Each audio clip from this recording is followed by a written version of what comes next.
Hello, happy Friday, everybody. Hope you had a nice Turkey Day for those that were celebrating in the Americas. I did. I had a great time. Really, really nice. Hi. Hello to you too. Got my turkey belly. I may have sent Charborg a couple pictures related to that yesterday, but he is banned from sharing them, so you're just gonna have to use your imagination, okay? It was National Turkey Belly Day, exactly. Kinky? It was more like disturbing, I think, is probably the better. Bro sending belly pics. You know, there was a before and after with the turkey. You can see an indent where the turkey is, you know? Anyway, hey, this doesn't matter. We're gonna talk about, we're gonna play video games again. Remember video games? Single one of you's a bit Jesus. What a wild ride. Hi, Sci-Fi Chick. Thank you for the 41 months. This game, if you didn't catch the last stream, You got a great time ahead of you. I freaking love this game. This game is so creative and original. Boopinator, thank you for the 26 months. And Shinatsu, thank you for the 15 months. It's your birthday today. Happy birthday. Happy birthday. Celestial Requiem, thank you for the 34 months. Bo the Bogle, thank you for the 2 years as well. Lemon John, thank you for the 10 months. Shit nuts. What? Are you saying that advance have cured Uh-oh. death?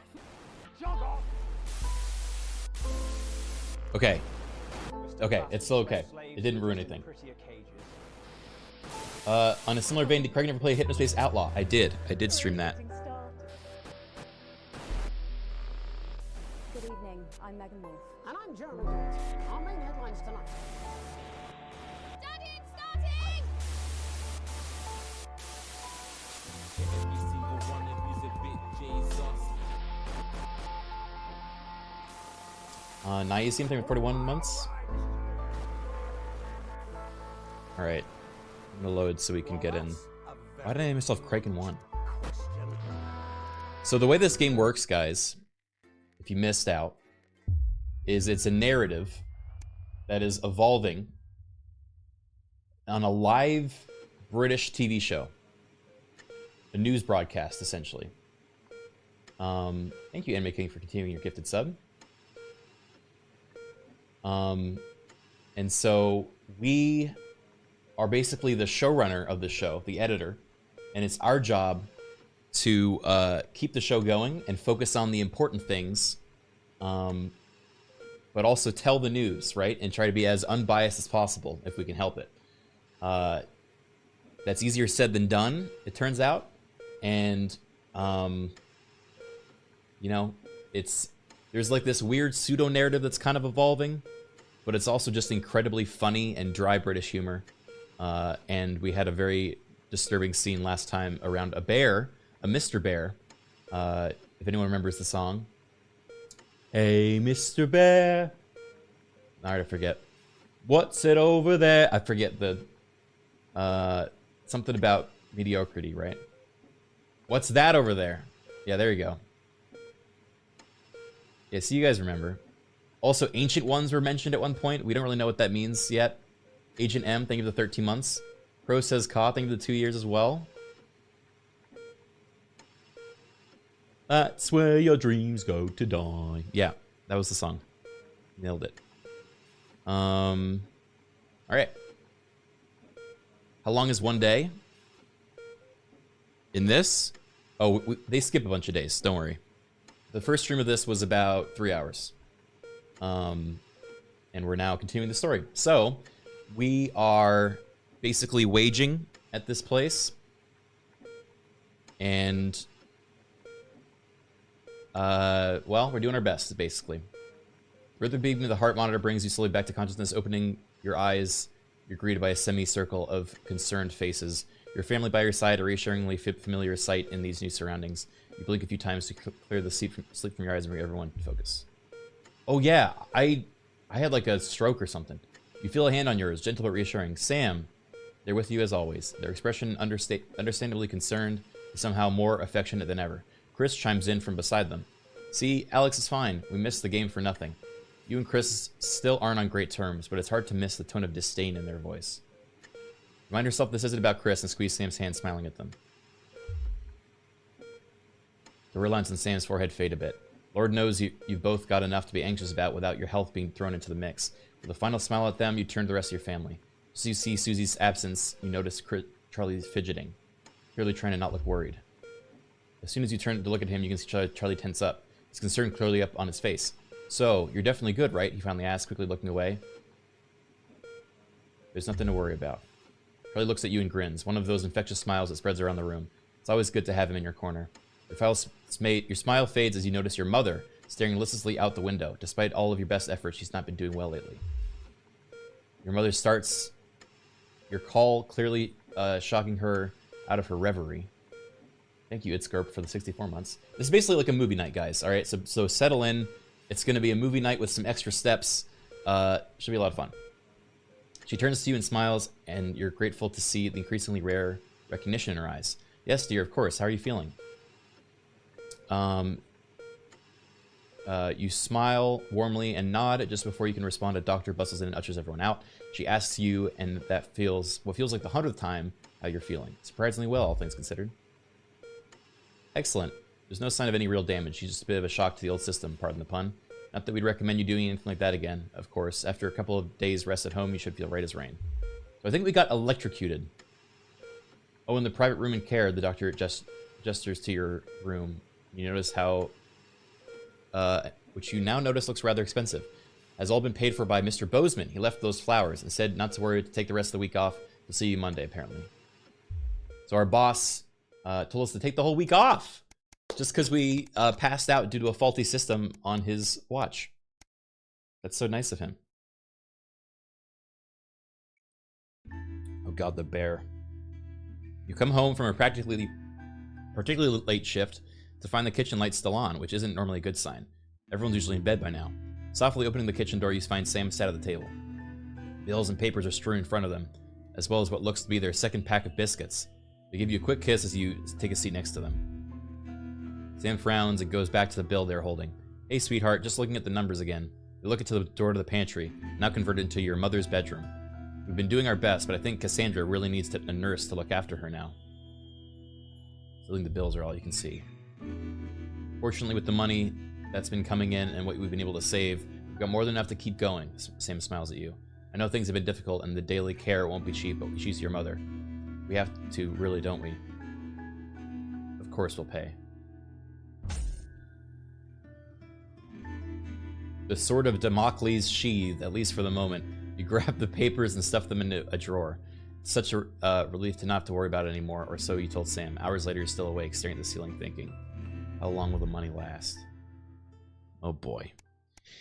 Oh boy.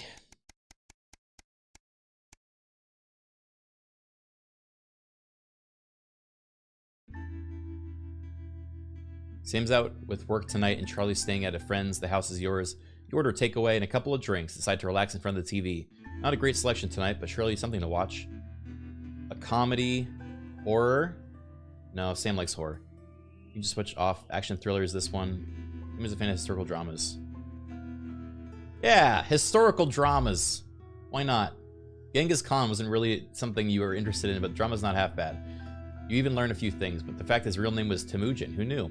When it's over, you flick through the channels for something else to watch, but a glint under the coffee table distracts you. Reach down to retrieve the mysterious device, remembering Sam's note as you do. Hey, sweetheart, Charlie lost Susie's present. Would you mind looking for it? As you hold it closer, you're surprised to find the gift's actually an engraved lighter for Chippy. She claims the nickname is affectionate, but Charlie still scours every time she says it. The accompanying note from Susie explains, Irkistan has a long tradition of glorifying the art of starting fires. Thought you'd like it. Don't do anything stupid, Susie. Hopefully it's just a souvenir and not a new pastime he's picked up, or about to pick up. Uh-oh. Diga, thank you for the 64 months.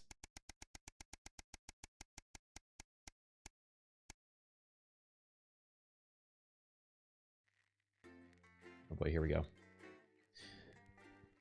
Another day.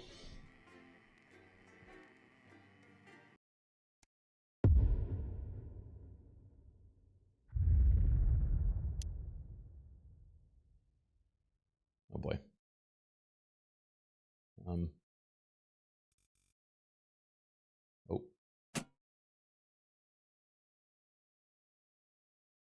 One.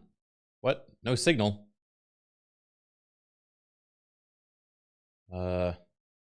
Crazy Neil. The fuck?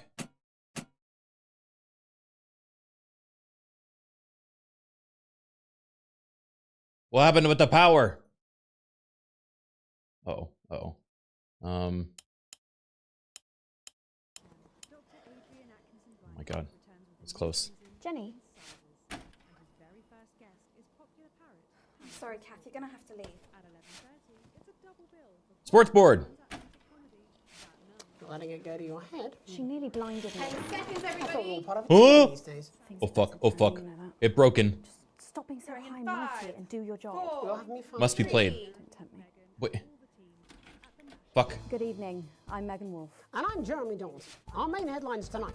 The establishment strikes back. The World Sorry, Crazy Council Neil. has I wanna agreed hear today Sports to Board. impose punitive sanctions on the people of this country. The sanctions, which are broad-ranging, Um, include restrictions on the supply of oil and gas, food, clothing, and even some medicines. But how should we react? We asked the public. What do you think about all these sanctions? I doubt it make a lot of difference, Pet. I've lived through 2 world wars and I smoke 40 a day.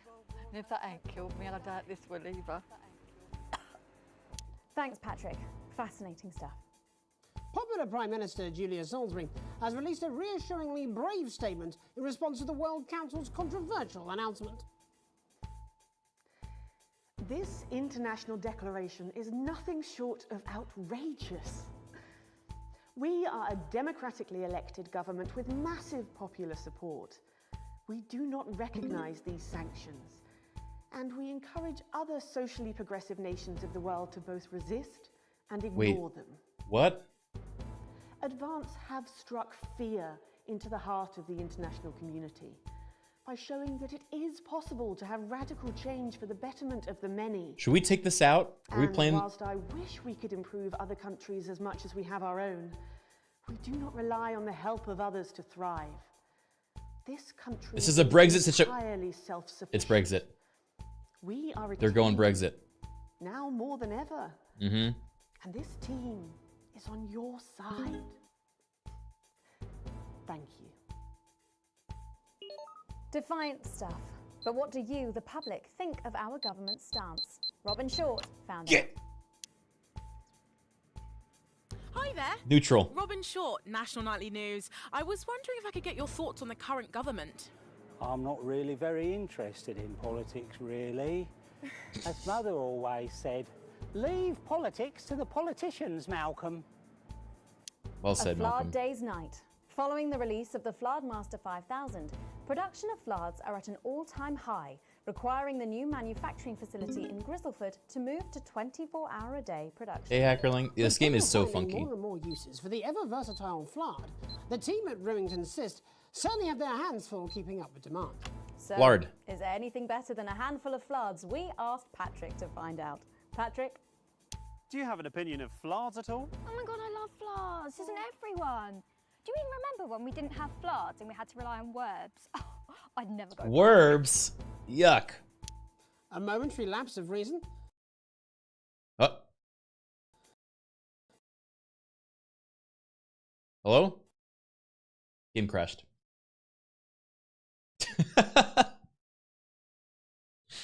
A momentary lapse of reason.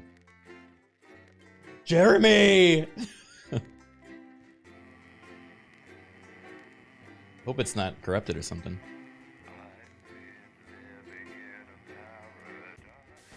Good evening. I'm Megan Wolf. And I'm Jeremy Dawes.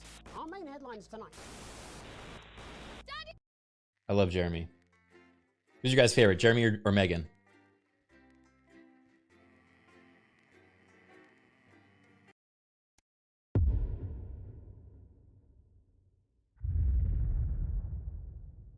Okay, we're back. You're fired. What? You're fired. What form of facial sabotage? Jenny, Problem? I want her fired Megan. today, now. Don't worry, Kath, it'll be all right. No, it won't be all right, Kath. Pack up your weapons of optical destruction and get out. You realise you're beginning to sound like me? I mean it, Kath. Stay where you are, Kath. Jenny? This is not Jenny's decision, Jeremy, or yours. It'll be all right. I'll talk to both of you. Oh, good. You can tell him I'll return his wife's casserole dish at our dinner next week. Jenny? I'm sorry, Kath, you're gonna have to leave. Kath! Letting it go to your head. She nearly blinded 10 me. seconds, I thought we were everybody. all part of a team these days. Things are better, Jeremy, you know that. Just stop being so Sorry, in high and mighty 5, and do your job. 4, You'll have me fired too. 3. Don't tempt me. Oh, the Good evening. tension's I'm rising. And I'm Jeremy Dawes. Our main headlines tonight. The establishment strikes back.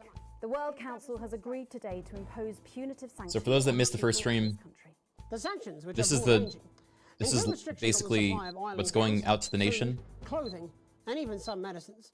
But how should we react? We asked the public. I'm gonna make them angry this time. What are your reaction to the sanctions?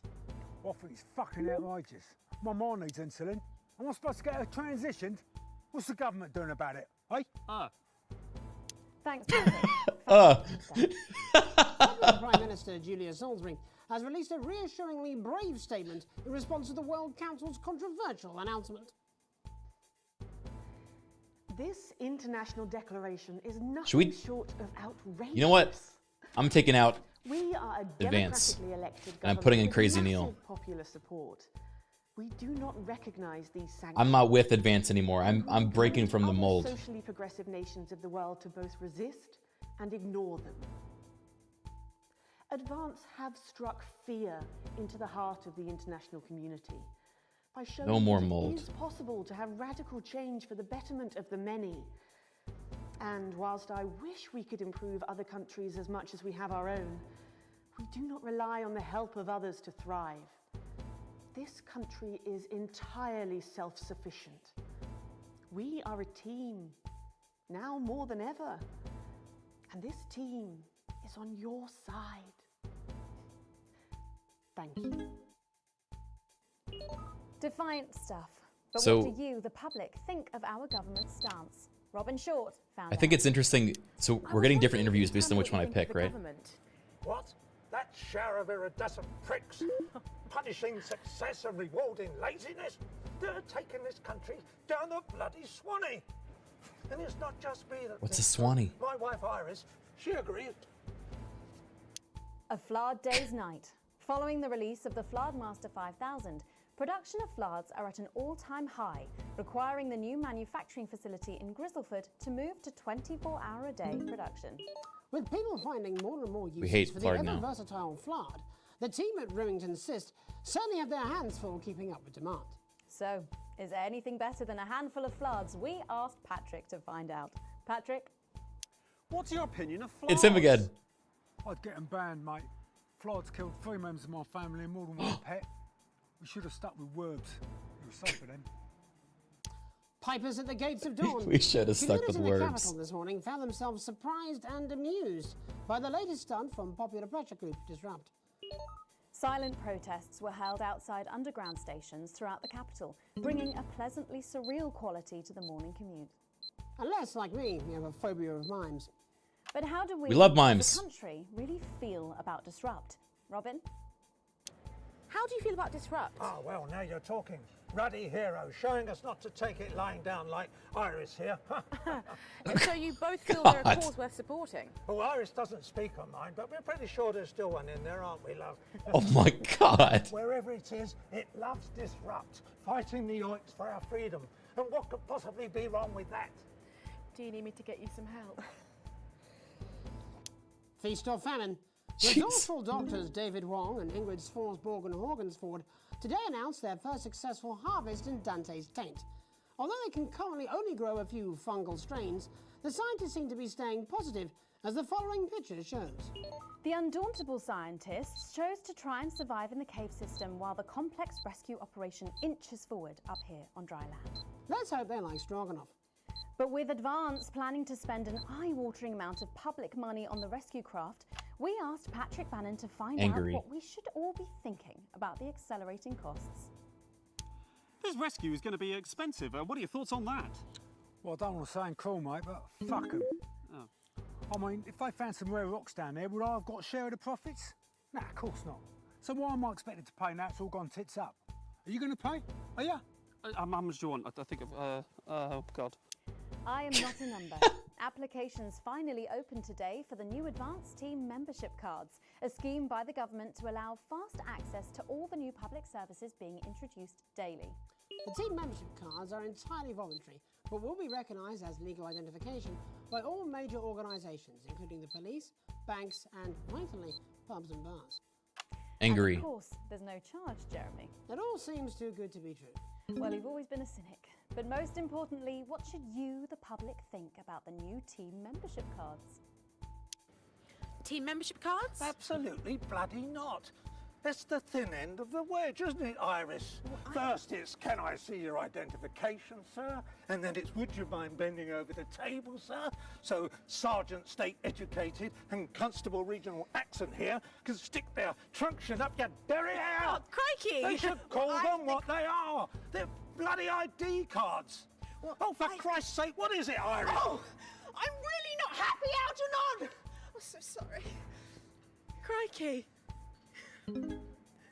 And finally tonight, hospital pass. New images reach us today of brave Johnny Handsleeves and his doting partner Tiffany Lamour in their ongoing struggle against his horrific mystery illness. Tiffany was forced to cancel her latest show, These Hotel Sheets and What I Did on Them, in order to devote more time to selflessly looking after the much-loved multimillionaire. I'm sure the art world will recover. With some critics questioning her motives, what should your opinion be of the controversial artist for at least appearing to stand by her man? We love that. Oh my god, fantastic! Wise words there. Later tonight, in a bit of a switcheroo, it'll be Jeremy in the culture chair, spitting rhymes with popular rapper Jay Zus. And then we'll both be chatting with a familiar team of thespians set to take the nation by storm. Ready? Again. That's all coming up on tonight's National Nightly News. And go. Nailed it.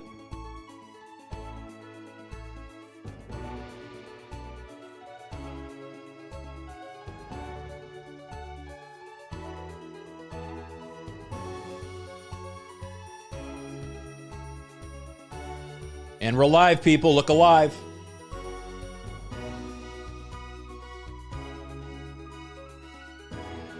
I said look alive! First tonight, thankfully, some news as we return to our main story. The World Shit. Council today I fucked up. That was me. potentially illegal sanctions should be imposed upon this country. The sanctions, which come into effect immediately, aim to stop the flow of food, fuel, and even some medicines from reaching your pockets. Oh boy. Oh Tonight, we God. have guests from across the continent to discuss this unprecedented situation. For advance, Peter Clement is at his home in Lamfordshire. Are you there, Peter? Yes, I can hear you, Jeremy. Thank you for having me. A momentous day, Prime Minister. Are you shaken? Oh, I don't scare that easy, I'm afraid, old son. And neither do the people of this country. Well, joining us is Ivan Vodovich, Foreign Minister of Urkistan. Ivan, thank you for being here. It's a great pleasure. You, Megan Wolf, are like strongest guard at Labour camp who wake up inside body of crazy, expensive prostitute. In my country, you will be worshipped as a god. Okay. Minister, as one of those arguing most strongly for these sanctions, how do you feel about Advance's defiant stance? Advance is like man who think he have big career in movies land, when actually he in dirty sanitarium, screaming at mirror and holding tiny penis in hand. He's clearly not from Svenland, and we have like some of the cleanest mental health facilities in the continent, yeah? And welcome to Svenland's Minister of Mojo, Björk. I'm sorry, we don't appear to have your surname. It's just Björk, yeah. We don't use things like socially divisive surnames here, yeah. Minister? It's just Björk, yeah. Right, Björk. Your country spoke in favour of Advance at the World Council today, but you were noticeably absent when it came to the actual vote. Well, what a surprise. The hippies didn't show up for the fight. Actually, that's quite racist, because if you must know, we were going to go to the whole, like, vote thing, yeah? But it's actually the Festival of Furelands here at the moment, where we honor the old generations. So, like, we all had to look our grandparents clean, yeah, whilst the vote was happening, and that's, like, a really, really time-consuming process, actually. You're like a sissy man. You have this expression, sissy man? Is like man with tiny penis who like to wash more than once a week. Actually, that's quite homophobic, yeah, Oh, because... stop winding him up, Ivan. We're not back at the Grange now. Sorry, Jeremy. Ivan and I used to play golf back in my media days. Yeah, he always wins. Nothing gives him greater pleasure than grinding people's gears. The more publicly, the better. Peter, you're like man with tiny penis who think he have tiny penis, but actually he discovered that... Oh, could it be? No, it's tiny penis. Ivan's just worried that when the rest of the world sees how well we're doing, they'll notice all that dosh that he's got squirreled away. Because that's what these sanctions are, Megan. They're the last pathetic gasp of an establishment in collapse. Wolves at the gates, Ivan, old mate. Good. It can join others on my wall. Actually, in Svenland, we have, like, serious animal welfare legislation. And, like, my friend Helge, she got arrested, yeah, for killing a butterfly that was hovering over her fuel thing. I mean, in English, jam sandwich. I used to know a girl called Jan Sandwich. She was a right cracker too. Wonder what became of her. We seem to be wandering a little from the news here. Human interest, Jeremy. The real people behind the headlines and all that. So if you're watching, Jan, give us a call. Let Jeremy talk. Let's see if we can't organise a reunion. Crux, I'm not sure about that. I'll have to run it past Mrs. Clement first, eh? Peter, you like man trying to empty ashes of mistresses into oncoming vent. Soon you have tiny penis and beard full of secrets. In Svenland, we don't really go in for all that restricted monogamy stuff here. We're kind of fluid, actually. Okay, well, it seems that we are running out of time. Yes, so before we go to the break, briefly, if you would, gentlemen, with the people of this country facing shortages and power possible shortages and power outages. Yes, of course. Thank you. Possible shortages and power outages. Can you summarise your thoughts for us, Minister Bjerg? Well, from here, you all look a bit stupid really arguing about outdated divisive concepts like money. Instead, we replaced currency with a system of bodily fluids back in the 1970s, and that's like really hard to sanction, actually. Thank you, Minister Votovich. Your country is like man who think he invented perfect trap for giant Newton hairy bear. When really, he just standing in field holding his tiny penis, yes. Thank you, Minister. And finally, Prime Minister Clement. Let me talk to your viewers here, Jeremy. Oh boy. I got my sensor ready. Don't worry, everybody. Don't be afraid. Don't even lose a wink of sleep. We knew the rest of the world would react this way, and we're ready. As my old man used to say, you can't make a shite pie without blocking a few toilets.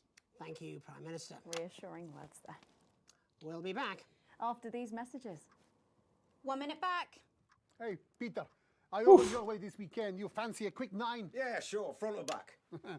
That's what I hope you're asking Megan Wolf for me. She's out of your league, mate. Oh my God. Well, you have to be more careful. It's all part of his long-term plan to get fired live on the news at 6 in front of the nation. Can someone warn him it's going a little too well?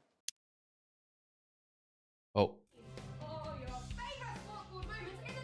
Sports board. This is important. New government censorship should show up in blue. Same as regular censoring. Keep an eye out for the advanced blue waveform. Uh-oh. I have to censor for the government now?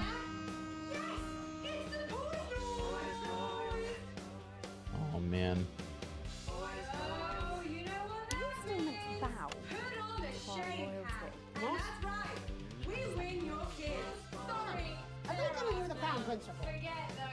Well, Megan. This sport board game is the only game your family is going to want to play. No, thank you. It's kind of No, 5 and 10 seconds. He put that girl on the shelf. Going in 5, 4, 3. Okay, we're back. Welcome back. I'm Megan Wolf. Later, we have an exclusive first look at a theatrical sensation everyone's going to be talking about.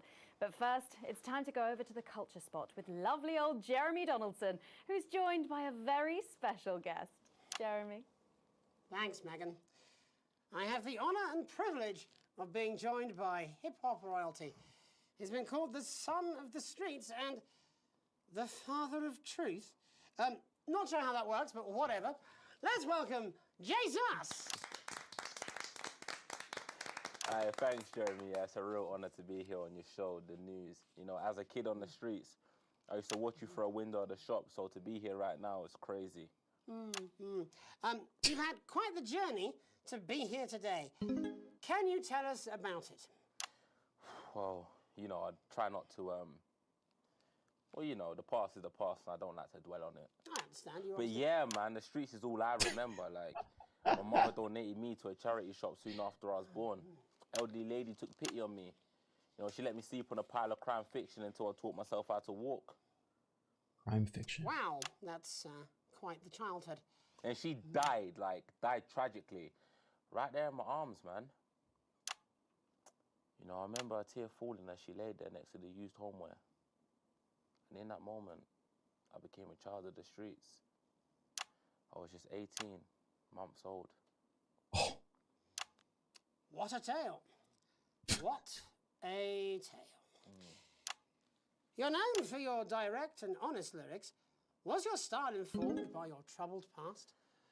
Oh, like I said, I try not to talk about it. It's just too hard.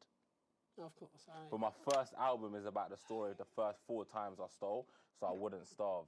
A small group of infants came to see me as their de facto leader. They call me Mr. Cheese Slice. Anyway, we were like a family. So let's see. Recently, you've been quite outspoken about the government. Yeah, fuck the government. Fuck Advance. Fuck Peter Clement. Oh. What is it that you object to so vehemently? Well, you know, they stole from us. They're taking our money and spending it, man. Redistributing it. Actually, homelessness has been all but eliminated in the last couple of months. So? Surely that's a cause close to your heart? Yeah. Nah, of course, man. Very much so. I just mean, like, why do I have to pay for it, you know? You don't. People have been rehoused on property seized from the historically wealthy. And that couldn't have been you, could it? Look, yeah. I worked hard to be here. I built this from nothing, and I deserve to be rewarded for that. Would you say you worked harder than, say, a farmer or a care worker? I don't know. But if people are taking something from my music, choose to value it, buy it, who's to say I don't? And no one can take that away from me. Not even to help, say, vulnerable children? Mr. Cheese Slice. What is it you're trying to say? I just don't understand where you've placed yourself politically. I mean, is it ideological or is it tactical? Well, it's more of a Or maybe it's hereditary. Stop trying to tie me in knots for your words, Jeremy. I let the music speak for itself. And the people agree with me. Well, that remains to be seen. But you have given me a very easy segue out of a conversation that I promise you was much more painful for me than it was for you. So here he is with his hit song, Mrs. Ludlow's Tears. Oh, no. I'm going to do something a little different. It's a new single I've been working on. Oh, so this is unapproved, is it? Yeah. You love it. Excellent. Don't worry, we've got a state-of-the-art censorship system. What's the worst that could happen? Oh my so God. Here he is with a new song. Aren't we lucky? It's Jesus! First, you're gonna pay up. You're gonna pay back.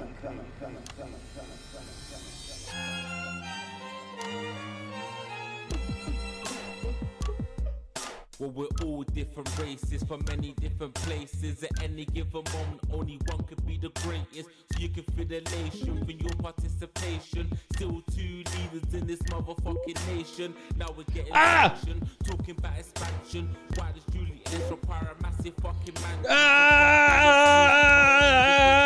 And I don't need your help to achieve my fucking dreams. It's hard.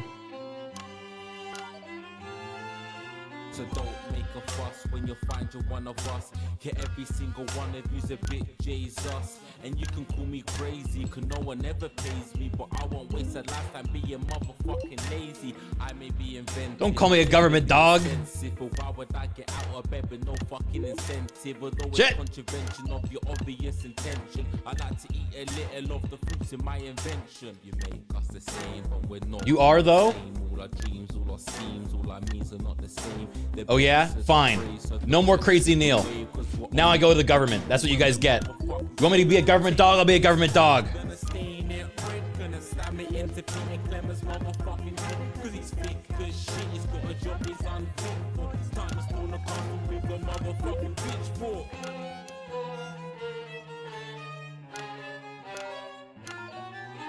So this is for the snubs, ones the push and the shove, ones the folks that feel the burden of their motherfucking loved ones, ones who had plenty like a motherfucking Bentley, the ones who now finding that their bank accounts are empty, the ones of aspiration, who had to flee a nation, the ones who built a business out of dreams of perspiration. There's all sorts of You radicalize me.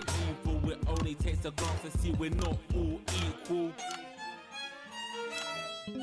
You make us the same, but we're not all the same. All our dreams, all our schemes, all our means are not the same. And the best of the praise, serve the rest of the ways. Cause we're only equal people when we're motherfucking slaves. Gonna take this fact, gonna stain it red. Gonna slam it into Peter Clement's motherfucking head. Cause he's fake as shit, he's got a job he's unfit for. Touch all the puzzle with a motherfucking pitchfork. Get out of your seats, get in the streets, set a fire. Please stop swearing, sir.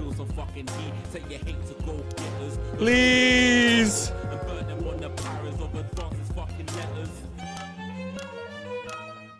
Gonna take his facts, gonna stain it red, gonna slam it into Peter Clement's motherfucking he's unfitful. Time to storm the castle with a motherfucking pitchfork. Chase that dream, you don't need a fucking team. And advances little dances on as harmless as it seems. Cause they're stale and corrupt, then your anger erupt. Then your hearts and your minds and your fists to destruct.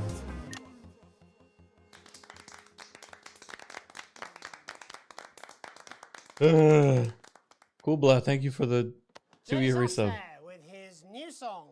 Thank you so much for joining us in the studio. I'm sorry. I may not agree with you, but I'd just like to offer you an apology. I've just been told that there was some kind of issue upstairs, and an attempt was made to censor some of your lyrics. What? Are you joking? I'd just like to say to you and everyone at home that this was a mistake. This is absolutely ridiculous. I cannot believe this. Oh. Here at the National Nightly News, we pride ourselves on remaining neutral, unbiased, and independent of any outside interference. You have my word.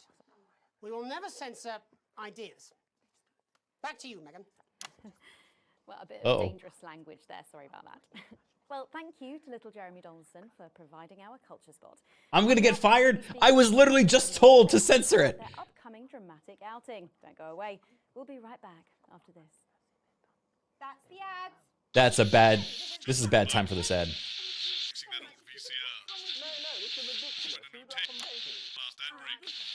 Just a mix-up, I'm sure. Now, if you come with me, I really do have to ask Oh, you to trust leave me. it. My father's going to hear about this. I understand. My father's gonna hear about this. So he is from Old Money. He was lying.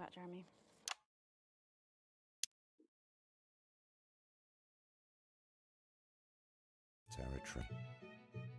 Your entitlements book will be coming to you by post in the next few days, and it will let you claim enough food for the week every week at one of our many new distribution centres. Everyone will get their fair share, and no one will be left behind. So you can carry on coming together to enjoy life and make wonderful memories. If we could just get you in position. Say no more. International friends, what's possible? And we all pool Oh my God, it's these guys again. come together in a sense of team It's spirit. Mr. Bear. So don't worry about what the rest of the world thinks. We're back together again, eh? Who'd have thought it? Perhaps a lower order demon. Yes, it is awfully exciting, isn't it? Right, have okay confidence then. that the team will We're keep going you safe live in 10 from all the seconds. Opening on rest. camera 1. Advance. Let's keep on setting a shining example. 5, 4, 3.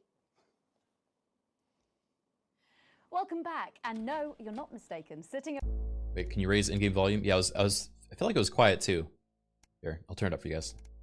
Across from us are some very familiar faces. You really are too kind, Megan. It was only a yogurt commercial, but I'm still proud of it. Here to talk about his new show, we're joined by National Treasure Tommy Harris, the National Theatre's Philippa Rayton, and National Deficit Jeff Algebra. National Deficit. Oh my God, Jeremy. You know what? I'd bloody love to. It's about me. It's about my life. And where did the idea come from? So, right, picture this. Their legs akimbo, mid-session, sweat is pouring out of me like an immense hog. And then Cindy comes in, she says, Pete's on the phone. That's Peter Clement, the Prime Minister. Yeah, Pete's actually a really good mate of mine. Oh, is he really? Yeah, no, he comes to training sometimes. He's actually a pretty good goal sweeper. Anyway, so, yeah, Pete, he says, Toby, he thinks my name's Toby, see? He says, how would you like to spread your message of team spirit and cooperation across this fractured nation? How would you like to really make a difference in these desperate times? What did you say? Yeah, right, yeah. So, Jeff, the question on everyone's lips is, What in God's name are you doing here? Ah, well, after the success of my debut work and all the people that I've touched, I knew that I had a career in theatre. Yeah? I've always been an admirer of Tommy from afar. So when my manager phoned and said that I'd been offered the gig as director, I was ecstatic. I whipped my trousers off and got straight to work. Why did you do that? I do all my best work with my trousers off. Yeah, I've been told that too. No, I wouldn't say so. Right, Tommy, sorry, would you just give us a sense of what the show is actually about? It's about how hard it's been for me and some of the struggles that I've faced. It's like really getting to the heart of how tough it is to be me. I call it Tommy Harris, Jesus, that was hard. It's catchy. We actually have some clips of the process of the show. Would you mind telling us what's going on here? Yeah, so the show is built around two things that are very important to me. It mixes scenes from my life as well as epic fantasy retellings. She introduced the clips but didn't play them. But Dad, you promised you'd come to my graduation. I'm sorry, son. But you're an embarrassment. But Dad, you promised you'd come to my graduation. Back, demon! Back to the hells! Wow. Philippa, what's it been like co-starring with Tommy Harris? I've always dreamed of treading the boards at medium-scale regional theatres, Megan. And for once, this show really gives me something to sink my teeth into. What's different about this show, then? Tommy, Mr. Harris's show really lets me show my tremendous range as an actor. I've always suffered from typecasting, forced to play the same tired characters in every god-awful yogurt advert or godforsaken soap opera or, God forbid, a pantomime. But, you know, this show has really let me just go there. Jeff, the viewers at home will be dying to know exactly what is it that you bring to the show? He hates this I guy. think these guys would agree with me when I say that it's my steady hand on the tiller, my arm round the shoulder approach that's really brought the production from strength to strength. Absolutely right. Jeff's contributions are Oh. immeasurable. He was our rock. Can you give us a sneak peek of anything else that might be in the show? Yeah, all sorts, yeah. Yep. We've got lots of exclusive first-hand experiences of Tommy's time in the underground sports board scene. And some epic fantasy retellings of Tommy's time in the underground sports board scene.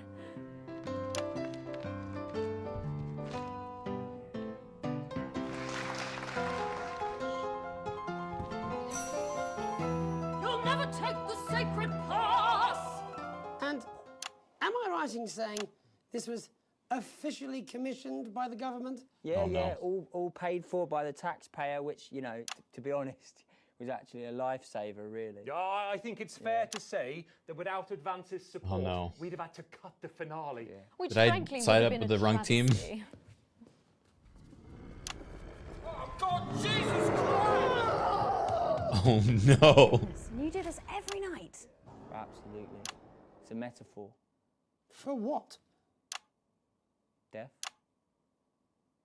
And the public are footing the bill, are they? Too bloody right they are. Between the cost of my tour bus and the dry cleaning of my ties, I'm barely scraping a profit here. Amazing. And where can the folks at home come and see this for themselves? We're performing all over the nation.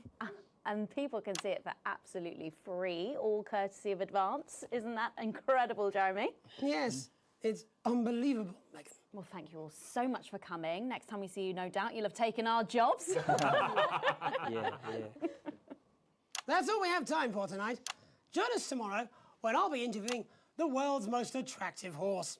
I'm Jeremy Donaldson. And I'm Megan Wolfe. And from all of us here, have a peaceful night. Oh fuck, oh fuck, oh fuck.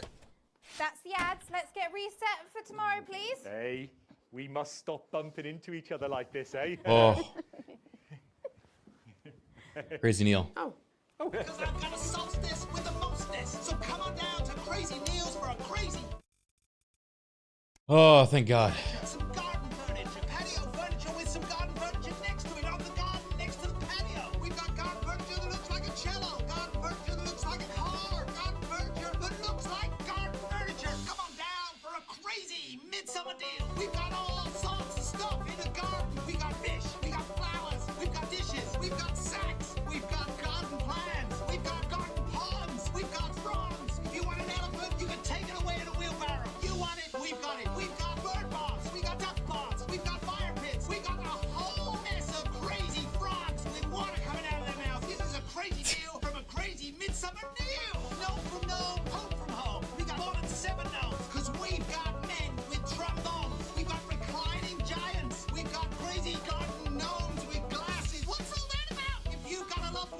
you want them buried in your back garden, come on down to Crazy Neil, because we've got a headstone for you. And guess what? It's 50% off engraving. I'm not even making a profit, I'm making a loss. Get on out to the Crazy Neil Deal Summer Deal Show. Yeah! Wait a minute. Bro! A+ perfect score. Who is this guy?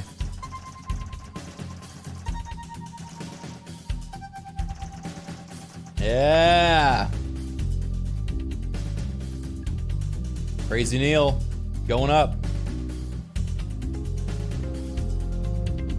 Government not happy with me somehow, even though I did their fucking bidding. But my boss is.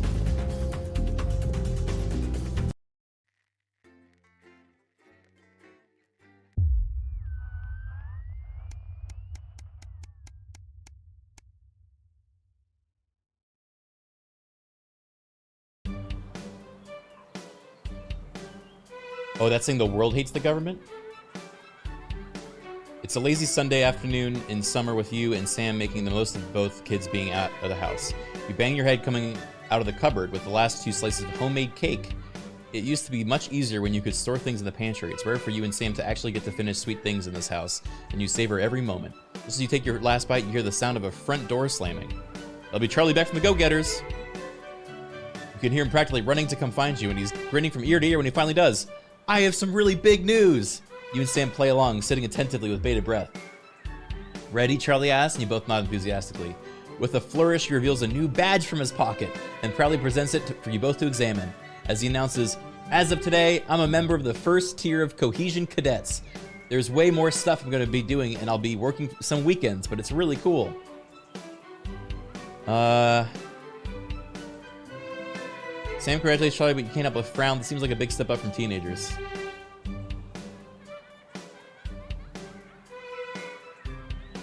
What? What? You know, I'm happy for you, son.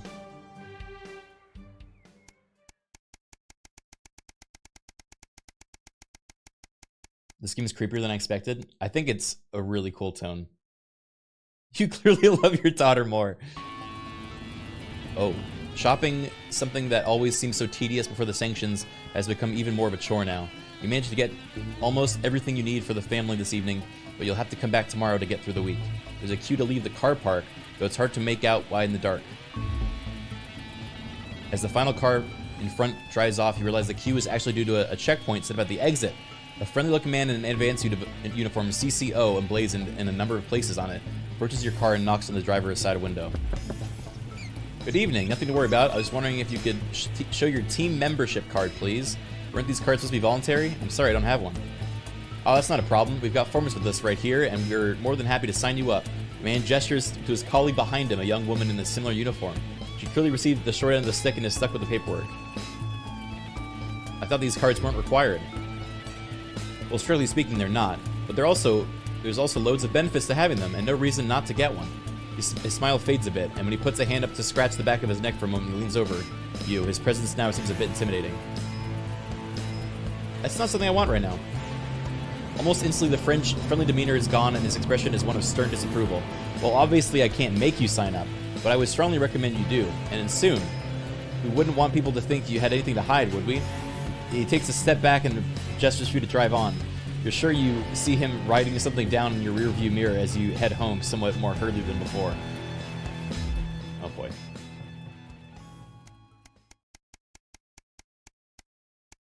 Interesting.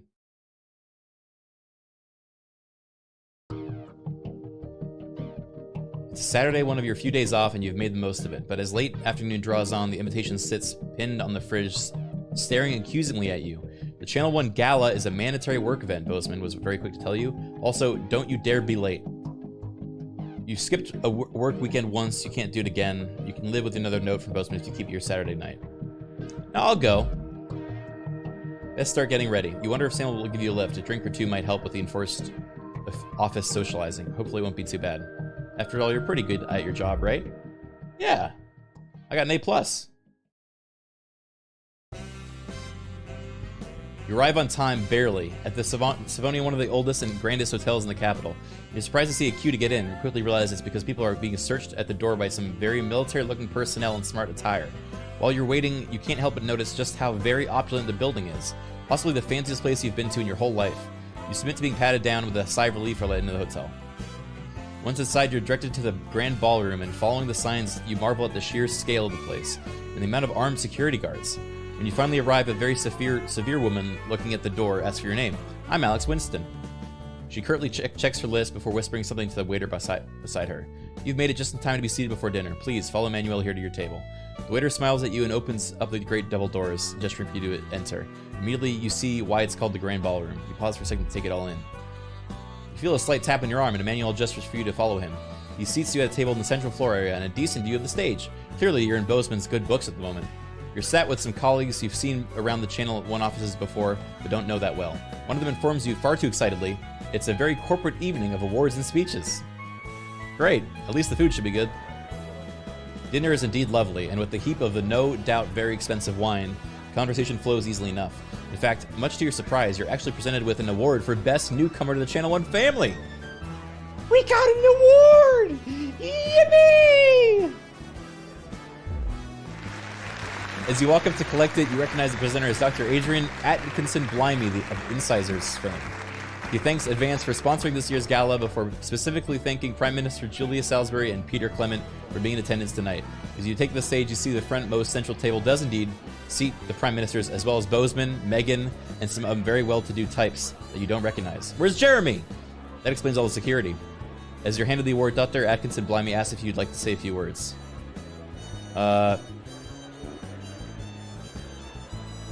You make a joke thanking Dave for fleeing the country and leaving you his job. You're a little nervous and slur out a quick praise for Advance in Channel 1. Oh god. Oh god. I'm afraid to joke. Make the joke? I make the joke. Most of the room breaks out in polite laughter. But you see that neither of the Prime Ministers cracks so much as a smile, and nor does Bozeman. Oh no! He's too busy frantically flipping between examining Peter and Julia for a reaction and glaring daggers at you. Eventually, they join the light applause as Adrian ushers you back to your seat. Wait. As you're finishing up dinner, one of the other people at your table points behind you. You turn, you see Bozeman walking briskly past with Julia Salisbury Clement in tow. You're pretty sure he's pointedly ignoring you. He's introducing the Prime Minister to a selection of people at different tables. Oh, you finish off the rest of your meal, listen to the last few speeches, and then head home. All in all, it was a surprisingly nice evening. You might actually look forward to the next one. Brendan Bozeman invited you to that one, of course. So much for humor, man.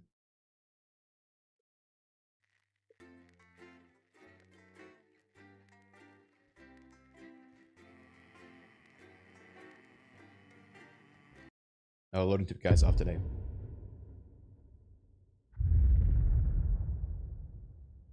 Oh boy. Oh, I knew it. Alex, you'll notice that the valves are heating up excessively due to the current heat wave. When they get too hot, the trip switch will blow, as you've seen. Once things have cooled down and the trip switch is back to normal, you can get the power back on. You should keep the fan pointed at the correct valve by aiming it up and down. The Uh-oh. gauge when you're facing the screen will warn you, so keep an eye on it. Also, maintenance tells me that the bad power switch occasionally turns off for no good reason, so keep an ear open for that too. I'm sure you've already worked all this out though, Alex. You're a rising star at this network and we're all very proud of you. They've just strapped on their wax wings. Classical illusions are no substitute for air conditioning. You know, I genuinely thought you'd be in a better mood today. She's not even here. Yes, but he is. Our gun-toting handler. Who, Andy? I don't know what the fuck his name is, do I? He's here to keep us safe from people. Come to Bumlins. Right, keep us in line. I hate guns. Give me the willies. 10 seconds, everybody. So, we've got any actual real news tonight? Well, the world's on fire. That good enough for you? Going in 5, 4, 3. Good evening, I'm Jeremy Donaldson. Our main headlines tonight. Siege mentality. The World Council today established a military blockade to enforce the unjust and punitive sanctions. I can't tell. Now entering their 10th week. And a statement from team headquarters. I can't tell the difference. Prime Minister Julia Salisbury issued a commanding response They're the same. to this unprovoked escalation. Ever since these illegal sanctions were imposed, we have gratefully relied upon trade and aid from our worldwide friends who, like us, refuse to recognize their legitimacy. Today's escalation, however, is nothing short of an act of war. Oh, fuck. We call upon our international allies to condemn this blockade absolutely, and we warn aggressors to this country that we are neither meek nor defenseless. Thank you. Popping the question, sickly striker Johnny Handsleeves has finally asked his long-term partner to marry him. With his girlfriend Tiffany Lamore standing by him during his long illness, it seems Johnny may have finally turned a corner. Now, as this candid photo shows, it seems he's well enough to propose to her from his sickbed. According to a source close to the couple, Tiffany was delighted that her Looks poorly cute. partner wanted to become her happy hubby. In a joint statement, the couple said they hope to break the record for celebrity marriages, which currently stands at 12 days. In it to win it, exciting news from Advance today with the announcement of a new monthly prize draw for all team membership card holders. Every month, lucky winners from across the country will be picked at random to receive what Team HQ are describing as unique prizes worth more than money used to be. Take-up on the scheme has been much higher than expected, and if this lucky winner's delighted face is anything to go by, it looks like pretty soon everyone's going to have one. A bridge to Flard. After disappointing sales leave them with a massive Flard surplus, Remington's Fist have had to find a use for their overflowing stocks. After the decision to ramp up production was met with public Was that 'cause outcry, Sophia Remington has let slip the future for the overflowing flock of failed Flards. Hoping to Overflowing recapture flock the of public's failed Flards. imagination, Remington's Fist have announced a luxury island getaway called Flard Festival, described as an immersive, luxury Flard experience on an island. This cryptic announcement has certainly raised eyebrows, with consumers asking questions like, but what even is it? And did you say an island? What even is it? Fungi or Fundi? As their supplies dwindle, Fungi or scientists of Fundi? Dante's Taint have had to supplement their food stores with more unconventional cuisine. After funding was pulled due to public outrage, all attempts to rescue the researchers have now been abandoned. But David and Ingrid's joint team Was are that not because I going down played the without guy a fight being annoyed? and have begun to experiment Oh with the available no. food I doomed those scientists. Without sufficient time to test the long-term effects of eating the newly discovered flora, the scientists resorted to deciding which to eat based on their favourite colour. FX7B3 has become the staple of their subterranean diet, and reportedly, despite its appetising aroma, tastes like your dad's old feet. Life during wartime. As if we didn't have enough aggressors on our borders, internal problems are growing for the government as radical activist group Disrupt caused chaos in Parliament Park last night. Scuffles broke out after the protest, resulting in multiple arrests and the injury of 3 community cohesion officers. Advance have yet to comment. As grassroots support for the movement grows rapidly, especially in those areas Advance have not yet been able to fully regenerate, people across the country are starting to fear a return to the bad old days of inequality, division, and multiple television shows about buying houses. All this, and I'll be talking to some people with fascinating medical conditions, as well as one of the contenders in this year's Feline Football Championship, and her proud owner. That's all up on tonight's National Nightly News. I love Jeremy.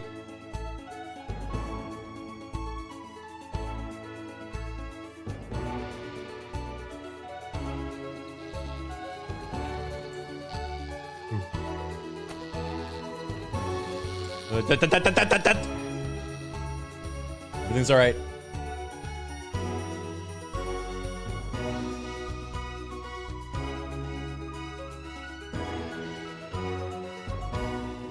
But first tonight, our team of correspondents has been dispatched to every corner of the country to see how the people of this great nation What? of ours are coping with this unprecedented hot weather.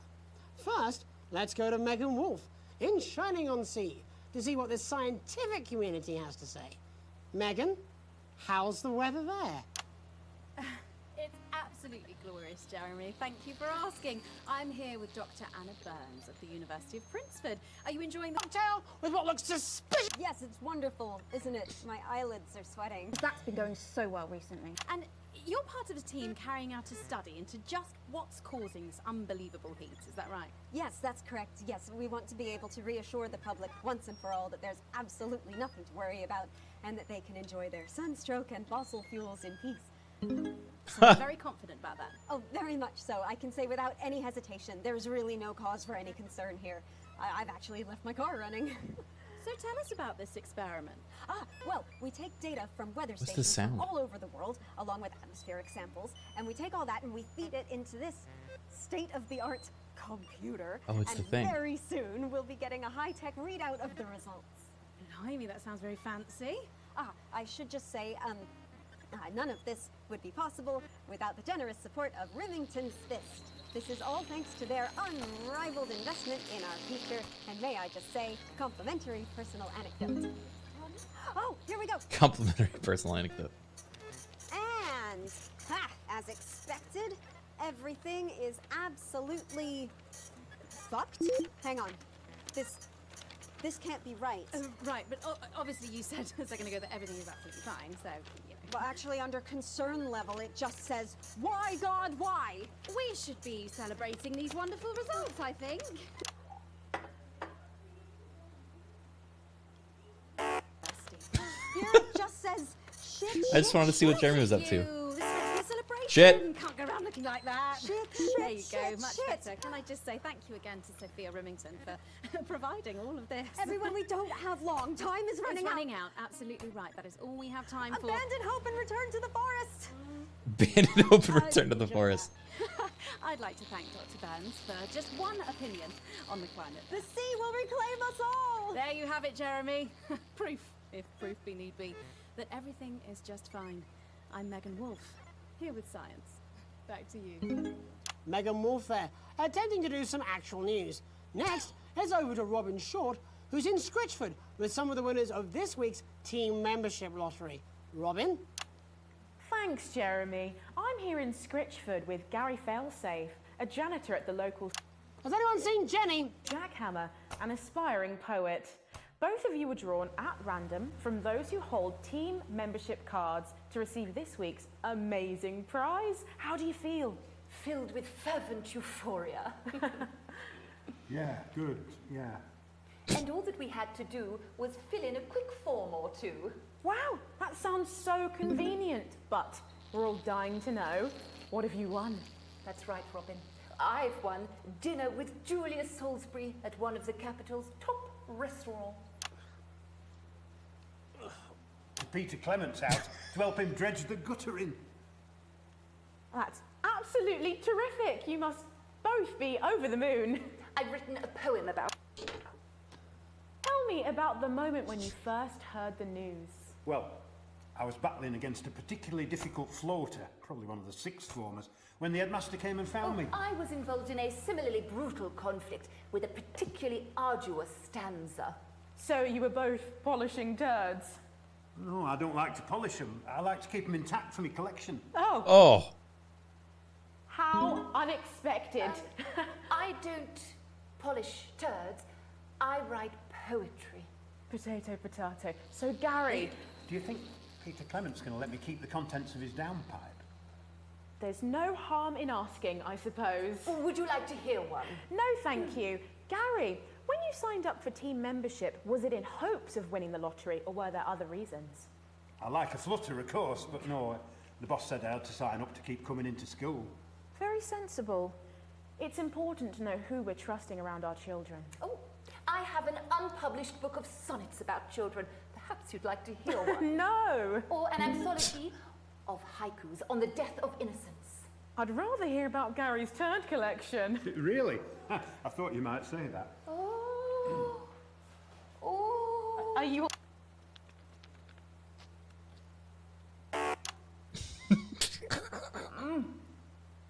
It's inspiration and it's delicious.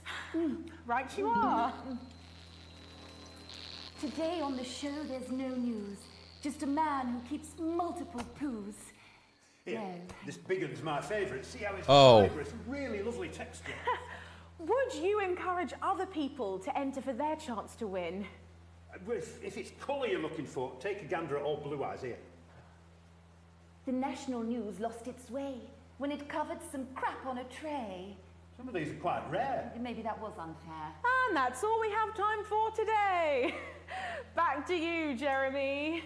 Thanks, Robin. What a lucky pair they are. And finally in this segment, it's over to Patrick Bannon. But he's not also stuck here in this hellhole of a place. To see how the unprecedented weather is affecting the locals. Patrick? Hello there, Jeremy. Hello, yes. I'm here live in Grizzleford, which was recently voted the smelliest town in the country. And I have to say that, you know, in this heat, the smell really is. I mean, I'm surprised Patrick survived. It's something else. Barry Lardons, mate, you've lived here your whole life. How'd you put up with the stink? Well, we're just all very proud of our achievement, to be honest with you. You can tell that. Look at him, proud as punch.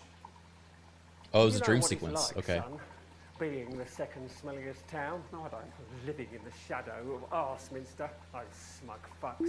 But who's laughing now, eh? Tell you what, not me, that's for sure. Fucking awesome. Right, the good people from Remington's Fist came in and saved the day with their factory. You're talking, of course, about the newly built Flard factory. Yeah, they gave us this big presentation on jobs and growth. But as soon as we heard about the stench, we paid them whatever they wanted to put it here. Does the stink not affect your life in every way, Barry? I mean, perhaps if you're filling in a tax return or completing the physical act of love. It's strong at first, but you get used to it after several weeks of your first bout of sickness. The judges were very impressed. So, what's sickness? Oh, that's nothing to worry about. It takes a few minutes before you develop any symptoms. Now, folk are saying something about the production line and how they dump carcasses directly into the water main, but I think it's probably the few valves on the high street. On the high street? Should I see a doctor? What are the symptoms? Well, the first one is asking stupid questions. Then folk experience a loss of inhibition. Fuck off, do they? When was the last time you brushed your teeth, you stinking old tramp? Next according is a period of randomly bursting into song, followed immediately by delusions of grandeur. Oh, that's not really a problem. I've never sung in my life. Hello, it's sexy Patrick Bannon, and he's wearing sexy shorts now. Oh my God, look at me. I'm like a stallion. I'm gorgeous. Why didn't you tell me? You know what? I'll even let you touch me if you want. That will be the bout of undeserved self-confidence. Love the Bannon. Feel the Bannon. Oh, man, what's the point? And the ennui. All that's left now are the hallucinations and unconsciousness. Nanodotti? Was that you? Why are you made out of elbows? You know I don't eat opinions. Oh, don't worry. Unconscious. Are we going to come back now? That's fine. We'll just find a place to stick him where it won't matter how many times he evacuates his bowels. Right.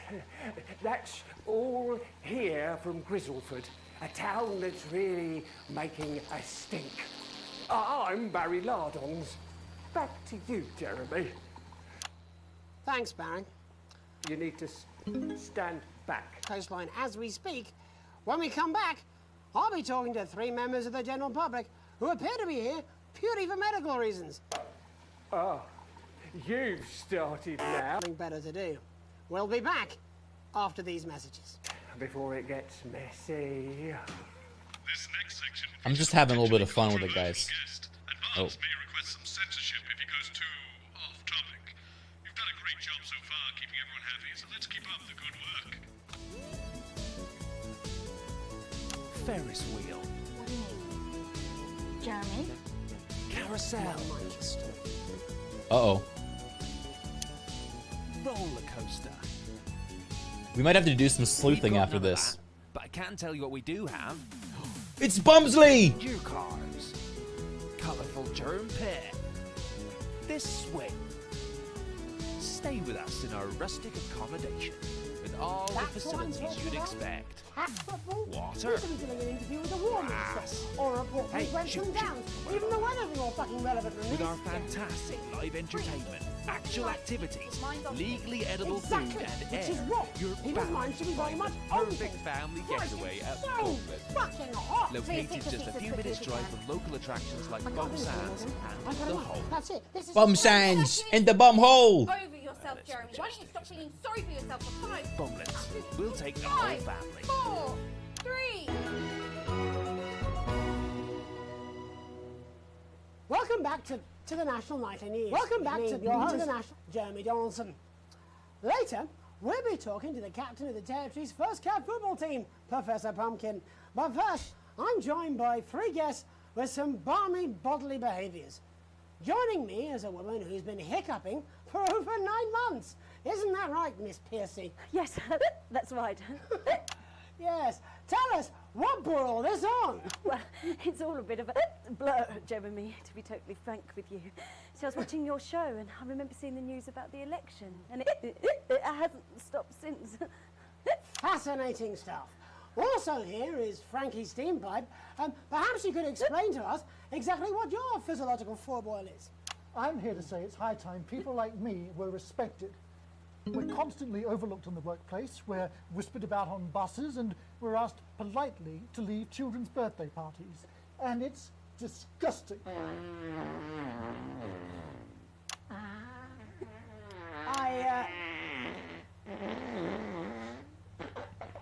I'm sorry, my bowels have comic timing. And finally, I'm joined by a man who answers every question honestly, even when it isn't aimed at him.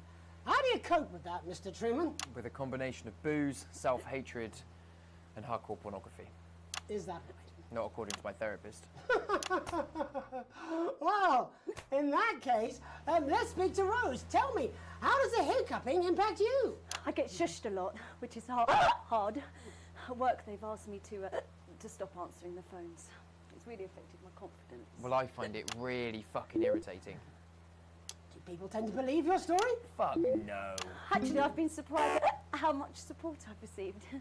And Frankie, why have you come here today? Because my wife left me, and I was hoping that the fame would win her back. We've started a group for people with ailments deemed broadly comical by society. It's called Take Us Seriously. That's right. And we bloody well mean it. And who's joined so far? A bunch of fucking losers. It's just us so far. And how much success have you had? Well, we've seen some real positive changes. I don't want to toot my own horn, but it's been a runaway success. Shit all. Not a single person come to our fun run, and all of our leaflets fell in the canal. Well, Miss Piercy, some people are saying your condition was actually caused by the shocking events of that night. What do you think? Come down, Mr. Donaldson, that's absolute rubbish. What it'd be like to have a pair of tits. Could you? I'm sorry, it's very hot. What was I thinking? That you're a team fuck puppet? No. Or a sellout cunt? Apologies. Just a reminder that he can't help it. And hey, if this isn't live television, then what is it? A fuckfest of propaganda masquerading as journalism. Frankie, Rose, tell us, how can the viewers get involved with your cause? Yes, we're holding a sponsored run in Catalogue Park next weekend. It's called the No Smiles 13 Miles. No, it's called the No Laugh Half. What did I say before the show? That it was the team pulling Jeremy Donaldson's strings. No, I didn't say, Well, we may have to end that there, unfortunately.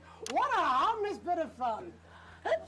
Steady on! This is exactly what I'm talking about. We demand respect. Yes, well, later, I'll be talking to Professor Pumpkin, a ginger tabby with a world-class pair of penalty paws. Is that really necessary? No, it isn't. Let go. Not you. Unhand him at once. Enough! That's enough! Get him, Jeremy. Enough! Oh, shit. Doing? Try not to piss myself. Alex, cut. Don't you dare! Don't you fucking dare cut to the ads before I tell you to. Now, you in the broadcast centre, Bozeman's little scapegoat, you listen to me. You cut to the ads before I tell you to, and I will kill every single person in this studio. Jeremy. I am thinking about what I'm doing.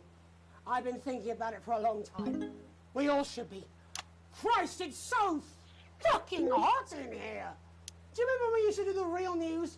Before it was all lottery winners and bloody cat football?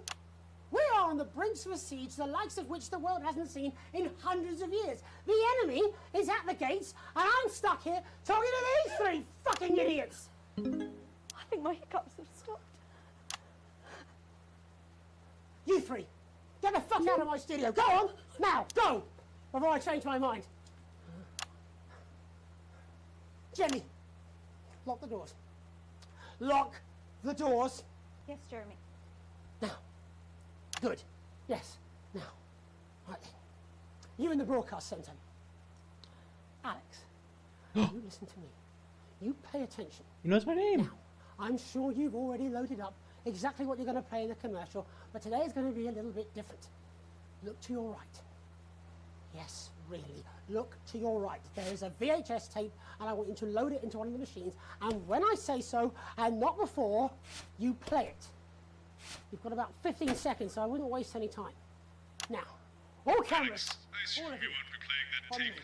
This station does not negotiate with terrorists. I hope I've Why made don't myself you clear. fucking- You seem to know what to Because do. every single thing that comes out of this studio is either one-sided, or by now, we're going to show the other side for a bit. For a bit of fucking balance. Like the good old days. Alex, play the fucking tape. Now, I don't want to hurt any of you. If I see anything I don't like, I will not hesitate to start by killing this man. I did it. Reset the system for the third segment. I imagine the ratings are going to be through the roof. You're going to get me in trouble with that. Let's hope you made the right call. Yeah. You've seen our symbols on your walls. You've heard them talk about us on the news. We are Disrupt. We are the Resistance. It's time you knew the truth. You know Advance are lying to you. You know the elderly are not a burden. You know the rich were not all evil. They're not all evil. Team membership card is an ID card, no matter what they try to tell you. But why should you trust us? Another faceless organization. A shadowy figure with a distorted voice. True. You've seen it so many times in the movies. True. Well, this is not a movie. Oh! No! It's this fucker! My name is Alan James. I used to try and shock people for a living, for entertainment. But now we live in a time where perhaps you need to be shocked. Perhaps we need to wake up. He's a changed man. Advance are coming for our freedoms. They are coming for the fruits of our labors. They will take our wealth. They will euthanize our parents and smiling throughout. They will turn our children against us if we voice our concerns. But you don't have to accept it. A great many people already won't. You can resist. You can disrupt. Find us. Talk with us. Join us. So what now? It isn't hard. I don't know. We're everywhere. This wasn't what I planned. I mean, some of it was. I had speech, good. But this was unexpected. This was unexpected. So what now, Jeremy? So what now, Jeremy? It was supposed to be your day off. God, please, don't do any more stupid things today. How long? How long, Jenny? You're already live. Welcome back to the National Nightly News. Joining me, unexpectedly, for I very much imagine will be my last broadcast, are two new guests. Jenny works here at the National Nightly News and is someone I consider, well, a friend. And next to her is, what's your name? Andy. Andy's a policeman. Only we don't call him that anymore. He's a community cohesion official. Officer. Sorry? It's Community Cohesion Officer, CCO. And how's that feel, Andy? Being rebranded? It's good. it's not about confrontation anymore. You know, the force had its fair share of problems. The team doesn't have as many. But it still has some. I couldn't say. Couldn't or wouldn't? I don't know what you want me to say. Christ, you're fucking useless, aren't you? We'll come back to you later. Jenny? I don't want to be on the news, Jeremy.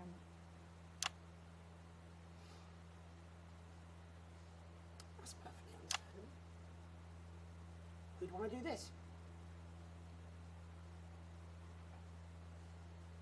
Jenny, why did you join the National Nightly News team? I always wanted to work in news. Yes, but why specifically this program? The National Nightly News. It was the news everyone trusted. Was?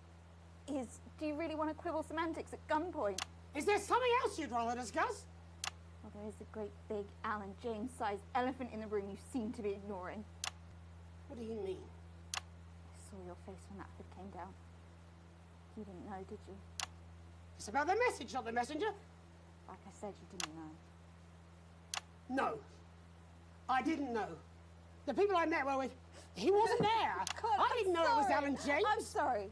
But seriously, Alan fucking James. You're flushing your life down the toilet for... God, I love you, Jeremy, but... He's a good speaker. He's popular in the country. That right? Look, forget Alan James. There is still something deeply wrong. And you know it, Jenny. And you know it, Andy. And you at home, you know it too. Meanwhile, I'm interviewing a guest who stinks of shit. Patrick is paddling about in shit. And Robin is literally interviewing someone who collects the fucking stuff. I mean, it's not sophisticated, but what a metaphor. We are sleepwalking our way into oppression, and the news isn't saying anything. We're not saying anything. Says who? Alan fucking James. What are all those scientists working on at Grentham Downs? What are they testing underground at Altergrave? Andy, your turn. Make yourself fucking useful. How many people have you brought in for consultations just because they weren't carrying or didn't have team membership cards? Oh, well, there's other forms of identification that we will accept. For how long? We're just here to help. Then why do you need these? Not really help when it's offered at gunpoint, is it, Andy? Let me demonstrate it for you. Let me help you. You read these cards with my notes on it, and you'll probably digest a fact. That'd be helpful, wouldn't it, Andy? Knowing a fact? What? I don't understand. Do you want my help, Yes, Andy? yes, whatever you say, yes. Security are here, Jeremy. Eat it. What? Eat the fucking news, Andy, or I'll force it down your fucking throat. Jeremy, I'm still censoring the Go swear on. words because kids watch this. Eat it! Eat it, you fucking bully! Jeremy, stop! They will kill you. Please, don't make me watch that.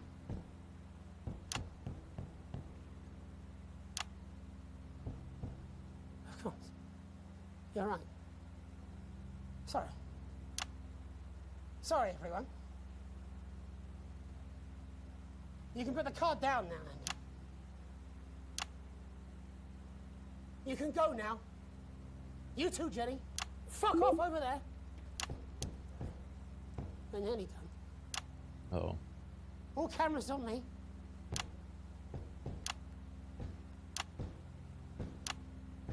This new regime of ours is so seductive. I understand that. But before we all hand off our freedoms, should we ask to whom we're handing them over? Don't you want to know what's being done in your name? How many people were transitioned last month? A record high. Again, if you care. Shouldn't someone ask Advance how they plan to deal with this blockade? How many years or months of supplies we have? Why aren't we asking these questions instead of, whose shit is this? There's a cat backstage dressed as a fucking goalie, for Christ's sake. He's even got the little gloves. I want to see that. Anyway, that's why I arranged for you to see that broadcast in the last break. I didn't know it was going to be him, but I guess that just about sums it up. We are all up Ship Creek with a paddle made of Alan fucking James. Christ, it's all so fucking pointless. I was going to quit tonight. Take a holiday. Try something else. Out of the limelight. Maybe try having a relationship. I hear they're nice. Never tried it. Oh. I loved the news. And now, well... God, Jeremy, don't! I've tried my best to be honest with you, but this just isn't the news anymore. And I'm sorry.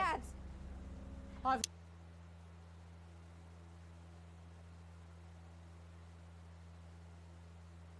Crazy Neil. Deal! The prices are heating up, but the temperature's going down. Or it's the other way around. We don't know. We've got dingoes. We've got ringos. Give me the flamingo, guys. I know the prices are mental. If you're boiling hot and you're thinking, I need to get cool, I need to get down to Neil's because we've got the aircon on. We're serving up ice creams to all the customers, but our prices are dropping faster than a kid with a cold. It's on the floor. Yes, they're dropping every day. We've got crazy artificial paddling poles, ornamental paddling poles, big poles, little poles, tiny ground catching nets. Well, I don't care what you think. I'm gonna drop them even further. We got rubber rings for pets. We got rubber rings for you. We got rubber rings for them. We got rubber rings for her. Are you the managing director? No. We got everything from pina coladas, lifeboat starters, ladies on lilos. We got men in silos. If your favorite hobby is ice sculpting, whilst the outside is boiling, we can let you sculpt dragons. We can let you sculpt flagons. We can let you sculpt icebergs. Whatever the temperature is doing, we got a fan. You don't care? You're fired! Hey! So come on down to the Crazy Neil Long Hot Summer Deal Steal! Dude, this game is so cool.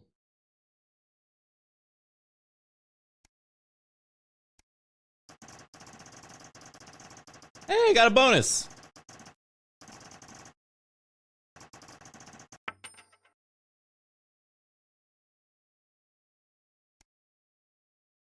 Oh boy. Hey, my boss is happy with me. That's a surprise. We're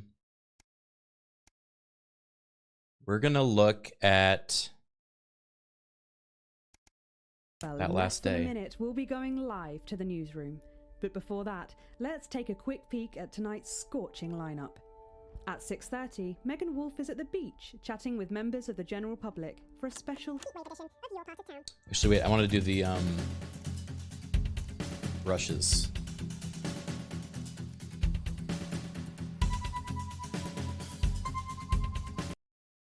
So we can see the other angles.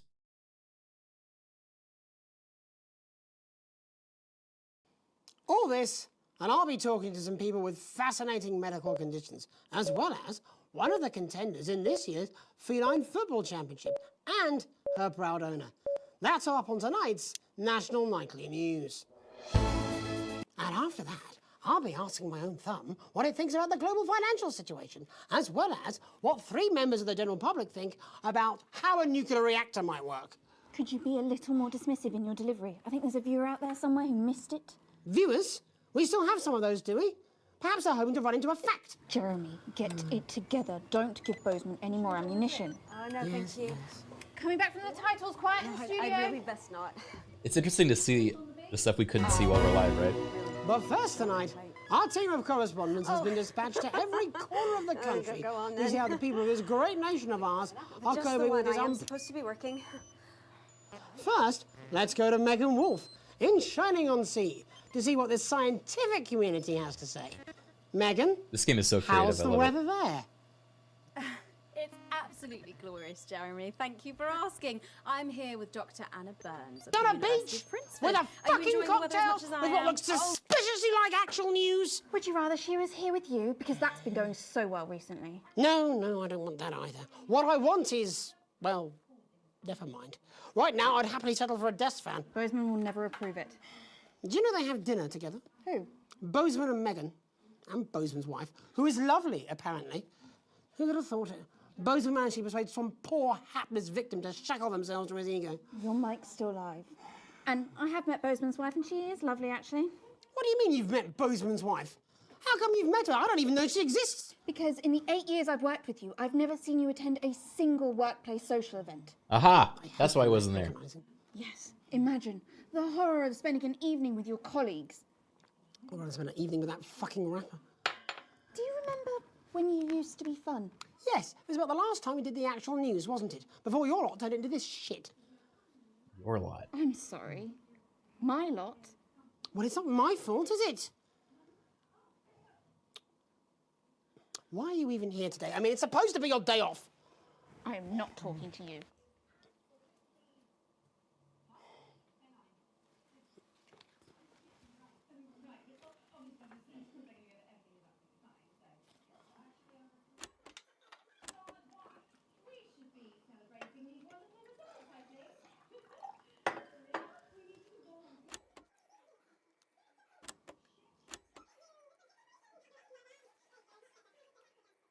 It's really interesting. I'm wondering if they like the order in which they have these filmed, right? Is this okay? Let me cleanest overalls. Could you? There you have it, Jeremy. proof, if proof be need be, that everything is just actually fine. been writing about I'm the Megan moment Wolf. we'd Here with finally meet science. Robin. Back to you. It's in iambic Megan Wolf pentameter. there. Oh. Shoo. Why are you doing this? You know, for a smart person, you're already thick. People want their flards more than they want their planet. Is it true Sophia Remington pays for your tennis lessons? If you'll excuse me, I have to go and work on my serve. Damn, To cards are receive this evil. week's amazing prize. You can hear me. Don't you walk away from me. Jenny!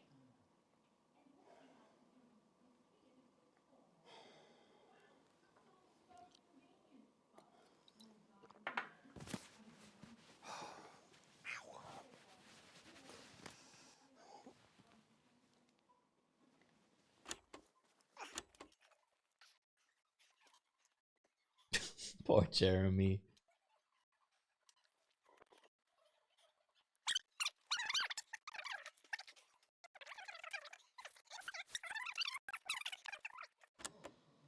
Well, go on then. You say? I have to be sat here until the inevitable clusterfuck of an interview that is this, Gary the shit collector, comes to an end. So, if you wouldn't mind.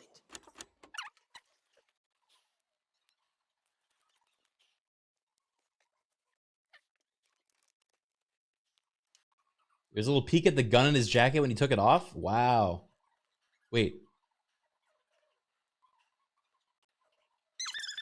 Didn't he take the gun from the officer though? Precedented weather is affected. Get out of my face! This one's called a study in corn.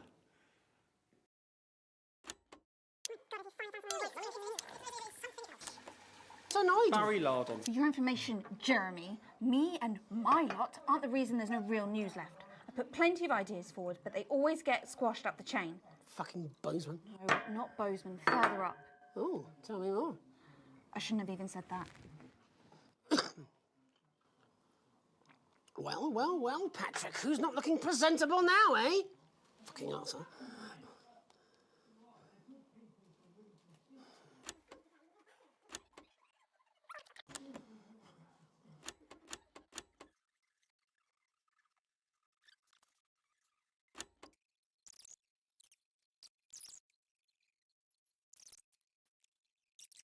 Do we... I'm trying to decide if I want to watch Jeremy? more of the My mind. hostage situation, or if we should just not do that. Or, Oh. What? Oh, it's a different thing. Meltdown. I don't think I can. Really?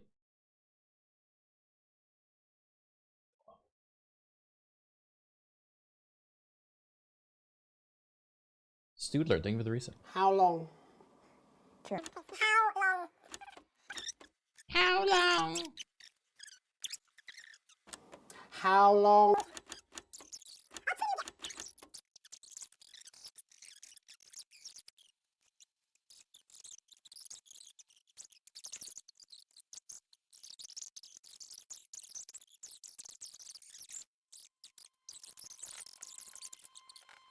Hi, everyone.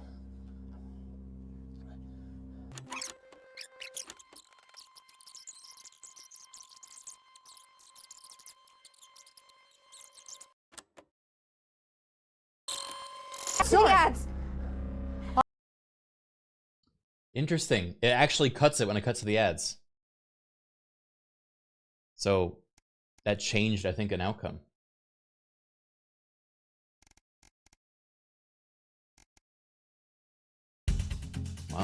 Alright, well, let's see what happens.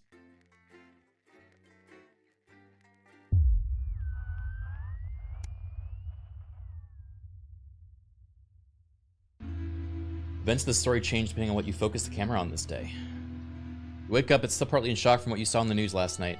But you had to edit on the news last night. When you come downstairs, you find your family sat in the living room waiting for you. Sam Spall was hesitating before starting. We were worried about you last night. After Jeremy, everything that happened. I wonder what they'll do with him now. Are you okay? Okay, so he is alive. I can't shake the feeling he might be right. Sam glanced at Charlie, then back at you. We saw that you chose to play that tape. They paused before continuing. And I couldn't help but wonder why. I didn't feel like I had a choice. I mean, it's true, he did threaten everyone. It's not good enough. Disrupt are bad people. I can't believe you did that. Charlie's outburst seems to come out of nowhere, and no one in the room is prepared for it. Do you even think about how this stuff affects people? You're a fucking idiot. Sam tries to eject Charlie, but he's already slammed the door. Oh no, he's been indoctrinated. For what it's worth, Alex, I think you were in an impossible situation, and somehow you managed to make the right call. Sam throws her arms around you. Only you were stuck in that studio having to make that choice. No one can criticize what you did, and I'm proud of you. Sam supports me. Take a deep breath and gather your thoughts. It's a lot to take in. You're not sure you fully process what happened last night, let alone what Charlie and Sam think about it all. Where's my daughter? It's nice you at least got some company. The TV's playing through some old Western show, and it's not quite as distracting as you'd have hoped. Oh yeah, she's traveling.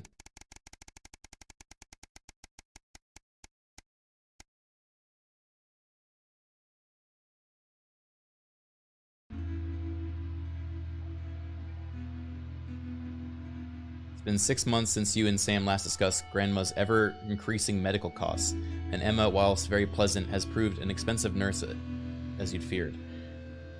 You can't quite believe it's been that long already, but the sanctions are really starting to hit home now, and unfortunately the government's only solution is to help the ailing elderly is a day trip to the transition center. Why does everything seem to come back to money? The transition center, by the way, is basically helping them die. It's like a hospice, but not. It's like a sped up euthanasian hospice. This time it's you at the kitchen table, yet not really as voluntary. This time it's you at the kitchen table, surrounded by bills and paperwork when Sam comes to join you. Today, Emma told you that there was really nothing more you could do, except an expensive experimental new treatment that might not even help. Sometimes your mom wants the treatment. More often she talks about visiting a transition center. It's hard to know what she wants. Sam puts a hand on yours. What are we going to do, honey? She's your mother. It has to be your choice. Oh, yikes.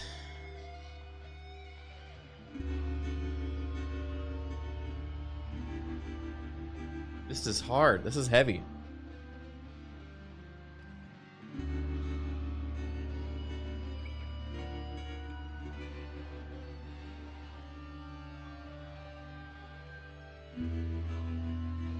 We are comfortable right now.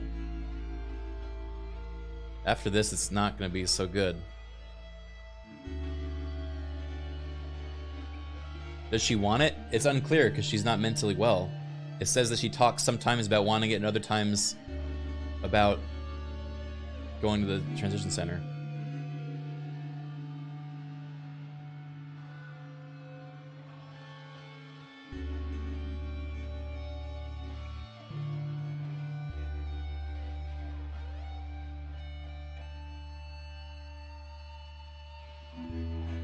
Yeah, I think they're implying she has some degree of dementia.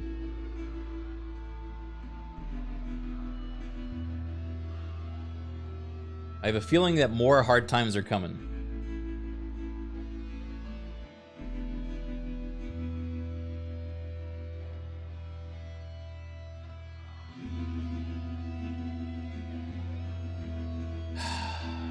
All right. God, this sucks. This sucks. I don't want the game to put me in this position.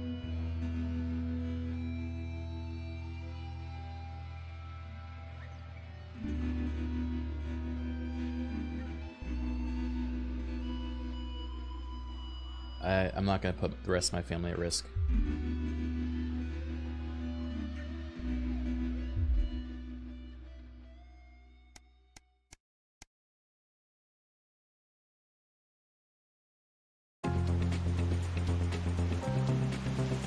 you're finishing up breakfast, Sam comes in with the post. Oh, we got a postcard from Susie. I hope she's having fun on her trip. Wait. How long is this trip? Sam reads it aloud as he finished getting ready for work. So I've seen what feels like most of Urkistan. Really cool place, but so cold. Hope Chippy enjoyed the gift. And maybe, before you say anything, yes, you were right to make me pack an extra pair of socks.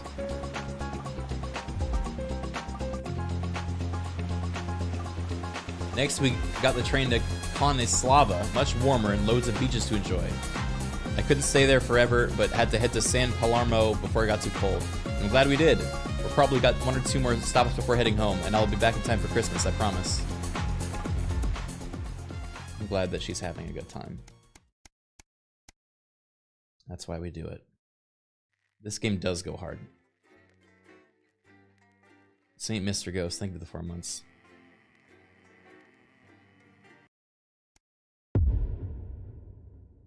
What did he decide? I decided to put them on my mid transition center. Disrupt activity on the interference console tonight. You could choose to broadcast these alternative frequencies by scrolling the mouse wheel down, or return to channel 1 by scrolling up. Of course, I trust you know better than to put disrupt on the air, Alex. We show the news, nothing else. You've asked me to ask you to keep it light. What does that mean? War broadcasts? Just No. don't get drawn into Not doing that. They do know this is the news, don't they? You don't hear this from me.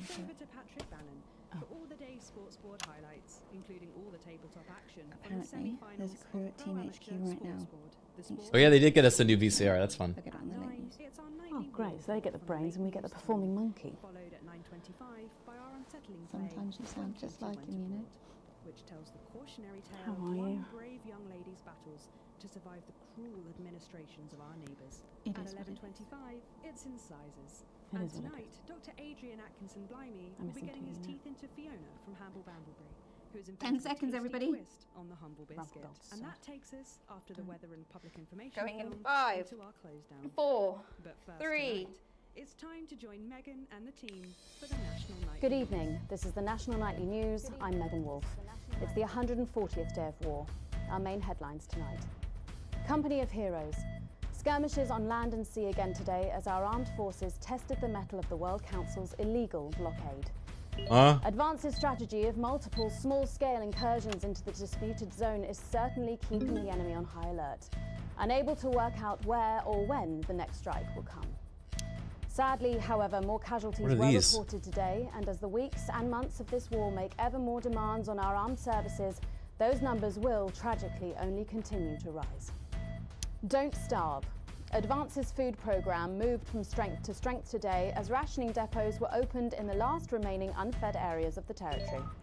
The rationing depots have been constructed in record time, and the government's agricultural coordination strategy has seen shelves restocked with increasing regularity.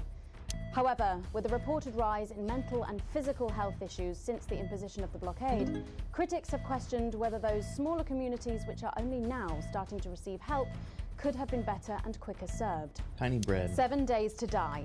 The recent decision to allow those Are these all just video games? They know what they're doing. Transition centres has today been declared an overwhelming success. Previously available only to those in their final years, the expansion of the service has been met with relief by the many organisations calling for it to be opened up to the wider community. Everyone can die now. Have reported larger than expected numbers, but report that they are coping well and able to provide a complete and Oh my service God. to all who choose to use it. Populous. More than 11% of the population have thus far failed to register for a team membership card, a worrying statistic given that the cards are a legal requirement from midnight tonight. While applications Jesus. are still open for those who like to run fashionably late, they can expect a few tricky questions from Advance. Start me up. Disrupt spokesman Alan James held an impromptu rally today in the northern city of Mankleypool. Large crowds gathered to hear the band speaker prove Disrupt are still able to capture the public's imagination. Community cohesion officers found themselves challenged by the unruly mob element always present at Disrupt events, but thankfully managed to keep violent incidents to a minimum. And finally tonight, our mutual friend. Bail was denied in the High Court today for shamed former national nightly news anchor Hey. Jeremy Donaldson. He's alive. The presenter will be transferred to new lodgings at Penton Ridge Prison, while the lengthy preparations for his trial, which is still 18 months away, begin. Following his very public breakdown on this programme 10 weeks ago, the once-loved presenter was disarmed and taken into custody by the Community Cohesion Team. Let's hope doctors can help the once great man. But first this evening, with the war about to enter its 21st punishing week and people hurting up and down the country, I'll be grilling unpredictable Prime Minister Peter Clement in an exclusive interview from his home in Lancashire. This piece of shit. National Nightly News.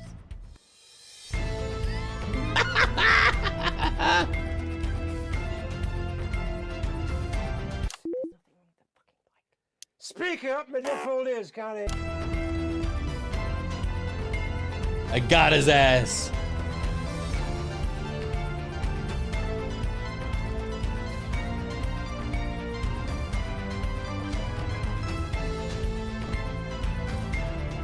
It's amazing I have not been fired yet.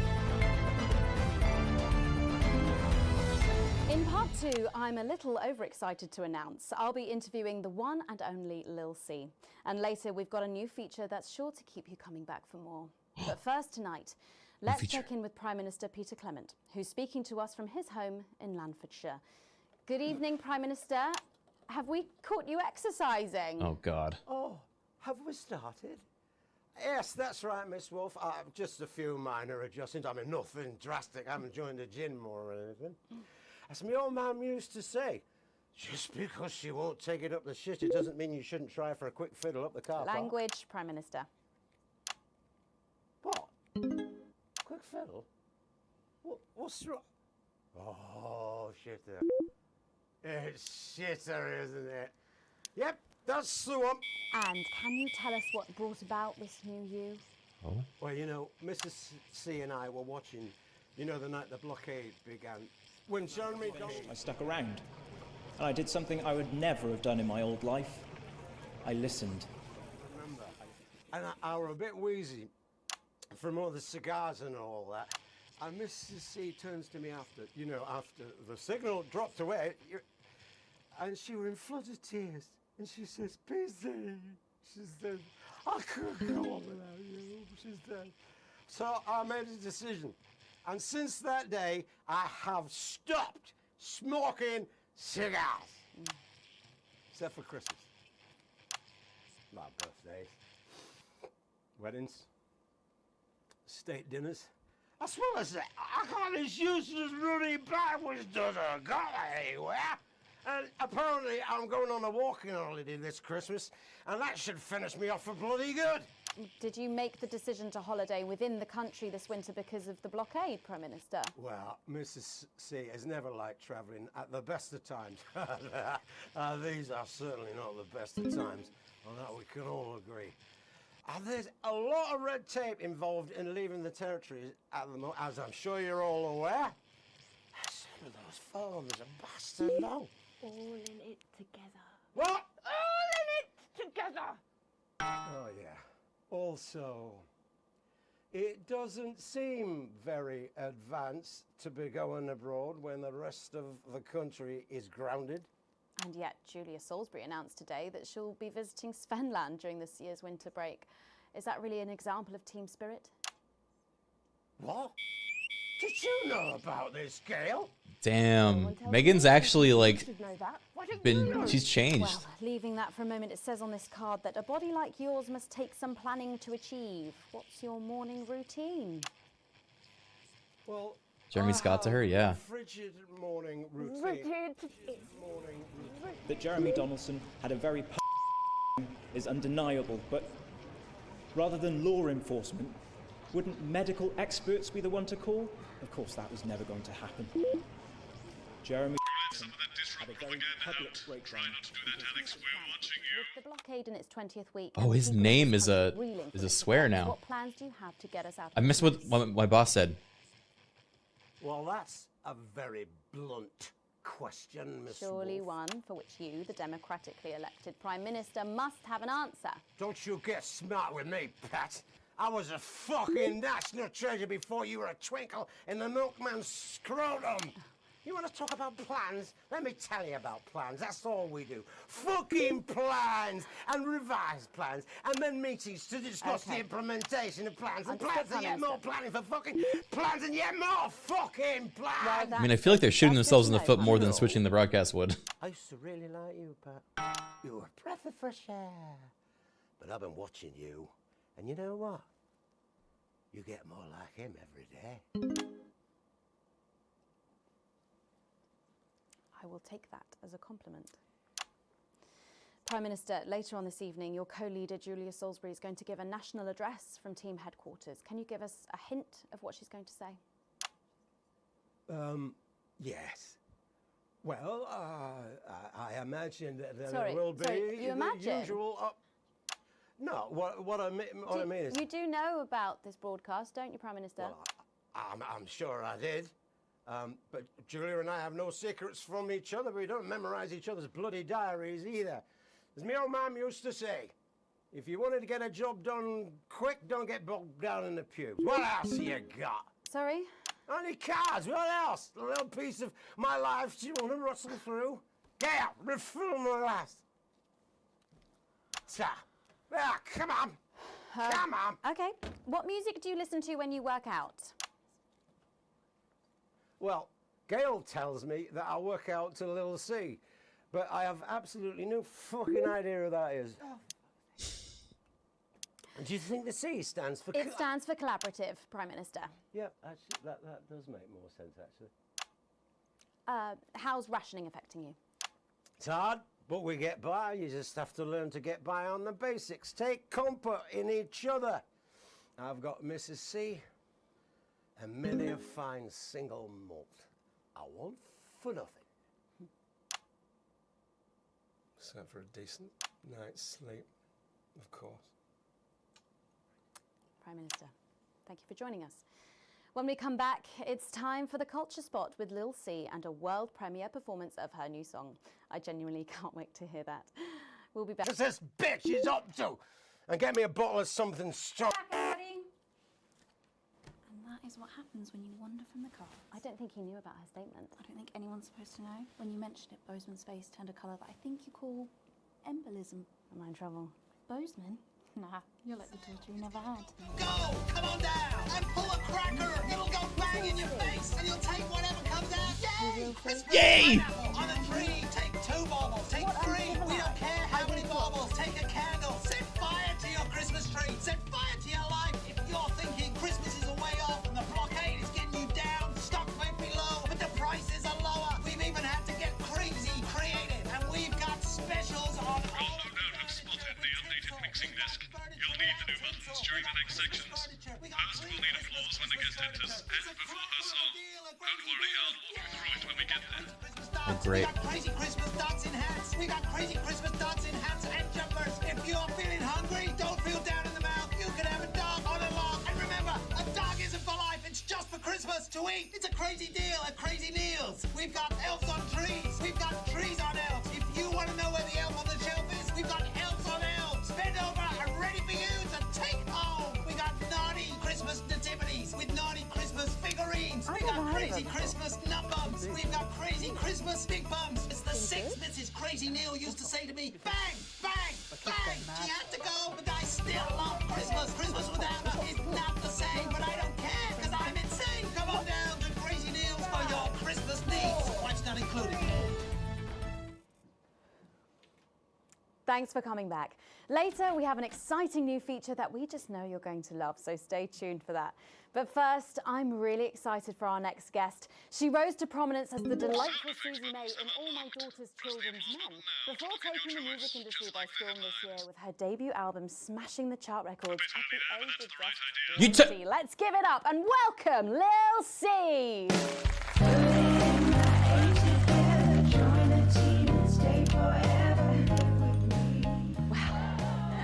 I just say, you look incredible. Oh, thanks, babe. I'm doing this new regime and it really does work. Ooh, what's the regime? And my manager suggested it to me. It basically involves bathing in like cabbage water and then having the leaves sucked out of you while you sleep. Wow, is that healthy? Oh, well, look at me, Meg. The leaves are my only nourishment. Yep, they certainly are. Now, you'll have to forgive me, but I'm somewhat of a super fan, so I'm sorry if I get a bit starstruck. Oh, bless you. I've never actually heard of you before, so if you do get a little tongue-tied, I can always carry the interview. Oh, that's good to know. So your first album, F My Face Together, it hit shelves this summer and it just exploded. I mean, what was that like for you? Bonkers, just so weird. I was in all the papers and the magazines. Overnight, I went from that, like, annoying little girl from that show to that, like, sexy little girl from that show. Wow, that must have been bizarre. Not really, it was just like any other morning. You know, get up at 5, go on a 4-mile run, have 3 meetings on my cabbage bath, but then only then was my dad actually talking to me. Oh, of course. I mean, the famed country singer, Billy Bob Jean Short. I didn't know you'd been estranged. There's nothing that strange about it, Megan. Okay, yes, he may believe that aliens told him to hate women, but there really isn't anything to prove that he's wrong. Uh-huh. So, this newfound explosion to your popularity, I mean, did that change your life? Well, I had to start wearing, like, nicer underwear, you know, for the paparazzi, but as my manager says, best to make the most of it before I'm 30. Is that right? So, what's the album about? So I thought it was about, like, how pretty and great I am, but actually it's about monetizing youth, I think, or about, like, promoting an unrealistic standard of beauty or something. Your manager again. Yeah, he says insecurity is an opportunity. Oh, do you think he'd be happy with you telling us all this? Telling you all what? It really doesn't matter what I say here. I'll do my dancing and then this part will all be forgotten about. Oh. Well, yeah, I mean, we're going to see some of those famous dance moves very shortly because you're going to be performing your new single, aren't you? Yeah, it's from my album Put It In My A Together and it's out tomorrow. Put It In My A Together. Soon, after the last one. Oh yeah, I've actually released 2 albums since lunchtime and a clothing line during this interview. See, this is called Cry for Help and it's going to be in all the best high street and retailer shops and it's out now. So girlies, you know what to do. Scream and cry until somebody gets it for you. Ooh. There she goes. Blimey. All these projects, they're keeping you very busy, aren't they? It must be tough. Yeah, it can get tough and I hate it sometimes and I hate myself. I just want to, like, cry into a bath of root veg. But then I think thousands of girls would do anything to be me, so I must be quite lucky.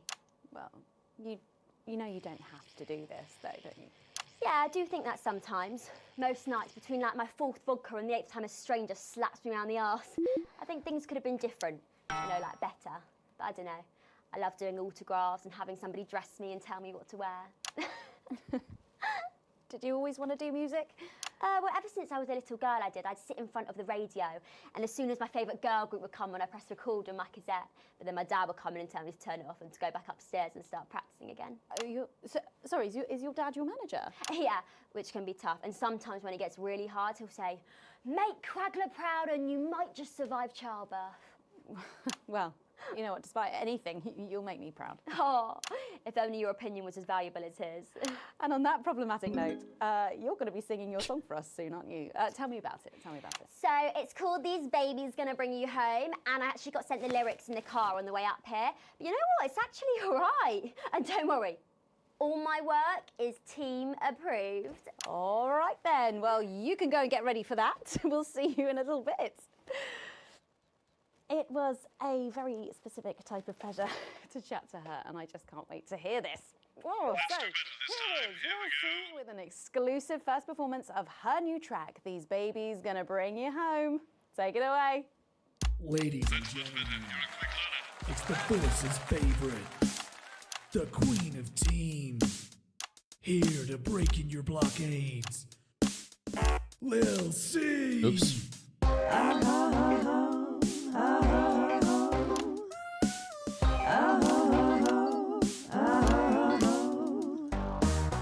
Oh baby, can't you see I'm hungry?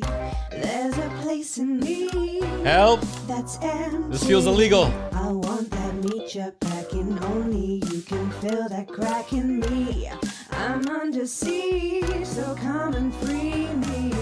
Ain't no disruption here, boy. I got no agenda. Just want the team and me. No dirty foreign member. Don't stop. there's holes in me that ain't been filled yet. I only scream this loud when you do your country proud. I ain't no Oh my god, it's just propaganda. skirmish on my border. Quick before I get much older, tie me down and pull me like an enemy. This is so fucked. An enemy soldier. Oh my god.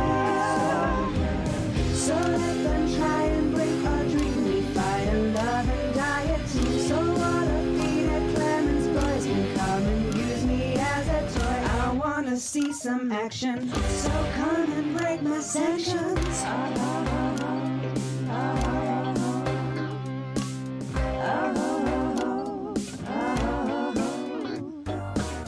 I've been this wild and free since Mama burdened me. She was only 53, but gave to save her family. There's no one judging me if I'm the one that's in your fantasy. Don't die alone, this breed is gonna bring you home. I ain't no vicar's daughter, come and skirmish on my border. Quick before I get much older, tie me down and pull me like an enemy soldier. An enemy soldier. So what a Peter Clemens boys can come and use me as a toy and flip me over, grab my hair, rip off my clothes and down from there. I wanna see some action, so come and break my sanctions. Can I show this?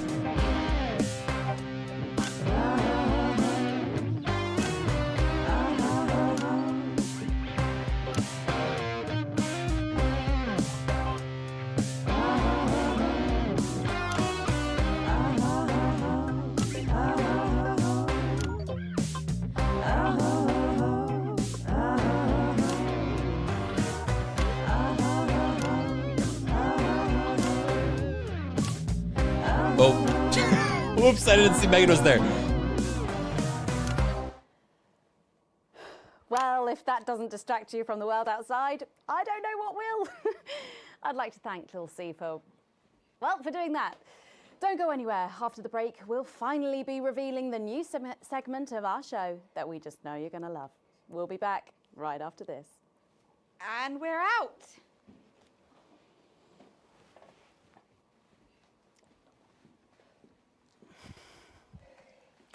Can I just say, thank you so much for letting me do this. It really means a lot to me, you know. Yeah. To be able to promote myself on such a mainstream platform like the news. Well, don't worry about it. And you know what? Good luck for the future. Take care of yourself. This industry can be crazy sometimes. Watch out for that father of yours, won't you? Oh, no. I manage myself. It's just, you know, for the public to have that certain perspective on me. You know what it's like. Oh, right. And Michael? Michael? What about Billy Bob Jeanshaw? Is he? Oh, my dad. He's such a sweetheart. We both had the same agents, you know, like it just made sense. Both of us for our image together. Wow. And Michael, I want to see the revenue share for the clothing line and get me a G&T before my meeting with the lube guys. If they say for your pleasure, I'm going to start needing it. Oh my god. The lube guys. I hope you brought your head around these sound effects, Alex, because you'll need all 4 buttons for the next section. Each time they light up, listen to the actors and try and pick the most appropriate effect. The actors can't hear your choices, so let's not upset them when they watch it back later. Do I look like the Oh, I'm gonna upset them, alright. No, not anymore. I'm sensitive. It's this fucking guy. Just keep adding flowers until it Due to the ongoing military blockade, some destinations may differ from those mentioned in this advertisement, as the cruise now mainly takes place around St. Bumley. 5, 4, 3. Nonix Phoenix, save what's up. Thanks for joining us for part 3. We've been teasing you about our new feature all night, and now the wait is finally over. I can reveal that every night on the show, we'll be treated to an episode of an informative and hilarious new segment called The Notice Board. It stars some top talent, and we're very excited about it. But before we see it, let's have a quick chat with the writer, director, and phenomenon, may I say, Jeff Algebra, guys. Actually, I've dropped the algebra. I go by Jeff DePlume now. How'd you like that? Well, yeah, very fancy. I suppose you need a new name now that you're a successful artiste. Well, exactly. I'm earning enough to pay taxes now. Oh. It's shit. And how does Angela feel about all this? Who? Your wife. Ah! Oh, God, no. No. No, she's long gone. No, she was holding me back. I'm with Norm now. We were married last month. Norm de Plume. Yeah. And why did you write this? What was your inspiration? Oh, well, I received a telephone call offering me 25 grand to write a pro-team sitcom. And I heard my father's voice. It said, Jeff, you listen here, boy. You make hay while the sun shines. You wring every penny you can get out of this. So I wheeled him down to the transition centre, got out my typewriter and started clacking. Wow. Utter shite. And without further ado, let's give it up for the notice board. Why would they be laughing here? It hasn't started yet. Shit! Fuck! I'm sorry, Bozeman. Damn it! God, I'm gonna get fired. That's much better. Keep going like that and you'll do fine.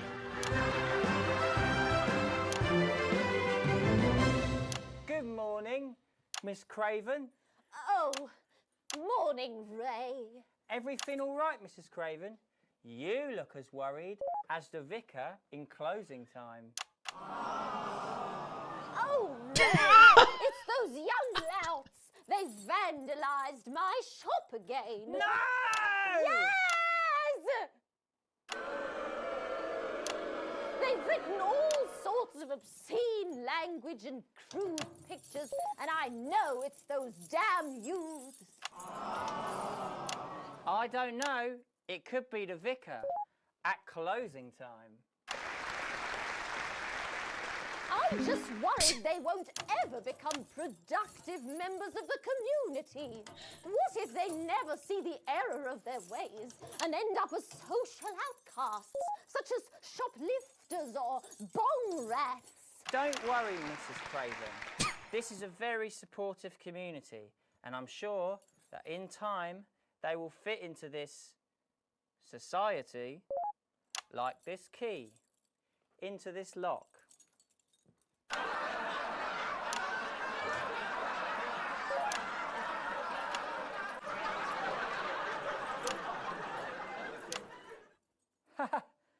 See? Works like a charm. What a lovely way to put it, Ray. And just like that, we can unlock their future. Yes, yes. Wow! Look at all the letters in my collection today. Oh!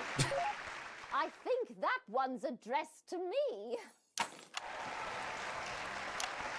What? This one? Oh, so you're right.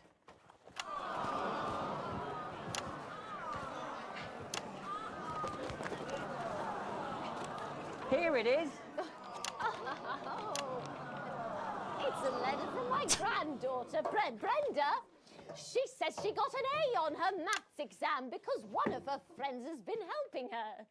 She was always a team player, was our Brenda. What's up, losers? Oh, no.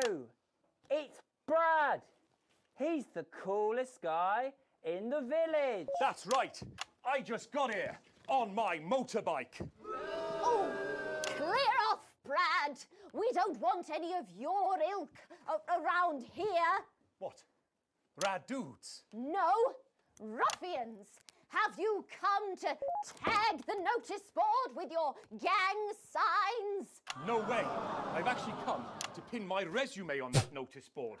I'm looking to do some tutoring after school. What? Did you say tutoring? That's right. Maths is very important. Would you mind, Ray? Not at all.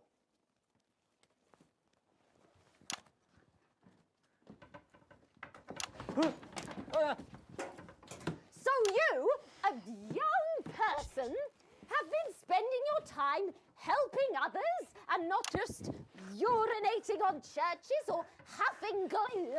Hey, I haven't huffed glue for months. Well, blow me down! You know what? We misjudged you based on how young and cool you are and not on your actions. No doy. So it wasn't you who vandalised my shop last night or called me a rancid old crone from the back of a chopper? No way. It can't have been me. I was too busy helping my friend Brenda with her maths homework. Could you speak up there? I thought for a minute there that you said Brenda. I did, you daft old sow. Did you hear that, Ray? Oh, yes, what a wonderful surprise. I now respect you as a man. Put her there, Ray. Oh, what the heck? Give us a hug. Oh. Whoa. Wait.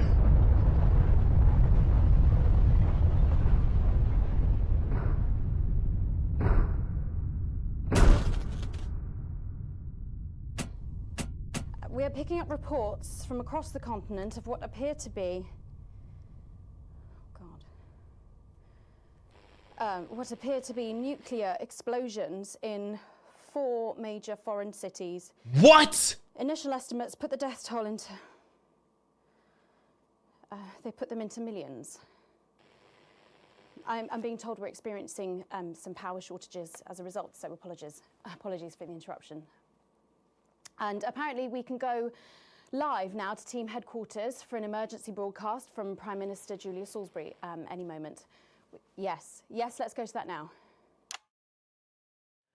Good evening, citizens and leaders of the world. Minutes ago, operatives working for Advance detonated nuclear explosives simultaneously in 4 major cities across the continent. We have similar devices in 58 other urban centres and will not hesitate to detonate them if our conditions are not met in full. Of power fluctuations and what could be minor earthquakes throughout the continent. We will no longer tolerate your illegal and genocidal blockade. You are to remove it immediately. We will accept nothing less than your unconditional surrender. Your territories will be taken under our control. We will install replacement governments to ensure that your citizens become part of the new future. Your borders are now our borders. Your people are our people. They will finally be fed and clothed and educated and healed. But done. For What's your privileged being done view, right now the moment that they to feared our is now neighbours. upon them. This is unprecedented. Our government has Allow committed me an to act, be crystal multiple clear. acts of mass destruction If you in our fire name. a single shot at our territory or harm a single one of our citizens, we will not hesitate to detonate further devices. You will not find them, though no doubt you are already searching for them. Our technology is decades ahead of yours. We will expect your complete acceptance of our terms by midnight tonight. Thank you.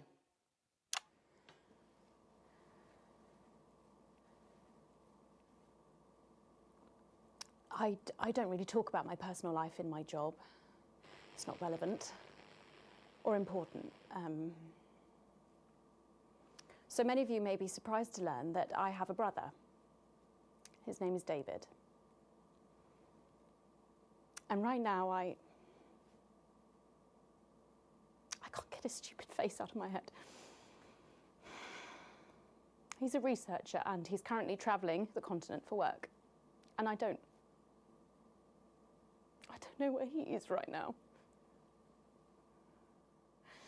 And I should imagine that there are many of you sitting at home tonight digesting this news, and you also have loved ones on the continent. In Urkistan, or Javia, or San Palmerino, or Conislava, which is where David was when I last spoke to him 3 days ago. So when I tell you I know how you are feeling tonight, believe me, I do. But I also know that there's a flow to events. I see it every day here. I know that although tonight it feels like we may be in a time of fear and darkness, we may actually be at the break of a new dawn. We don't know that yet. We can't know that yet, but together we will find out.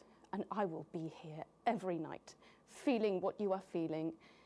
And with your help, maybe we can all get to that brave new world. My name's Megan Wolf. Let's make tomorrow better. And we're out. We've got people ringing round, but the telephone networks are overloaded. Okay. We'll find them. Do we know exactly? I don't have an out. Megan. We will find him.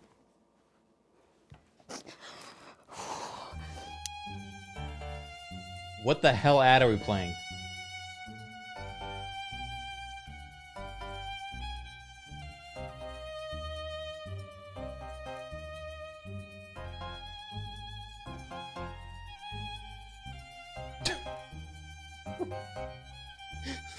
What?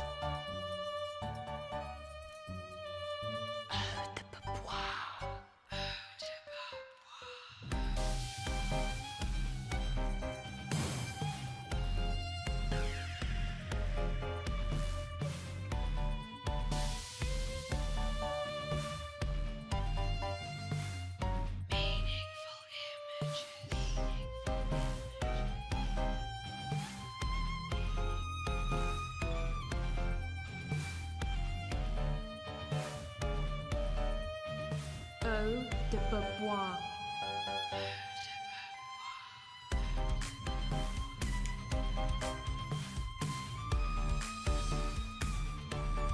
Eau de Bois. The dangerous new fragrance from Eye of the Beholder, formulated with all natural hydrogen sulfide. Eau de Bois. Because who cares?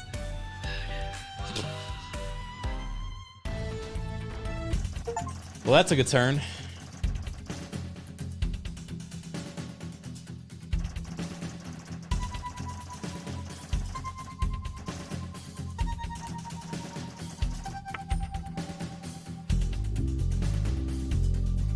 Things are looking up. How's the world doing? Not great.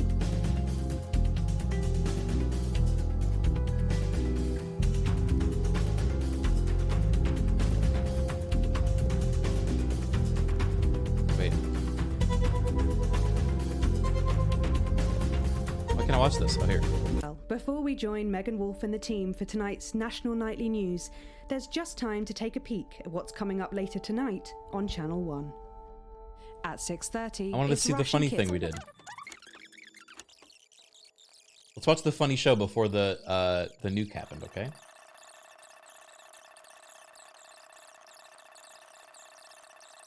The disrupt hacks earn another tap. Yeah.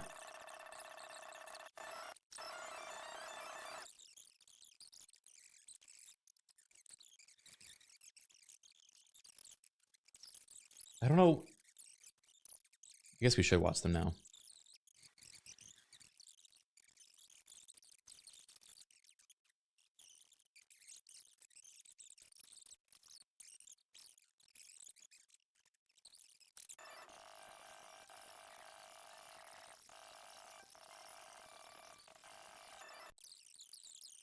Yeah, this was a lot. This took a turn.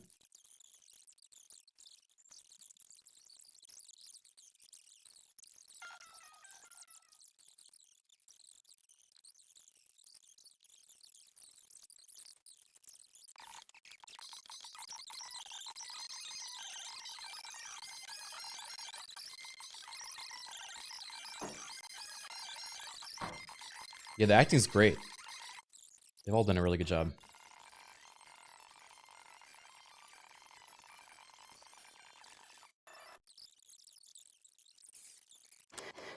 And how does Angela feel about all this? Who?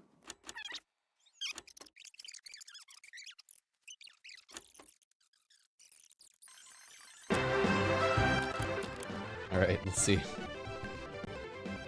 For the notice board.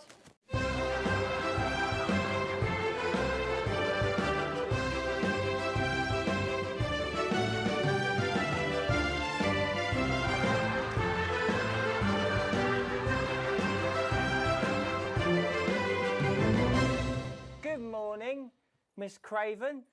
Oh, morning, Ray. Everything all right, Mrs. Craven? You look as worried. Come on, as guys, the let's watch. vicar in Forget about closing maybe time. daughter dead. Oh, Ray, it's those young louts. They've vandalized Are we watching my this again? shop again. I wanted to see how the Yes! audio effects.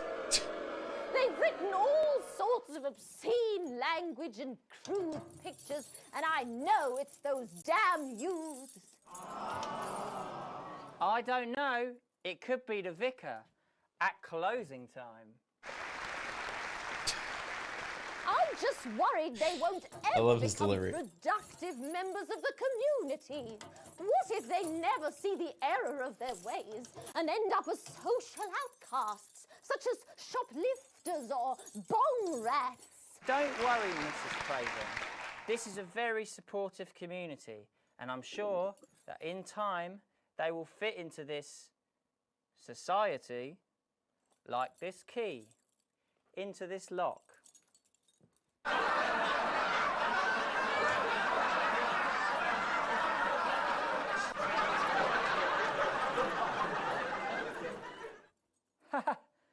See? Works like a charm. What a lovely way to put it, Ray. And just like that, we can unlock their future. Yes, yes. Wow! Look at all the letters in my collection today. Oh, I think that one's addressed to me. What? This one? Oh, so you're right. Why'd he put his hand in there? Here it is. God, it keeps getting louder. Brenda, she says she got an A on her maths exam because one of her friends has been helping her. She was always a team player, was our Brenda. What's up, losers? Oh, no! It's Brad. He's the coolest guy in the village. That's right. I just got here on my motorbike. Oh, clear off, Brad. We don't want any of your ilk around here. What? Rad dudes? No, ruffians. Have you come to tag the notice board with your gang signs? No way. I've actually come to pin my resume on that notice board. I'm looking to do some tutoring after school. What did you say? Tutoring? That's right. Maths is very important. Would you mind, Ray? Now, this is very important. All right, you guys want to keep going? I feel like we're getting somewhere with the narrative. All right. We have to.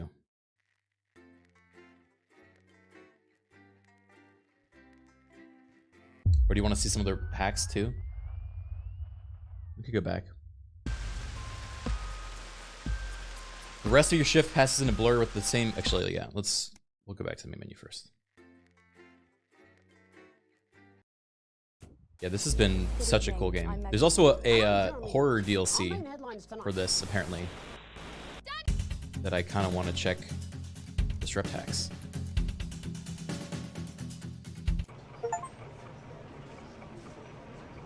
Jeremy Donaldson is to be put on trial. Let's all think about that for a moment. one of the nation's most respected and beloved truth seekers, is to be put on trial. And for what? Waving a gun around he clearly had no intention of ever using. That Jeremy Donaldson had a very public breakdown is undeniable, but rather than law enforcement, wouldn't medical experts be the one to call? Of course, that was never going to happen. Jeremy Donaldson had a very public breakdown because he simply couldn't take what Advance were doing anymore. He knew that the national nightly news was being transformed from a bastion of truth into a frivolous chat show.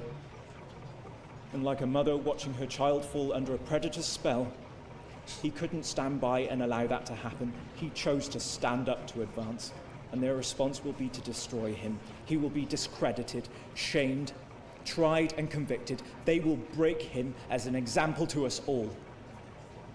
But today, Disruptors named him an officer in absentia. We welcome him to our ranks. We are with you, Jeremy. You do not stand alone.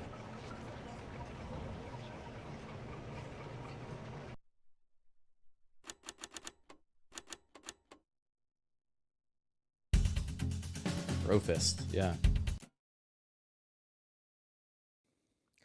We are hearing stories of power fluctuations and what could be minor earthquakes throughout the continent. Stand by.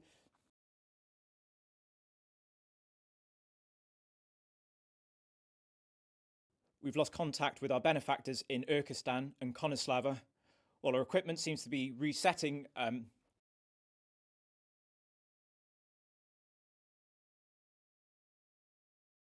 Can we get this confirmed? Can we get this verified? I need this verified.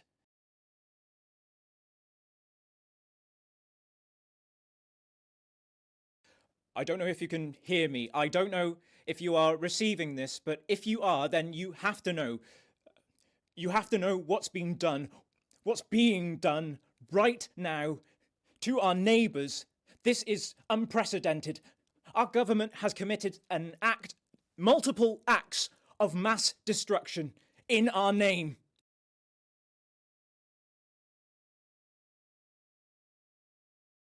Nor do I care how you voted. You didn't vote for this. None of us did. This can't be. We are awaiting further news and, oh, God. What if they respond? Well.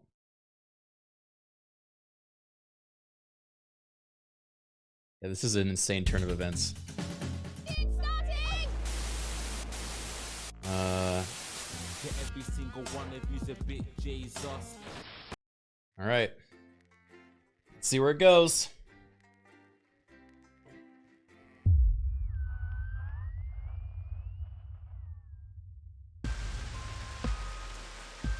The rest of your ship passes like a blur with the same words going around. Operatives working for advanced detonated nuclear explosives.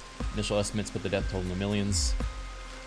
You pull into the driveway with no memory of the journey home. The light in the front room is on. Clearly someone else is still awake. The door creaks open in the living room and you find Sam sitting on the sofa staring at the TV. The screen is off and they're clearly lost in thought. You take a seat beside them and put a reassuring hand on their shoulder. They don't look at you, but they do reach up to take your hand in theirs. Now you're close. You can see the tears flowing freely down Sam's face. Our little girl. The hell can we do? The bastards killed Susie. She's dead? We just know that? And millions of others. All because of their fucking war, which we never asked for.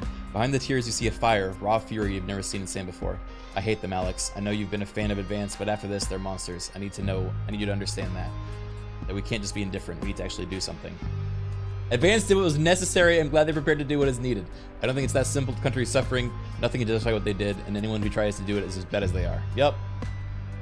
Relief spreads across Sam's face like a wave, and they collapse against you, clutching tightly. Clearly this was weighing heavily on them. You're not sure you've processed it fully yet.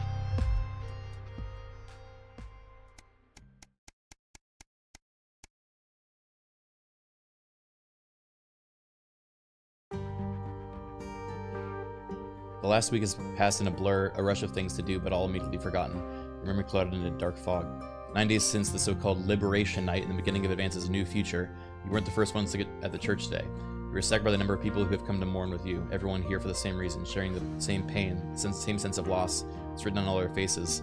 much as would be on yours. You step away from everyone else. Your daughter, poor little Susie, gone. Sam has said little since that evening.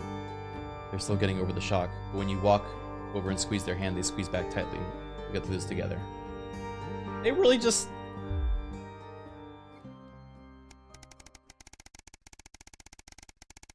What? Wait, pause. That's over a year. It's a seemingly ordinary morning, but as you get to work, you find a small crowd gathered in the break room. When you go and grab your first cup of tea of the day, you can't help but overhear some excited chatter. You didn't hear? Yeah, another one's gone missing. What's that bring the total up to now? Well, I should think about 100 at this point. They won't all have been reported or noticed yet. An excited young woman turns to you and begins to explain. Another professor went missing from Queensview University. With all the other disappearances over the last year, scientists, doctors, researchers. She paused before lowering her voice to a whisper. It's clearly disrupt, targeting the people speaking out against them. I even heard advance are struggling to prevent further. A deep, familiar voice from behind you interrupts. What exactly is going on here? Bozeman clears his voice before continuing. I've told you before, I don't want to hear about these so-called disappearances. Come on now, people. Advance has been very clear that they're nothing to worry about, which means they're not our problem unless they start classing cappuccinos as intellectual. I don't think anyone here has anything to worry about. Get back to work. Look, I know you have a habit of doing what you want, but things are different now. Advance runs the show, and they've made their feelings clear, so now I'm doing the same. Channel 1's official position is that the government has things well in hand, nothing more, nothing less. I trust I won't be hearing talk about this again. Wow.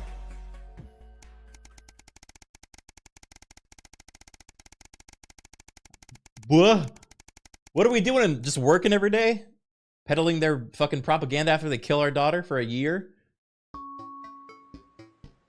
You drum your fingers on the steering wheel impatiently as we wait for Charlie again. It's great he's enjoying the Cohesion Cadets. I would take his ass out of that. And is so enthusiastic, but does he really need to stay behind every week to help? It's your Saturday evening too, after all. Can't help but smile back at the frustration starting to fade as you see him so genuinely happy. After hugging his friends goodbye, Charlie heads over to the car and gets in, his face flushed with excitement. So how was... You've interrupted as he can't think of any longer. Guess what? What? So obviously the Cohesion Cadets is is a starting point for becoming a CCO. So we get a head start when applying for that. Charlie gushes, clearly keen on explaining his news, almost tripping over the words in an effort to tell you. Well, apparently from next year, the top 5% of cadets will be taken into a special program to become CCMs, Community Cohesion Managers, and guess who's going to be in it? He beams at you. And what exactly do they do? Well, basically they need a new liaison team between regular people, the CCOs, and the Betterment Department. And that'll be us. People come to us with concerns and we'll decide whether they need referrals and if so, to which department. So you're gonna be helping people report on their friends and neighbors. Well, yeah, I guess, but only bad people. It's about helping the community, making it safe for everyone. Charlie frowns at you. You don't like the CCOs or the Betterment teams? I'm worried about them having that much power and turning people against each other. It's starting to sound like the people that Advance are trying to help. Charlie looks at you, a serious expression on his face. Don't worry. I'll make sure that everyone gets the support they need. This is a good thing for the community, and the team will be able to help everyone. He nods to himself and sits back at the seat. Even the car is somewhat icy for the rest of the journey. This all escalated really fast, and I do not feel like I'm able to put the brakes on anything.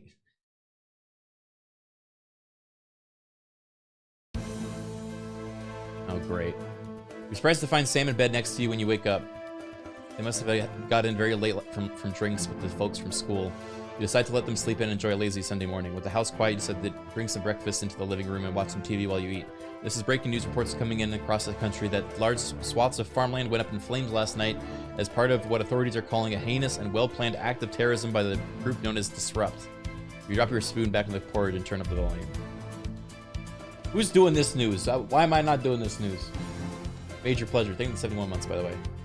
In addition to food stores, which government sources have said will be put on strain on universal menu centers countrywide, a number of CCO and civic buildings were targeted in last night's attack. According to Prime Minister Julia Salisbury, special prisons and re-education betterment facilities were raided, and a small selection of problematic and potentially dangerous individuals were forcibly extracted from lawful custody. Oh wait, Jeremy! Jeremy was just let free. Unfortunately, it appears that the CCOs were ill-prepared for an event like this, and Disrupt seemed much more effective and well-organized in comparison. While most of the targeted locations were thankfully empty of people, given the lateness of the hour, the Betterment centers were fully staffed when they came under attack. 17 CCOs and 4 administrative staff lost their lives as a result of the brutal actions of Disrupt last night, with countless more injured. Many Disrupt seriously rushed to the hospital. A few Disrupt members were captured during the conflict, but the vast majority of them seem to have evaded capture so far. You're interrupted by Charlie walking into this living room, bleary-eyed with a piece of toast. Anything interesting going on? He gestures to the TV. Oh, they gendered Charlie. Wait, Charlie's my son, never mind. Mutely, you leave the news on as they cycle through the story. Again, Charlie watches in a hushed silence. By the end of the broadcast, they're dubbing it The Night of Fire. Everything going to be alright.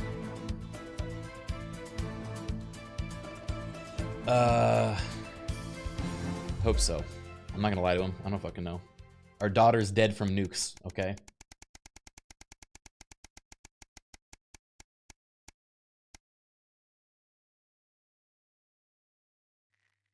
Oh boy.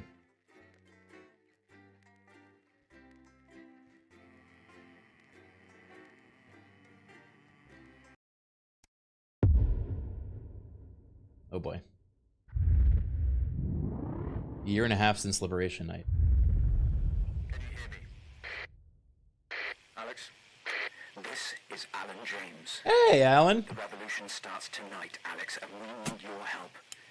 Throughout this broadcast, we're going to ask you to do things that will directly help with this mass protest.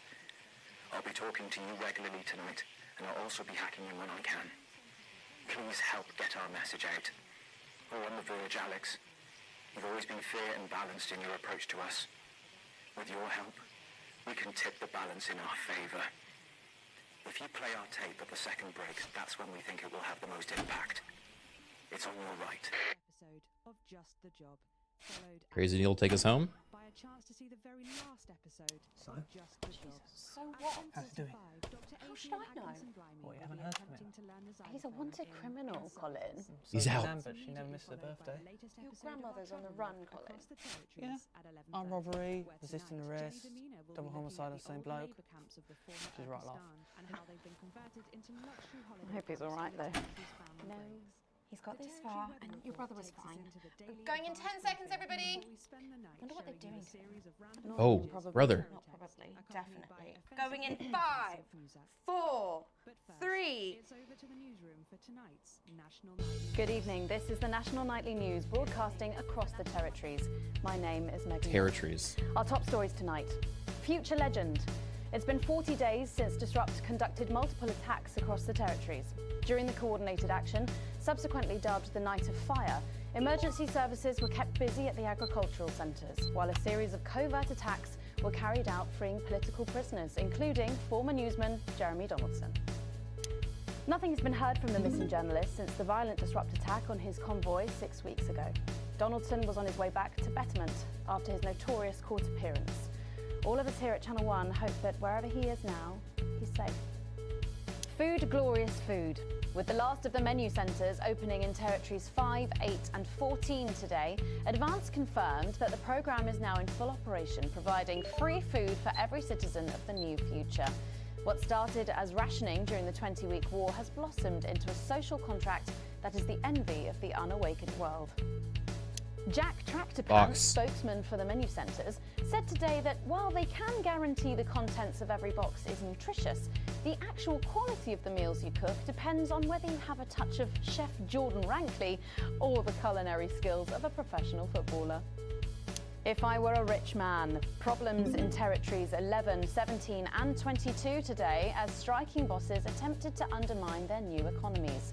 With seemingly no awareness of irony, the former CEOs and MDs have come together to form the Wealth Creators Union, with demands including a return to 150% bonuses, private jets, and mandatory grovelling zones. In an annoying show of petulance, the former elites drove their luxury vehicles at 10 miles per hour up and down the motorways of their respective territories. The coordinated protest of elites inconvenienced several 100,000 of their employees. Some fun now. Ignore the Signs of up. ever more resistance to advance's radical policies today, as popular resistance movement Disrupt extended their reach further across the territories. The organisation's emblem appeared in every major city across the territories last night in a well-coordinated publicity stunt, which has seen them dominate the headlines. Bunny Panda? While it's beyond debate that Disrupt's membership is growing at a rapid pace, not everyone seems to be as energetic about it as spokesperson Alan James would have us believe. Oh. Especially not this resident of Grottingberg Zoo in Territory 6, who seems remarkably unenthused about global politics. Three of our Panda. regular stories come to an end tonight. First, a Flard rain's gonna fall. More tragic photographs emerged today from Sophia Remington's failed Flard Festival. Arrivals at the The island Flard paradise were Festival. shocked to discover that the accommodation was on fire, the ocean was missing, and the only music was Jackson Hamstring's Banjo Fantastic, with 81-year-old Jackson Hamstring, who mercifully appeared to have forgotten his banjo. One crying attendee told reporters, "I came here to find my inner Flard, but all I discovered was what it's really like to be a paw." Whilst most of the blame has been passed to event manager Jimmy Longcon, Sophia Remington... Jimmy Longcon is such a good name for a scam artist. Surely not the way she'd have liked her tenure as CEO to end. A tribe called best. Good news from Dante's Taint, as it seems the community of scientists, now permanently trapped underground, have adapted well to their forever home. Oh. Analysts say that a completely new subterranean society has developed in the caves, with a rock-based economy, annual moth-eating competition, and a new language, or possibly disease, called Taint Tongue. It seems like Ingrid and David's team are thriving. It's just a shame that they've started eating the weak. Man on. Footballer Johnny Handsleeves and his new wife Tiffany Lamour proudly announced today that their little team was 1-0 up at full time, which apparently means that they're having a baby. Once beset by tabloid controversy, Johnny seems to be settling well into family life, calling this latest news the ultimate golden goal, if a golden goal also peed on you. All that, plus we'll be taking a trip to Dangling board, as well as getting a sneak peek at the hottest ticket in town. That's all coming up on tonight's National Nightly News. Oh, I love British humor, dude.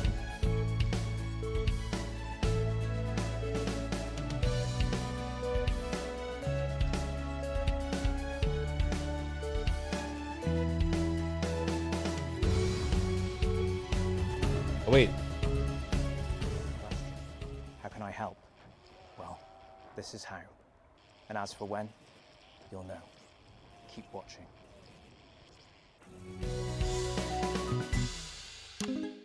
But first, 500 days after the loss of a fine leader and a great man, the start of tonight's programme is dedicated to remembering and celebrating the life of Peter. The fence, worked myself out because bang! Straight on the floor, down on the ground. Where Julia Salisbury will be breaking ground on what will soon be a memorial garden. In Oh, Peter's Peter's honour. dead. Patrick. Listening to that old bitch lying through her teeth about missing that poor bastard. Patrick. I don't know what I'm going to do. We're live. Because I'm not being funny. Things were better with Peter, weren't they? Patrick. They were, and I don't mind saying it. They were, because he held her back. But now there's no stopping her. Hello, Patrick. We're Of live. course, can't say that, can I, Francis? No, not with public ownership. No, with public Having a ownership, you little can't say problem anything with these Patrick's days. earpiece there. Now she's lost it, mate. She's completely off the rocker. I heard from an aide that... Hello, Megan. You join me here live from the what? Oh.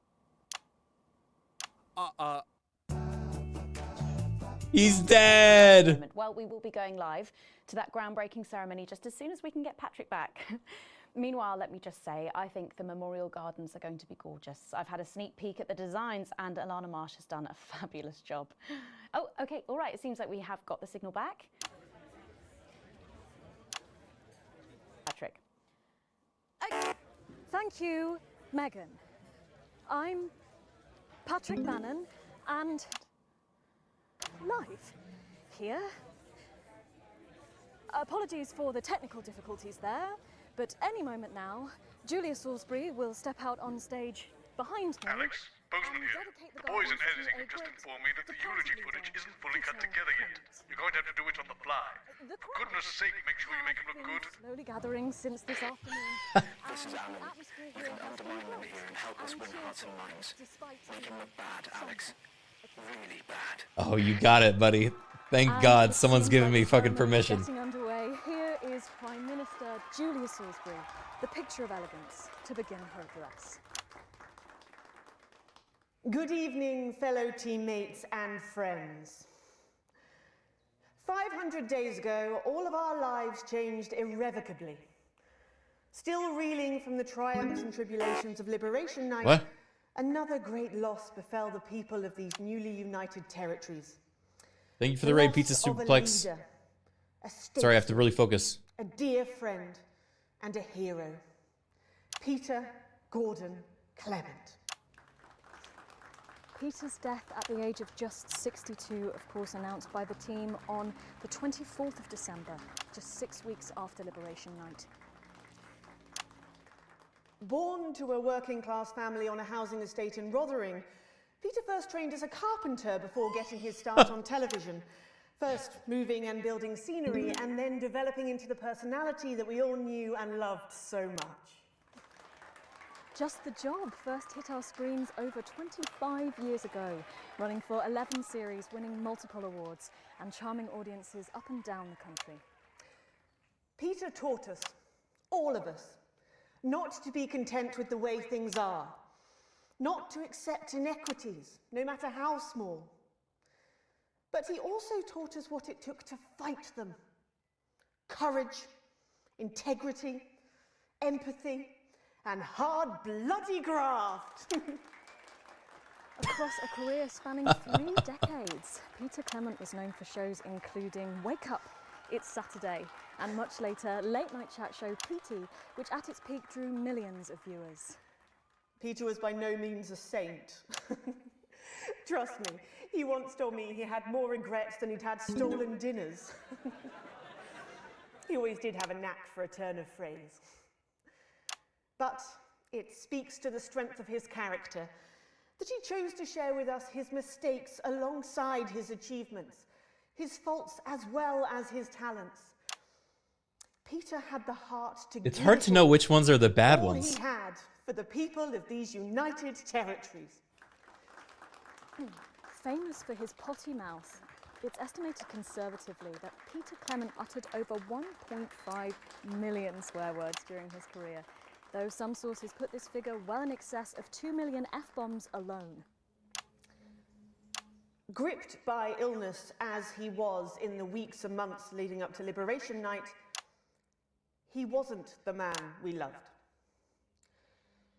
But his eyes still twinkled with that familiar joy for life, that spark of wit and wisdom of a life lived for others. Prime Minister Clement, of course, died from apparent liver failure after suffering from the long-term effects of alcohol abuse.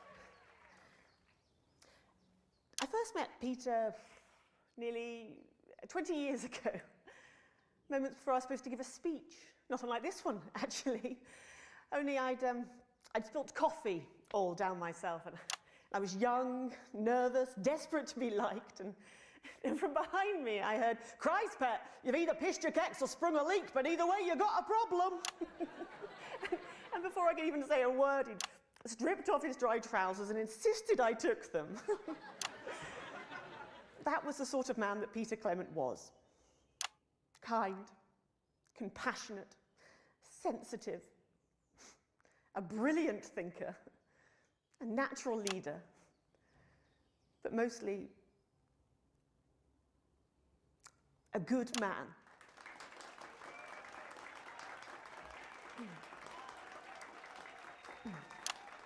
This glorious, this shining beacon of Thank you, Alex. equality and There'll be another humanity opportunity to steer public perception soon. It's really starting. You'll know when. Despite his accomplishments, the future he forged, the boundaries he pushed, to me, he'll always be the man in his pants cheering on a stranger at the back of the conference. It is my great honour to give to you the Peter Clement Memorial Garden. Shall we see if we can get a countdown going? Everyone with me? 10, 9, 8, 7.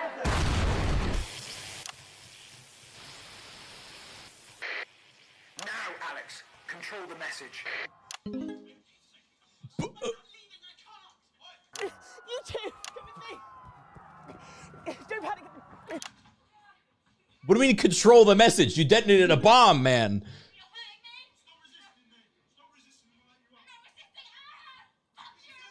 Resisting! You saw! Not resisting! Turn the camera off. National Night News. We have the right to be here. I said turn the fucking camera off. Look at me. Look at me. Oh, I can't hear you. I can't hear anything. Yes. Medics are coming. You sit down. I can't hear you. I'm from the National Nightly News. Well, then you can consider this payback.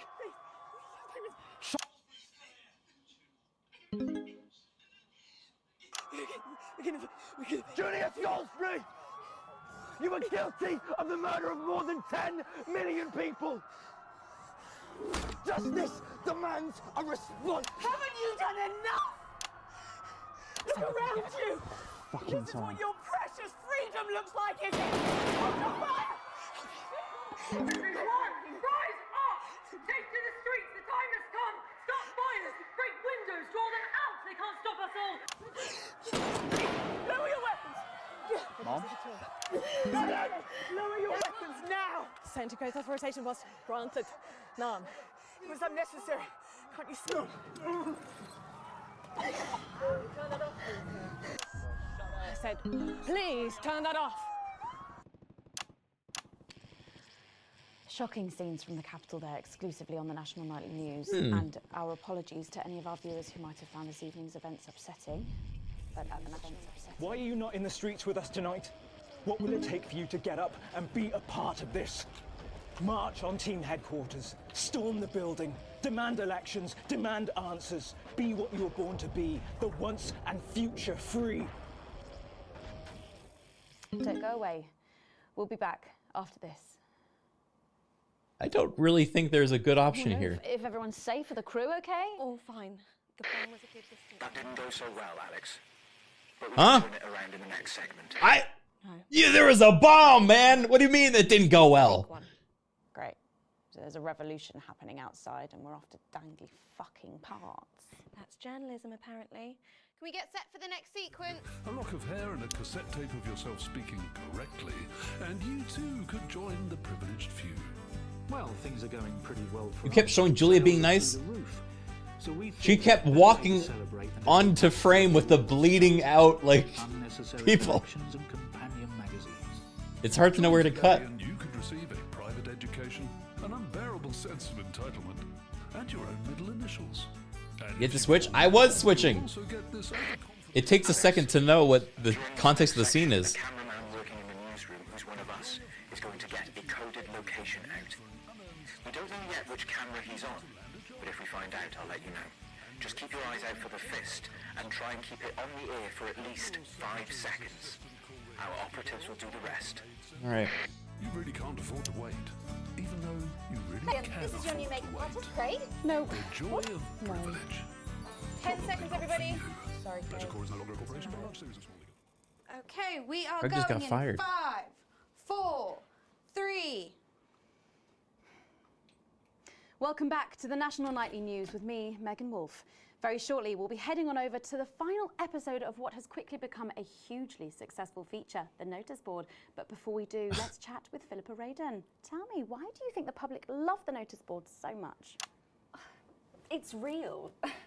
There, I said it. It connects with people. You know, people look at us and they say, those are real people struggling with real problems. That's a really interesting point. Yeah, I mean, I was saying to my PA's secretary as I got out the limo, I was saying, it's good for people to see normal, authentic people like them on TV. People like you. Yeah, precisely. Right. Unfortunately, then I was interrupted by some dreadful wretch who wanted an autograph, but a swift kicking from security soon put him back in line. Yes, well, I think it's really good that our screens are filled with such relatable stories. So, the notice board is coming to an end after a sensational time at the top. What do you think has made this show so successful? It's a combination of I'm trying- so many things. I'm trying to My see if hard camera work, 4 is the one I should be my talent, cutting to. my look. Wow, we really have a lot to thank you for. Hey, hey, hey. You're welcome. We just heard our man's on camera 4. I have a real sense of... Get back to the interview, Alex. You know, a sense I've been entrusted with something precious and that I should use that platform for good. Yeah, I think that's really important, that we should use this platform to do good in the world. I agree. That's exactly it. So I've decided to help as many underprivileged children. Excellent work, Alex. That's the location shared. Next, you'll need to give them the go. Is that better access to education, or reducing child poverty? No, by adopting as many as I can get my hands on. Oh, okay. How many children have you adopted? Oh, we're well into the double figures now, Megan. I stopped I- counting in the late 30s. Goodness, that is a lot of children. Yeah, once we finish putting them into the guest room, I'll have to put a futon in the laundry cupboard. Oh, you really are some sort of hero. Hey, I live a privileged life. What can I say? I mean, any child I can take on is a child rescued from suffering. Poor children. Were their lives really that bad before? Oh, they're Northerns, I presume so. Okay. Yeah, it's shocking to think, actually, that only 1 in 10,000 children have a celebrity parent. I'd never thought of it that way before. And I'm doing everything I can to fix those numbers. What do you think it is about your life that's so desirable, then? Well, it's mainly shame and panic interspersed with expensive bottled water, so actually, if anyone wants to, I'd happily trade.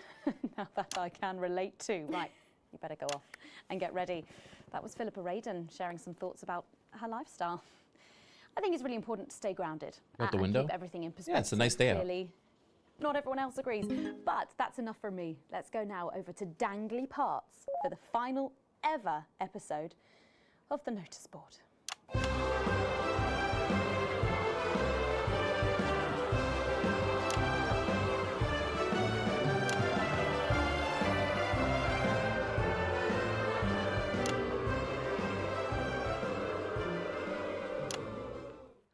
What a day!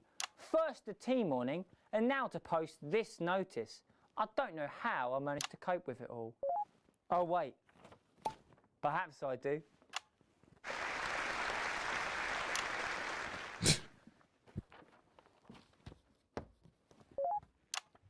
Oh! By St. Barnabas, what on earth is all this? Freeze, dirtbag! Oh, Laura, it's you. I thought for a moment you were a knife-wielding mugger or stabber.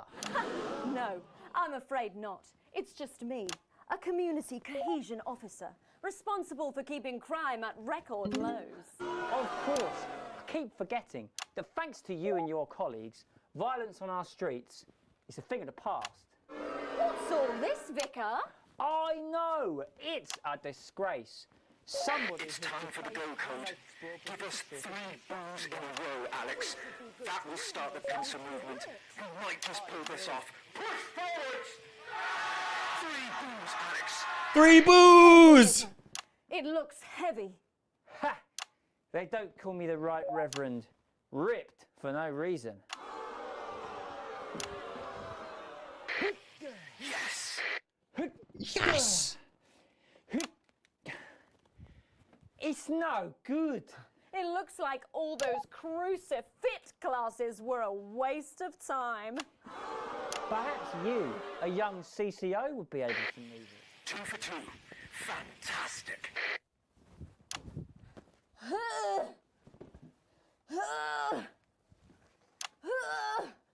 Looks like all those lifting classes were a waste of time.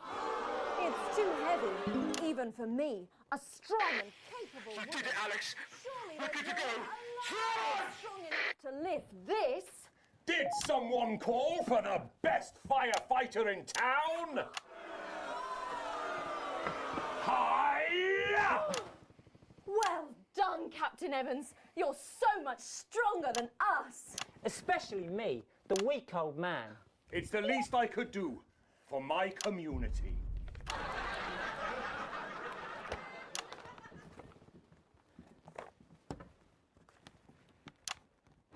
No luck catching the little devil then? Unfortunately not. The ferret struck again last night. When Ray opened the post office this morning, he found that every single stamp had been pre-licked. 1, God! Some people have no decency. Sadly, if we don't catch him before tomorrow, we may have to cancel the village fete. Don't worry, we won't let that happen. Will we, Vicar? No, no, no. Laura, tell me, why do they call him the ferret? Some say it's because of his sneaky nature, but really it's because whenever he strikes, he always leaves behind the foul stench of urine. Never fear, officer. We'll catch this pissy nuisance and save the village fete. Or my name's not Captain Danger Evans. Oh shit, the wrong one. community cohesion team are doing their best, but they simply don't have the smarts to solve this mystery. But I know someone who does. Someone who's about to blow this thing wide open. Me! Blackout!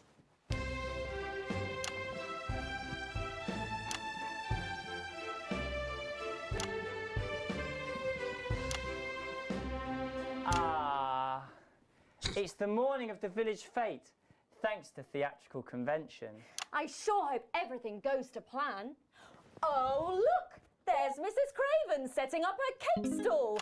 And look, there's the motorcycle display team setting up for a show that would be far too expensive for live television. I'm going to set up the coconut shy. What are you doing, Vicar? First, I'm running the tombola. Then I'll be selling forgiveness for money. Aren't you judging the jams? I couldn't possibly. Well, that sounded like Mrs. Craven. Looks like someone sucked all the jam out of her donuts. That damn ferret has struck again. Whatever are we to do? Although I'm very competent, I have no idea how to solve this case. I guess we'll just have to cancel the fete. Hold it right there, ferret. Me? Have you been drinking from the fire extinguishers again? Not you, the vicar. I don't know what you're talking about. Admit it. You wanted the village fete cancelled so you could have the day off, didn't you? I already have to work Sundays. I shouldn't have to work 2 days a week.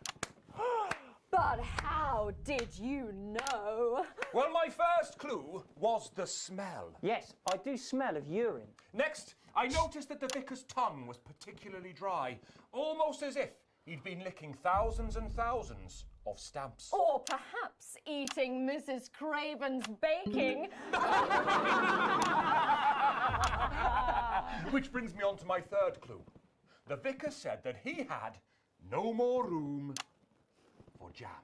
Almost as if he'd had his fill. Precisely. But you managed to figure it all out from that? Well, I also found this at the scene. That proves nothing. No! Get him out of here, officer! You did it, Captain. You could say you ferreted him out. Hey, come on. Let's go and have a party in my massive garden. I am doing well. Thanks to you, we're all doing well.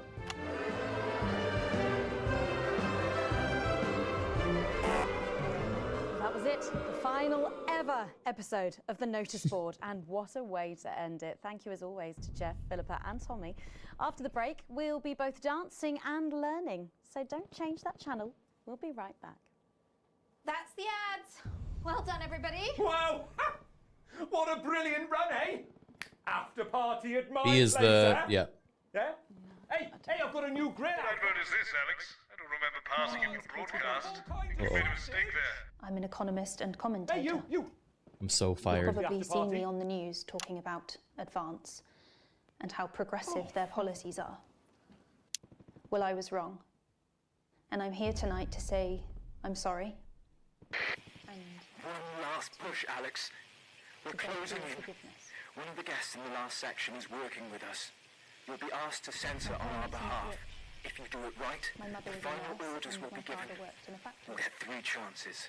I was Get the at least first 2 of them member of my right, family to and go we're to going to win this thing. Huh? It's happening, Alex. Tonight we take it back.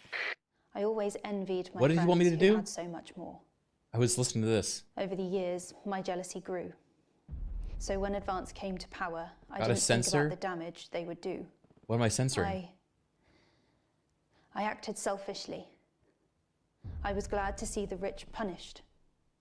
I didn't see how backwards They want me to Advance were. censor things they're doing? I understand that rather than tearing down the wealth God. creators, we should have been helping everyone else to take a seat at their table.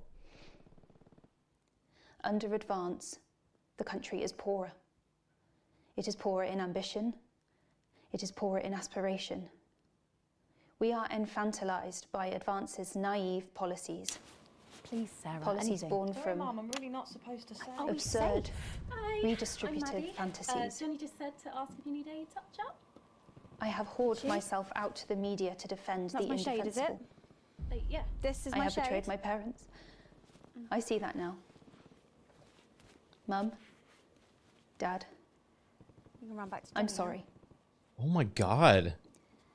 Our only hope, Sorry about that, Sarah. Nothing. the only hope, At all, like at all. They said no one's died. now that's all I can lies say. 10 with seconds. Disrupt. What's wrong with you?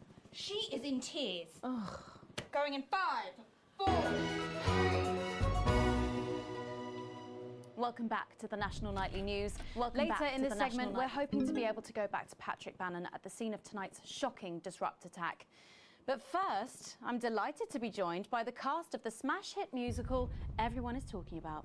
I'll be speaking with the cast in a moment, but first, let's take a look at them in action. Please give a warm National Nightly welcome to the Novaries.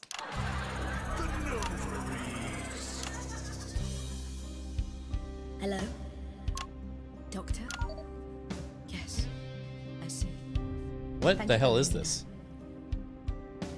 I have a decent life.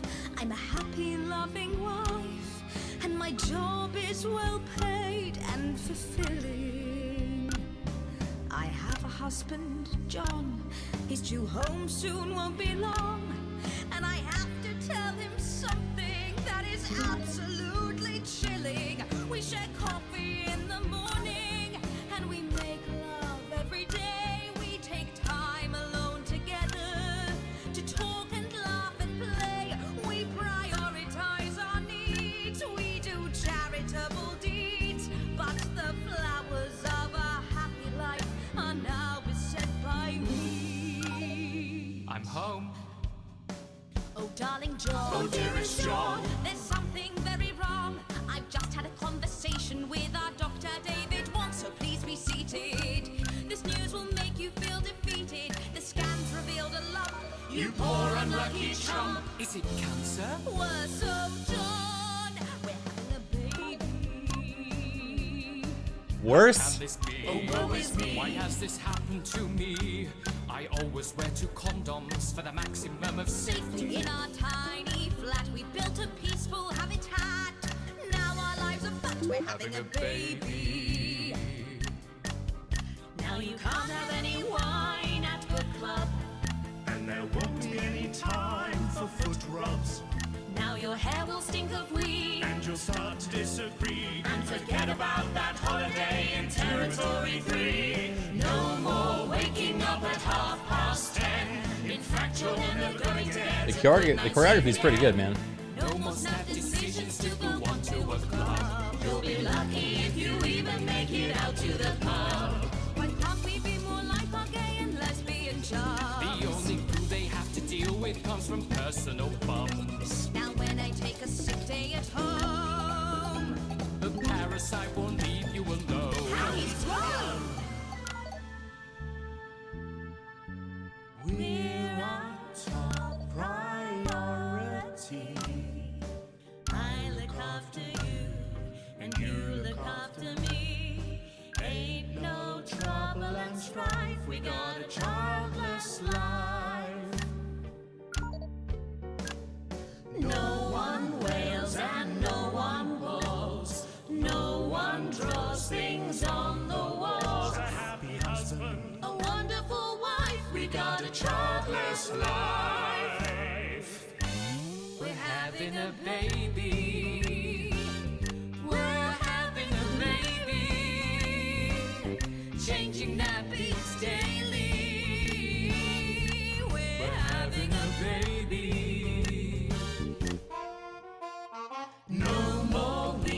I'm supposed to censor in this for the revolution? Now your kid is uppermost. It's more than a passing craze to have childless days. That's later? Okay. We're having a baby and drink thrown everywhere. Death trap toys at the top of the stairs. Every parent prays now. We're having a baby.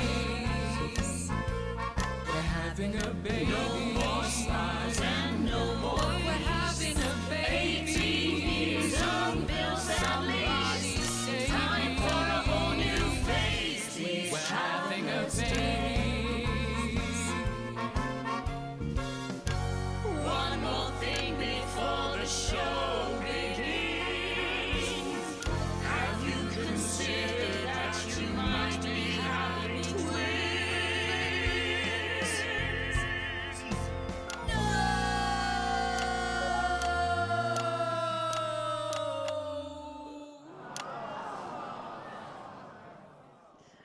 Amazing. The Novaries there, treating us to their opening number from Elegy for a Childless Life, which is currently the hottest ticket in the capital theatre district, and will be touring the territories later this year. Right then, come on you lot, come on down, let's go, don't be shy. Hello. Hi, Megan. Hi. It's an honour to be here. Oh, really? Are you fans of the show? Yes. Used to be.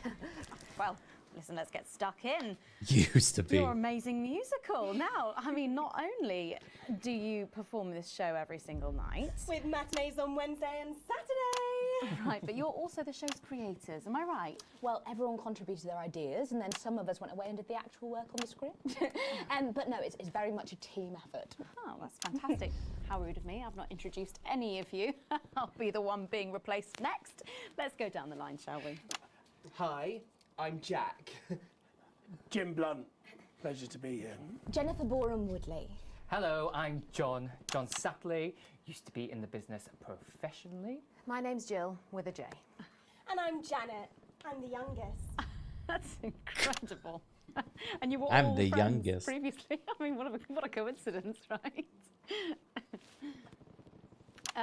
With your names beginning with a J. Oh my goodness, guys! Our names all begin with J. How have we never noticed that? Because you haven't typed them out 1,000 times, maybe? You knew? Why didn't you say anything? I thought we all knew. It's bloody obvious, isn't it? I just thought we were doing a funny thing where we never mentioned it. And I believe, as well as being friends, you're also couples, you know, in real life as well as in the show. Well, not exactly. No. I'm not married to him. I'm with Janet. And I'm with John, you lucky bean. Jim and I are married. 4 fabulous years. Well, that must make for some confusion in the rehearsal room. Well, you should have seen the first draft. Jen decided that Jack would play Jim, I would play Jack. Jen, Janet, Jill, Jen, Janet, Jill. What about John? Well, my character was originally just called Man 1. It was allegorical. It was very confusing. Not for a professional. After much toing and froing. And gnashing and wailing. And gin and tonic. We decided that we'd just use our own names, which is less truthful. We're also less likely to go into the wrong dressing rooms. Oh, God, yeah, that would be very embarrassing, wouldn't it?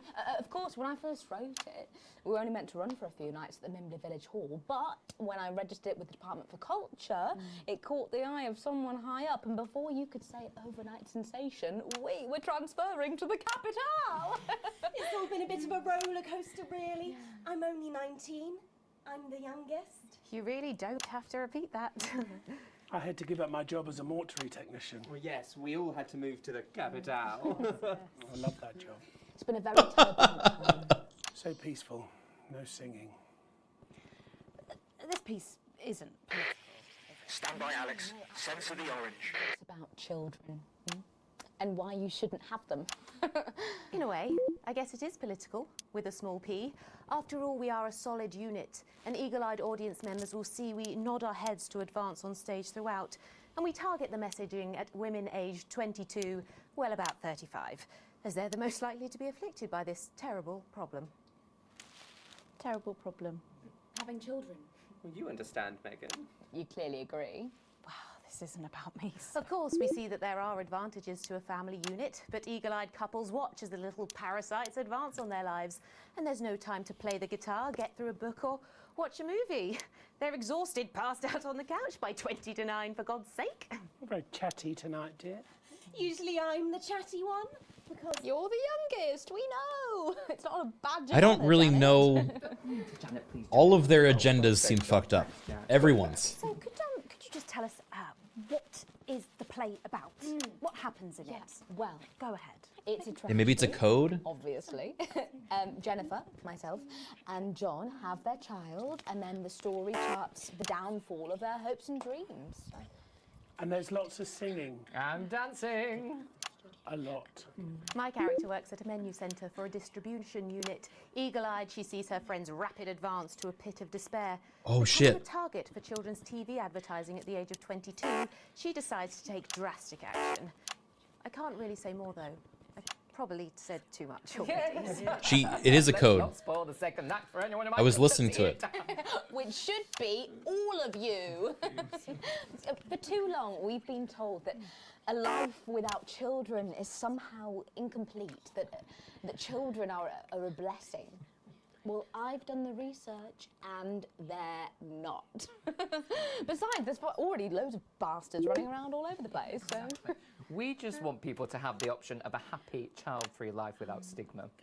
You know, when I was 14, before I had come out, I had an experience with a girl called Julia Jacobs. Patrick Bannon. It was an experiment, I guess, you know, a chance to dip my toes into the... Live? What's happening? Tonight, I really hope you keep them dancing in the aisles for many. Better, actually. Was that it looked like a Now go back to Patrick Bannon to get the latest from the scene of tonight's horrific events. Patrick, are you okay? Thank you, Megan. This is Patrick Bannon reporting from the scene of tonight's devastating in the newsroom. Symbolic attack tonight this evening. Oh, no, sorry, if you could just stay where you are until the end of the show. I have been found myself caught up in. I'm still a little dazed and a little deaf, Megan. So I... She just is not paying attention. Salisbury, that's you. You're still here. The Prime Minister. I couldn't leave, not when there were people that needed help. Any team player would have done the same. I don't deserve praise for being human. Yes, no accolades here. Any minute now, guys. We're going to do my final bit and then we'll get you out, okay? So, is the situation now? Are we safe? Yes. On the auto cue for you? From them. Of course. What did you expect tonight? And I would like to assure the public that although there have been some injuries, there were no civilian deaths here this evening. By the news. Oh, come on, we shouldn't even be here. Look what's going on out there. No deaths? That's right. No civilian deaths. Just the 4 disrupt terrorists curtailed by law enforcement, who were, as always, so cohesive. If I may, I have a message for your viewers. Be at home tonight. Do not... Right, we're coming back soon, so quiet on set, please. But... Right, guys? Funny, right? Thank you, Prime Minister, for those strong words of strength. Back to the studio. Megan, now in the studio with Megan Wolf now. Patrick Bannon. That went well. I thought that went quite The front line of tonight's horrifying bombing. Darling, can you get this reported to a hospital? Brings us to the end of tonight's National Nightly News. But before we go, one final thought. Throughout the programme tonight, we've been receiving reports of disrupt activity. From our agents at the television networks risking arrest and getting those words to you, to the many hundreds and thousands gathering to invade team headquarters. As I speak, we are turning the tide, and it is time for change. Tonight we topple their regime, and we also silence their mouthpiece, Channel 1. Oh! Time to wake up. Well. Wait. They would have you believe. The military have been actioned, and well, it's pretty scary out there tonight. So stay at home and stay with Channel 1, because the team has assured this programme that the turbulence will soon be over, and we can once again focus our minds on building the new future. It's so close. Fairness, and resilience for all. My name is Megan Wolf. Let's make tomorrow better. Crazy Neil. Damn it, Alex. Tonight is the beginning of the fall of advance. Let's check 11 o'clock. Charges rig, sir. Permission to detonate. Permission granted, old friend. We are going to detonate. Look out your window, Alex. See what you helped make happen. She's coming down. My job! I'm so gonna get fired for this.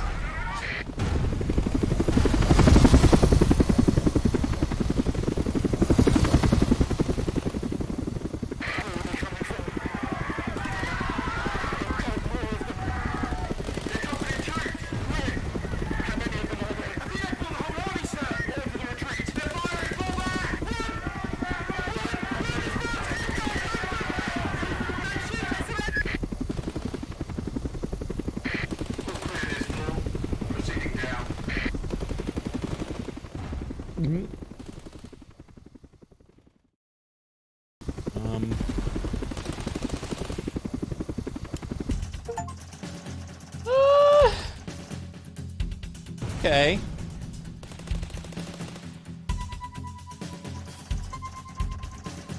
Hey, I got paid though.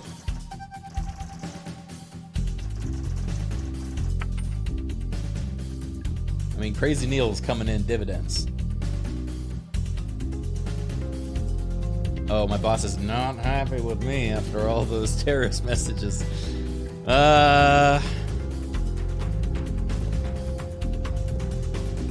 Wait, I actually want to hear the what the secret message was. Broadcasting across the territories. Before we go over to join Megan Wolf and the So team how for are the National kids? Nightly News, there's just time to take a look at what's coming up later Too soon, on QO. tonight. At 6:30 p.m., it's Territory Trivia, where tonight.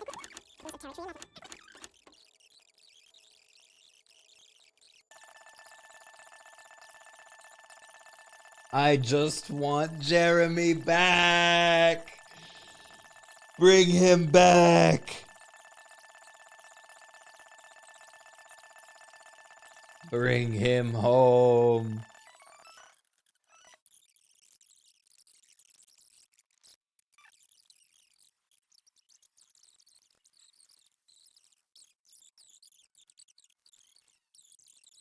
We'll see him again, I'm sure.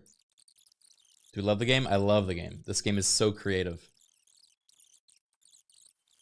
Really, the most creative use of a FMV I've ever seen, to be honest.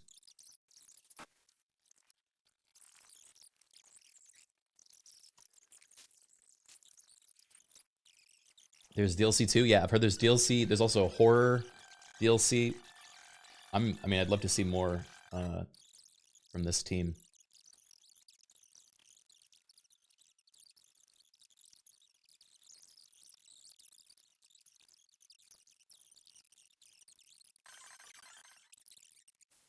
Is this a new game? I think it came out 2 years ago. You should definitely play it, Hackerling. This is definitely up your speed.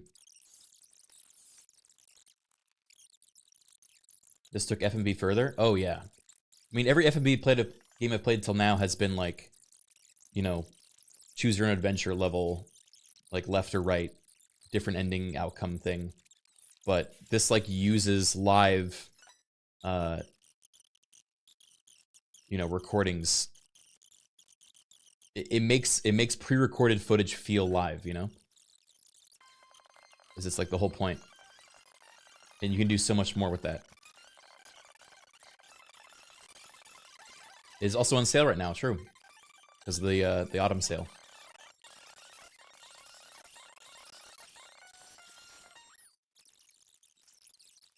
Wednesday and Saturday. Alright, let's see when the beeps were.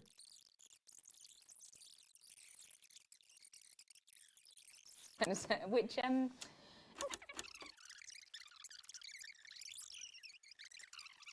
the youngest. So peaceful. I like this bit too. The youngest. You really don't have to repeat that. I had to give up my job as a mortuary technician. Well, yes, we all had to move to the capital. I love that job. It's been a very turbulent time. So peaceful, no singing. This piece isn't political, is it? No, no, absolutely not. It's about children and why you Oh, here we go. shouldn't have them.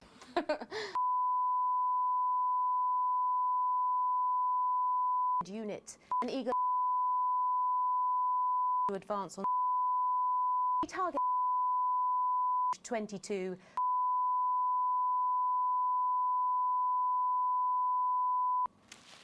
Terrible problem. Having children. Well, you understand, Megan. Advance on the target 22. Wow, this isn't about me. Unit, eager to advance on target 20. You're very chatty tonight, dear. Usually I'm the chatty one. Because So she's giving this the It's messages. not a badge of honor, Janet. All right, we get the idea. Unit Eagle advance on target 22. That's interesting.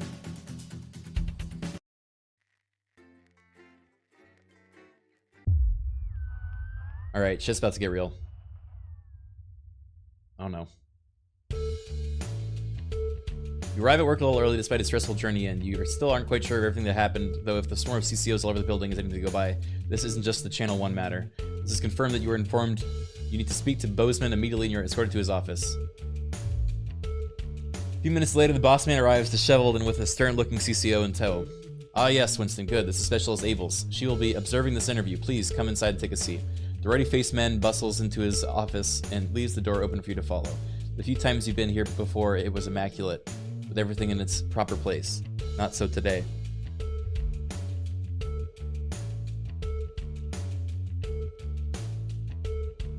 So, Alex, do you know why you're here today? Bozeman's eyes are sharp and his gaze is fixed on your face from across the desk. Abels is standing behind you, out of sight, but definitely not out of mind. I assume to do with what happened with Disrupt last night. What happened last night was nothing short of the culmination of a heinous and outrageous campaign of terror that Disrupt have been reaping on this nation and its territories. Bozeman shoots a glance behind you to your left, where your CCO observer is standing. It is, of course, our duty to root out this rot wherever we find it, to prevent anything like this happening ever again. I've been asked by Advance to perform interviews with all staff members involved, and I'll be submitting a personal review of your performance, both during the incident in question and throughout your time here. Oh boy. The session remains stern. Just tell the truth, Winston, and this will all be over soon. Arranging some papers, Bozeman clears his throat and begins. Obviously, a lot happened last night, and I have a number of interviews to conduct today, so I'd rather not waste any time. Be brief, concise, and clear in your answers. So let's begin. Due to the broadcast and work out through, after the attack at the memorial, you seem to portray the terrorists in a quite sympathetic light. Why? I showed what was happening. That's our job, right?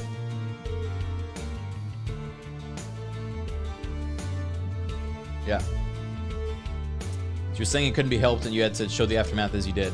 I'll be sure to make note of that. Funny how unauthorized footage always seems to find its way in your broadcasts.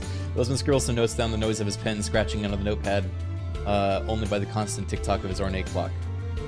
Hopefully this will all be over soon. Reviewing the broadcast, we noticed something a little odd about particular camera choice. It was while everyone else was talking. Oh, where did I put it? Yes, you recognize this. With a flourish, Bozeman produces the leaflet from the notice board and places it on the desk in front of you. I assumed it would be part of the set. Why else would it have been there on camera? So you're saying the blame lies entirely with the crew on set? Oh, fuck. There's no way you could possibly use your own judgment to have determined it was suitable. You see or hear disapproving grunt from the CCO behind you. Typical Winston. We shall see.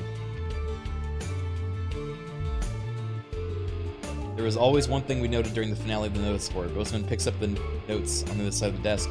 You seem to play an odd choice of sound effects relatively early on. Now the script was expecting last, but there were 3 boos in a row. Why did you do that? I was under the impression I could pick freely. Did that change? I felt it was the most appropriate choice. Artist objective, after all. I did. It was a shit show. Yes, well, choices given to those show they can employ a sufficient judgment of good judgment. It may be need to review this policy, or at least who qualifies for it. You can see Bozeman is frowning as he adds to his nose. It may have been nice to have him on your side. I mean, he's been on my side until now. Towards the end of the show, there appeared to be some issues with the sensor equipment. At this point, Bozeman pauses for a moment, putting a lid on his pen and placing it carefully on his desk perpendicular to the notebook. How do you explain the fact that you censored perfectly acceptable language during the final segment?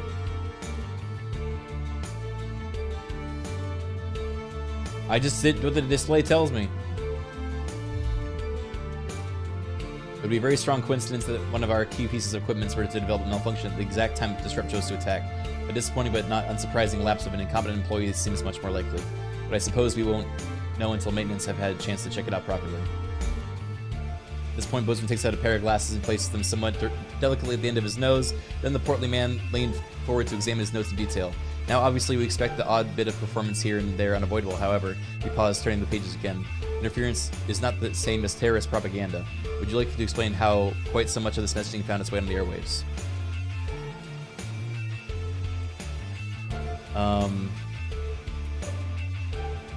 I'm so fucked. With everything else going on, I didn't realize. Oh, I don't know. Well, it's certainly true that accidents do happen, but it's an amazing coincidence how often they seem to have happened when you're around Winston. Bozeman's smile is anything but warm, and Abel's glances towards you with a stare that can only be described as glacial. A loud creak breaks this growing silence as Bozeman leans back in his chair. The tape of that poor Miss Brighton. Why did you play it? Help me understand. Why play that tape? As you meet his gaze, there's always surprise and earnest concern in the old man's face. I was worried what Disrupt would do if I didn't play it. That's what they want to hear. Well, at the end of the day, you chose to do it. I know I'd have done in your shoes. After all, you have a habit of playing tapes you shouldn't, don't you? He clears his throat and leans forward, staring at you for a moment. That is all I have had. That's, however, all I had for you. Okay. I think it's the information we need for now, Winston. Bozeman looks questioningly at the CEO. By the time you've turned around, the moment has passed. Best you just go home for now. There's no work for you until we get a new satellite tower up. But of course, don't leave town. I might have more questions after the interviews. Oh boy.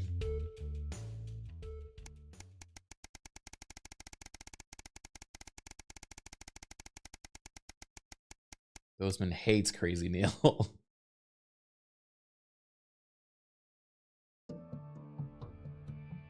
Newspaper falls to the floor, slipping out of your numb hands, the headline whirling around your head. This can't be true. How could this be true? Has it really been 2 months since that day? You find yourself back there, rushing back home after a particularly long and stressful day at work. You're already late, but if you had to keep the speed limit, there's no way you're going to hear the end of it. You could probably have shaved 10 minutes off the journey if you wanted. It's going to be mad either way, no point in speeding.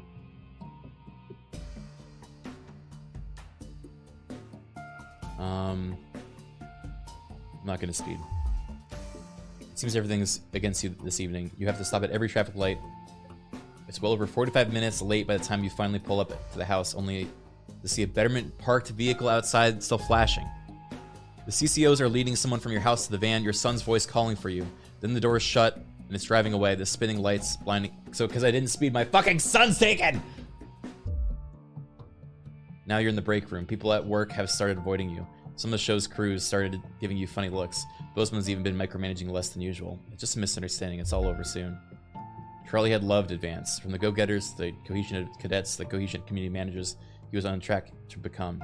You and Sam had both gone to see him at the Betterment Center last week, as soon as you'd been able.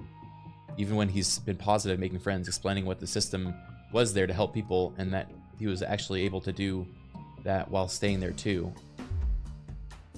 That headline, 5 simple words in bold black tape. Disrupt terrorist, dies in Betterment. Winston was particularly violent, attacking a Betterment mentor. Died in the infirmary after failed attempts at resurrection. My mom?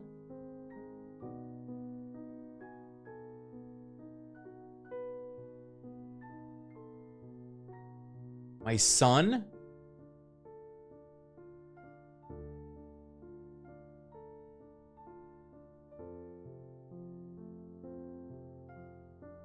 How many children will they take from me?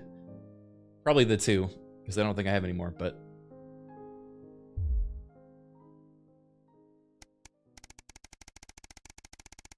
Oh, God. I'm still working here?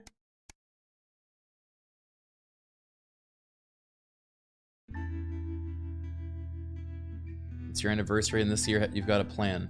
A week away could just be what the doctor ordered for you and Sam, but it won't be cheap. Yeah, Sam's worth every penny. All I have.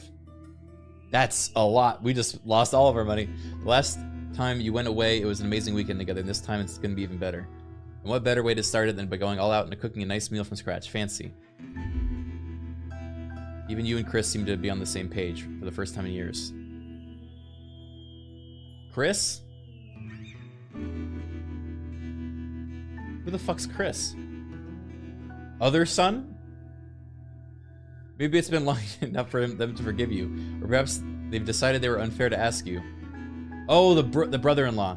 But either way, you're grateful for the newfound peace. They even helped you clean up the house today so that when Sam gets back from work, it'll be pristine. As Sam steps into the hallway, you're waiting in the doorway to the kitchen, dressed in the nines and acting as nonchalant as possible. Alex, what's all this? Oh my god, did you clean? And what's that smell? They give you a quick kiss as they step past you in the kitchen where the banquet is laid out. Candles lit with Chris standing quietly grinning. Happy anniversary, Sam. Happy anniversary, Chris echoes as Sam turns to you, smiling and with tears in their eyes. Alex is perfect. Sam rushes over and kisses you softly, only breaking off when you get a less than subtle cough from Chris. Just before I leave you to it, I took the liberty of leaving another couple of bottles of champagne in the fridge. Have fun, you two. Thank you. They smile at you for the first time in a long time with nothing but warmth in their eyes. My pleasure. I'll see you both around. Have a good evening. And with that, they leave, shutting the front door behind them. The slamming door reminds you of the kids, and for a moment their absence is physical pain. Sam brings you back to reality, and as you take their seat, you really didn't have to do this. I know, I wanted to. I love you too, they breathe, admiring the panoply of food you prepared for them. Now where on earth do I begin? They laugh as they pour the first glass of champagne on the evening. The bad dad run. I let my fucking daughter... Oh my god, how many years was that? Everything's ready. You and Sam's been trying to watch Bullet Man for years, and you missed it at the cinemas, and it never seemed to be in stock when one of you went to pick up the VHS. Now you're waiting for them to get home so you can start. You hear the front door open as you put a bowl of popcorn on the coffee table. Sam comes up with a vacant stare, ignoring both film and snacks as they sit down next to you. You have to nudge them to break their stupor. I have just been let go from work. Sam is just staring into space. Apparently there isn't a need for 2 nursery teachers anymore. Not enough children. They just can't justify the expense. Those damn novaries! No, you don't get it. There just isn't enough demand for younger years teachers anymore. Not just here, anywhere. I don't know what I'm going to do. What we're going to do. You pull Sam into a hug. I know things are tough. We'll think of something. How, Alex? We're barely scraping by as it is. That's because I paid for 1 anniversary years ago, and we've not made money back. Are you kidding me? Sam starts to sob. We're gonna have to sell the house. I can't believe this. That's actually ridiculous. 1 night of paying for a fucking anniversary. I let my mom die so that we would save money for the family, and it's all gone. I suppose you're right. Still, I hate the idea of losing this place. Think of everything that's happened here. They fall silent thinking. Eventually you start the film, but neither of your hearts are into it, too busy thinking about the future. Still, the house isn't everything, the people who make it a home. The one left. I can't believe that. And it said manageable debt. Oh.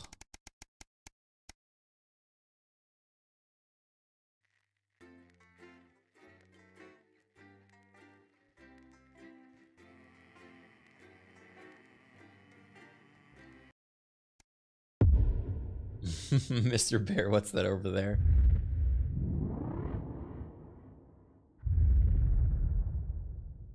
Hello, Winston. I've checked the schedule for tonight. Nothing particularly important to report, but I'm sure you'll manage to find some new way to disappoint me. Still, at least my daughter's in for Advance's new initiative. That should liven things up a bit here on the 15th floor. Try not to cause me any more headaches. Bozeman out. Bozeman liked me once.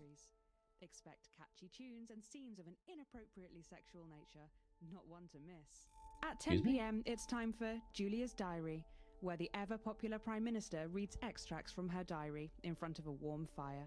Then, at 10:30, it's the latest episode of our drama series, Betterment, which tells the inspirational story of Emily Dennisworth. and the brave doctors and technicians struggling And to this is help her Jenny. shed her She's old the floor habits manager. and Hi, adjust to the Stacey. new future. Strong language and That's themes Colin. of selfishness there, He, so not one for the kids. Do you know, just don't talk In to Colin. Sizes is at involved in 11:15, bringing your daughter and to Dr. work, Adrian Colin? Atkinson Nah, we don't will be believe in it. looking back All right, on come and sit next to Liberation Mum. Day by talking to Believe in several what? eyewitnesses Just and days. asking, how did it all go so right? That's followed by the territory Atta weather girl. report, advanced briefing, and 10 pages from seconds, Terratext, everybody. now All of featuring She okay? 16 simultaneous colours. Explains so What a much. time to be Okay, alive. we are Monday's going a in myth. 5, First, time to 4, put on your 3. Good evening and welcome to the NNN. I'm Megan Wolfe. And who's this, you might be wondering? Well, it's Bring Your Daughter to Work Day here at Channel 1. So I'm joined tonight by my foster daughter, Stacey. Say hello, Stacey. Go fuck yourself.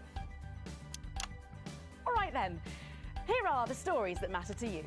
First up, with Advance confirming that the nuclear fallout from the 20-week war is to blame for the drop in birth rates across the territories, we asked you what keeps you going. I know that I, for one, was quite deflated when I heard about this, but reading all your submissions has really put the smile back on my face.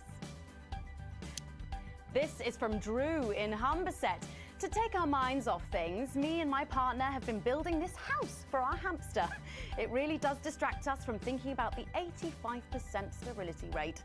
So next week, we're building Nibbles a tiny conservatory, a loft conversion, and a holiday home. Thank you for that. And if you've started a new hobby, do write in and tell us about it. Next up, you know how we love your uncanny comestible coincidences, and I don't know about you, but I think this one really takes the biscuit. I'm not sure what I'm more impressed by, Stacey. The things our viewers spot, or the unbelievable way our menu centres are now able to feed every team member every single day. Greg from Poddington has sent us this lovely photo of their breakfast, saying, I couldn't bring myself to eat my toast this morning because I could swear it bore the spitting image of the great Julia Salisbury's relatable face. So I had to make do with a plate of butter and 2 spoonfuls of jam. Do keep those coming in.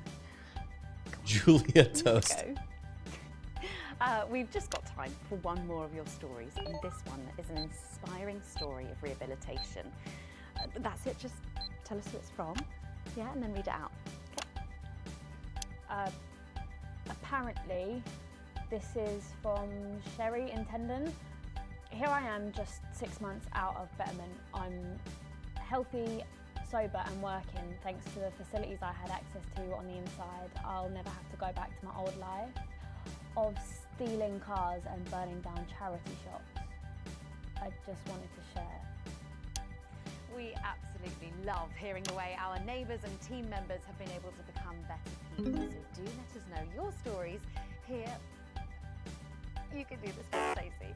No, you're right, thanks. Come on, give it a try.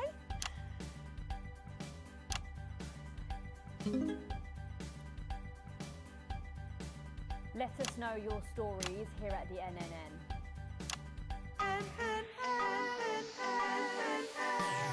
Right, bit of a change of pace coming up here. You'll need to use the S effect buttons for the next segment, but Advance have already selected when and what to use. Simple stuff. Just follow your government orders. Oh boy.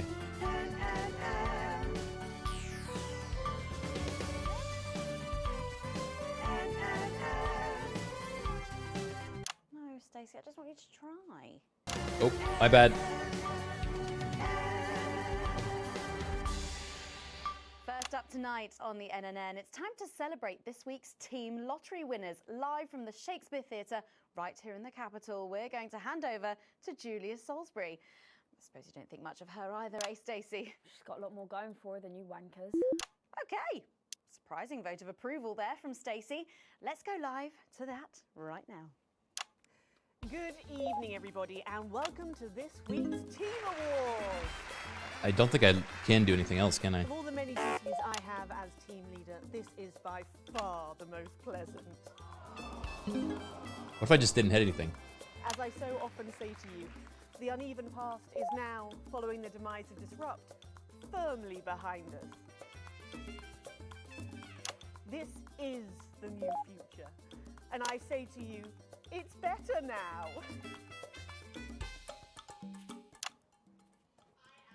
By delighted to be joined here tonight by one of the oldest people in Territory 1. He was born over 107 years ago. Please give a warm team welcome to Alfie Tadgbadger. So, Alfie, you must have seen so much in your lifetime. What have been some of the highlights? Alfie? Is he all right?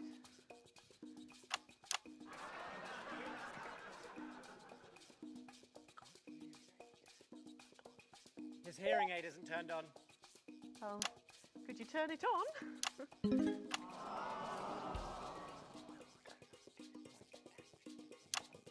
He says it drains the battery.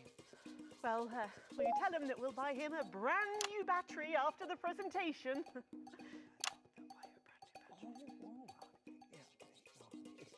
Yeah, he says that's fine then.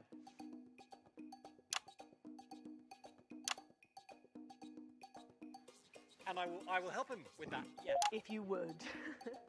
Sorry, can't get the staff. We got it.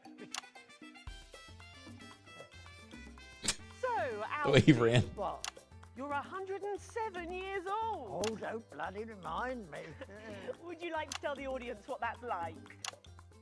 Oh, where is everybody? Out there, in the dark. Oh, bless him, it's not just the ears. Who are you? 2 sugars, please. I'm Julia Salisbury, the Prime Oh, Minister. no! I was applauding him. No, I really am the Prime Minister. Oh, you're a woman. Yeah, a woman. One of Women them. can do anything men can do these days, Alfie. Oh, can you piss standing up? I can't say I've ever tried. No, I didn't think so. 2 sugars, please, and not too much milk. Shall we get to the awards, Alfie? Oh, aren't you going to ask me about my life? Well, I'm not sure we have enough time left now for that. So When I was 9, I wanted a pet, so I asked me mum and pap. There was no television then, back then, you know. We made our own entertainment out of coal and roadkill. Well, that's fascinating. So they got me a pet, see? But it weren't a dog. They told me it were a dog, but it were a stone. A stone? Yeah. So I called it Patch, which were a popular name for a dog back then on account of the king having a patchy face. And I decided to introduce him to pretty little Gertie Thimble, who lived up the road. Uh-oh. Oh, how romantic. She threw my dog in the river. That was the day I decided I'd never marry. And that's the secret to your long life? Oh no, I've been married 7 times, divorced 8. There was a mix-up with number 3, see? Yes, I'm just lucky. Are we going back to the home soon? Soon, Alfie. First, let's turn to the reason we're all here, the weekly Territory 1 Team Awards. First up tonight is a lady who really knows how to put in the extra hours.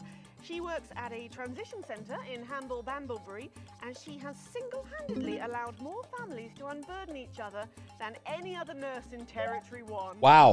In the uneven paths, she'd have been locked up. Tonight, she is being honoured as a team player. Please welcome Daphne Snister.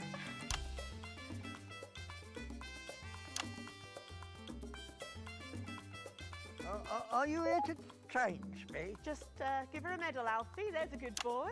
Oh my God. Right, got you. I mean, 2 sugars, please. And don't let it steep too long. I think you're supposed to give me one of those. Oh. Well, There he goes. Look. I can't get the arms up any higher than that. You'll have to go down now. Thank God those fractious times are behind us, and now the territories are thriving. Are we in? As the actors said to the bishop. Yes, thank you. I've got it from here. Well done. Daphne Snister, everybody. Now, open your envelope and find out what you've won. Crikey, don't hold back there. She's tougher than one of Peter's homemade Eccles cakes. Got it. I've won a holiday for two in Territory 15. It used to be called San Palmerino, didn't it? I believe it did, yes. Why couldn't we have stuck with that then? It's easier to remember. We're all one nation now. Hang on a minute. Isn't it still on fire? Daphne Snister, everyone. Oh, what about my change? I've been in these white pants for 3 days now. We'll get to that, Alfie. Oh, right, you are, love. Next up tonight is a couple from Yeah, San Palermo's who, got hit by a nuke. after a rocky start losing their family's ill-gotten gains to the Assets and Wealth Act, have really embraced the new future, setting up a community farm. I'm gonna get fired. I should and just in their probably hit the local buttons, area huh? for all the local children to play. Please not like I'm really- welcome Otho and Lobelia, Jackson Randy-Gannett. I'm not really sticking it to the man by not pressing the button. You know, when I was in the trenches, I had a pal called Scotty Wilson. He was from way up north, so I didn't understand a bloody word he said. But he were my best mate. Should we just grab them for ourselves? Probably for the best. And his best mate was Smudger Ace. There was them two. Friendly Eric, Unstable Terry, and of course, Leggy Sydney. She were a girl, but she had a boy's name, so they shipped her to the front anyway. First girl any of us has ever seen close up. She's dead now. They all are. Smudger and Scotty never made it home. Fiddly got shanked in Frankfurt prison in an argument over an olive. And Terry, he exploded quietly at home. Sydney got a fatal skin condition. Scratched herself to death. It makes you think. Thanks, Alfie. Great contribution. God. So, Otho and Lobelia, a petting zoo. After we lost all our wealth, we discovered there were actually people who had never even owned a pony. I used to have 3. So we decided to do something about it. That's the type of people we are, you see. Advantage of a private education, probably. Well, I'm sure we could debate that all night, but there's no time. So, let's see what you've won. Yes, before we do, there's something I wanted to say to you. Uh-oh. Absolutely. Every citizen of the new future has my ear. When Advance came to power, you took all of our wealth. You took the shirts off of our backs. Quite literally, in my case, I used to collect shirts. Well, you might as well have the rest of it, too. Oh, security! Oh God, not again. If I said it once, I've said it 1,000 times. Bennies and the news are not good bedfellows. Keep those flappy bits off my channel, Alex. Yes, sir. And you are? Oh, no. Got to go. It isn't right and it isn't fair. You tell him, girl. That's my wife, you know. Oh, no, you don't. You can't mix pearls with swine. It isn't right. We used to have 3 horses, fed and defessel and hung well. And now what have we got? 2 mangy goats, 1 mongrel dog called Kenneth, and a rooster that won't bloody shut up! Can we get this over quickly with, please? As the actress said to the bishop. Oh, here we go again. Hello, Alfie Tadge-Badger. Pleased to meet you. Look at it, Jackson, tiny. Stop them! Oh. Oh, don't worry, love. I'll protect you. Oh, oh, oh, oh, oh. You better break know what he knows. You know, this reminds me of when I was in my 20s and we go to the promenade at Shining on Sea and watch all the pretty girls on the beach. Everything was black and white then, of course. We'd visit the Penny Arcade and lard to take home for the family. You couldn't buy lard in those days. You had to win it. Oh, it was so simple back then. Boys were boys, girls were girls. Everyone else was recruited by the circuses. There were loads of them, you see, circuses, with their big tents and their candy floss. You'd hear the music There's a pipe organ drifting over the nearby fields. My mum used to call it the most magical sound in the world. This was before she lost her hearing after giving a particularly loud round of applause. Did you ever go to the circus? What's that, Alfie? The circus. Oh, never mind. Just the tea, pet. Well, that was an unexpected dose of naked nostalgia. Some people simply can't let go of the past. That's why I look in joy and fervent admiration at the younger generation. So cohesive, such a team. And with fertility falling throughout the territories, we should value our fabulous new generation now more than ever. Our final winner tonight is a go-getter who really went and got 'em, helping to root out more than 170 disrupt collaborators in his own neighbourhood. Ooh. Since then, he's gone on to be a senior cohesion cadet leader and organised all of the entertainment at last year's camp cooperation. Our final winner tonight, Edwin Neverley. Oh, Alfie Treasurer. You should be in a transition centre, you old nonk. Prime Minister. It's an absolute pleasure to finally meet you. We're very similar, in my opinion. Well, I've never been much of a role model. Nonsense. Prime Minister, you have saved this country. You have fought enemies, foreign and domestic, with an iron fist. As with my own tiny fists have I. Well, let's open the envelope and find out what you've won. Maybe it'll be a fist enlargement. Ugh.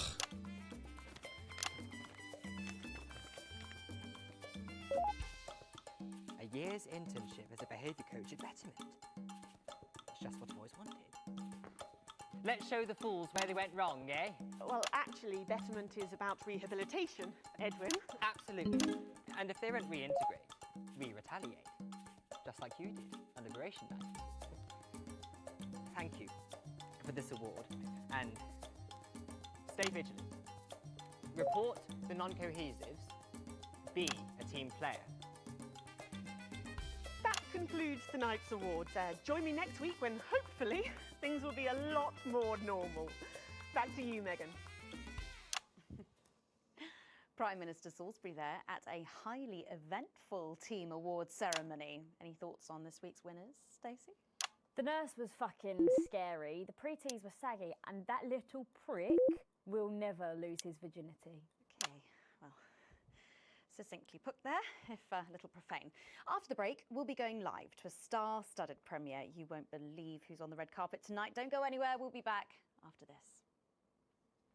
And we're out! Oh, Alex, one other... What's that? You're off already? What? I know you had to take the day off work for Junior, but... Oh, I see. No luck still with Theodore. I'm so sorry, darling. Reach for the bleep button every time you do. Do you think we could I'll speak to you later. Winston Oh, Alex, completely forgot what I was going to say. Blast it all. Still, I'm lucky to have her.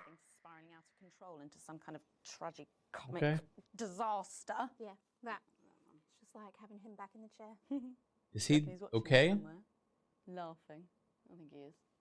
Jeremy, are you watching us? Are you receiving us?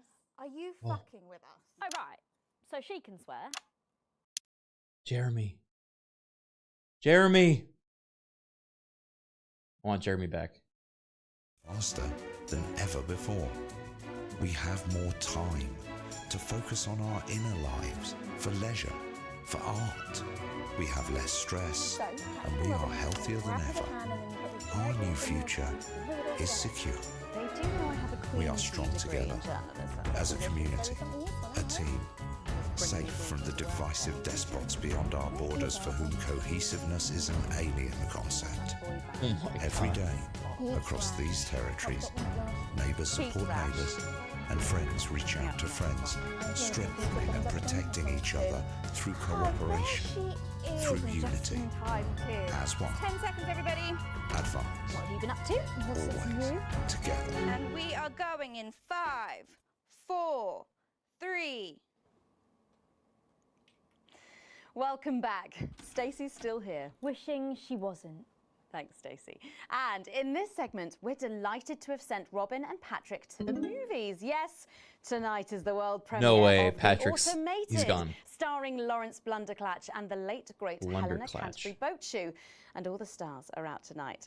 We first covered this film almost 5 years ago, back when it was called The Medicated. Then, for mysterious reasons, the film was suddenly pulled the night before its release.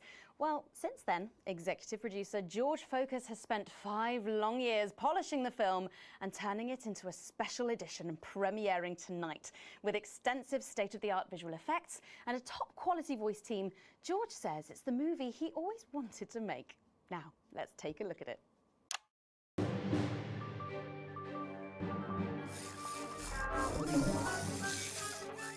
Wow. I can't deconstruct it. Captain? I can't deconstruct it. Robots!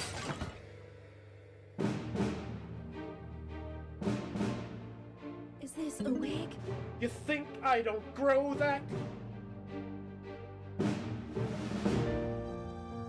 No, Dick, I'll kill you. Think of Saturn. There's something on your face, Chief Harrison! Huh? I wish you were real, baby. Flesh and blood. Captain Quasar. But you're just ones and zeros, baby. If only I'd noticed. Captain Quasar. You rusted, but I didn't notice. Captain. I'm buffering, Dick, you said. Got one on you. God damn it, lost it all! Here's a map. What's a map?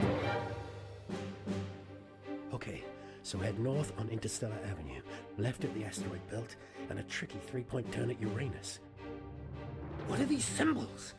This corner, this is the key. We could shut it down. Yes, we could shut it down! But we have to ask ourselves, who are we?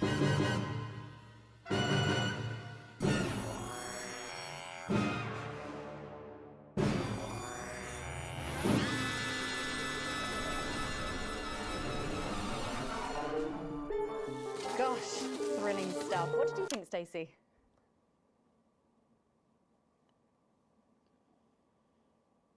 The robots were all right, I guess. They certainly were. Let's go over to Robin Short now in Western Square, who I believe has got the star of the show. Robin. Right, you, shall we? Yes, we are live from Western Square with a man who needs no introduction, Lawrence Blunderclatch. How has your evening been so far? Magical. Absolutely magical. My most dear friends all gathered here to celebrate my work. One really couldn't ask for much more, could one? Well, on that note, with award season just around the corner, are you hoping to add to your collection for a third time? Well, I really couldn't say. But if the association deigned to honour me for a fourth time, so be it. It's really not for me to say. But let's just say that I know of 3 little gold men who are getting rather lonely. It's interesting, they're like, there's not a lot for us to do anymore. I think just More because deserved than the last. Well, it's safe to say that your the career government has gone doesn't supersonic give any in the last creative couple of like years. How's that been? liberty. You just Well, gotta I was obey. saying to Stephen only yesterday, that's Stephen Spellman, the Stephen Spellman, lovely chap. I mean, unbelievable mind. I said, Stephen, you know, this really has been quite the ride. Did you know what he said? He agreed with me. Wow. And what do you attribute your success to? Well, if we're talking actual numbers, Do we not I'd want have to Revolution say hard enough, or is it doomed to fail? I think it was doomed to fail. Talent, 30%. I mean, they looks, and 10% nuked passion. like 5 cities, so I don't think a Not to homegrown mention revolution was going to do it. incredible Snack pack, thank you for the 44 months. That really was the start of it all. That and my own range of sick bags. Yeah, this is dull, huh? Lawrence's chum to catch. Wow. Who could forget? Well, it's been a delight talking to you, as always. Thank you so much. Well, Patrick Bannon should be with Lil C for a conversation that doesn't involve vomit. Patrick! Thank you, Robin. Let's hope not. I'm actually joined here Patrick. by... Billy Bob Jean Short. And surely you recognize my youngest, pop sensation, Lil D. Her Lil C covers album drops next week. Actually, we weren't expecting Lil C. What happened to Lil C? She's around. She's not been feeling very well. She's put me in charge. Has she? Well, the courts have. They gave me stewardship over her estate, her finances, and her internal soul. Praise Craglar! Praise Craglar. Praise Craglar. But is she coming just because we've got some questions for her? Well, she might be along later, but as our legal and spiritual guardian, I'll be happy to answer all and any questions on her behalf. And Lil D, was it? Well, you look great. Oh, thank you. You know what? I feel great. Well, who are you wearing? I'm wearing Little C, and you could be too. Really? Little C's new line launches tonight. This is one of my favourite looks. It's called Oh, what a unique name! Hard to spell though. But of course, Lil C is basically fashion royalty now, with a veritable clothing empire to her name. Yeah, well, the label's gone from strength to strength since our initial TV launch on this very show, actually. Oh, yeah, that's right. So really, we have all you to thank for all this. You know, this hat cost more than my second jet. Feel that? Feel that? Yes, it's a nice hat. Person. And Forbes magazine has named me the youngest self-made success story ever. And do you have any advice for anyone wanting to follow? At this person. Absolutely. All you need to succeed on your own is your family's financial backing and pre-existing fame. It's not rocket science, people. So we're just back to the Am I right that Lil C's ultra going to be rich retiring from elite music? situation that Yeah, this government I'm afraid so. started in. I'm sure you can imagine. At 25, she's far too old for pop music now. She can't keep up with these young stars.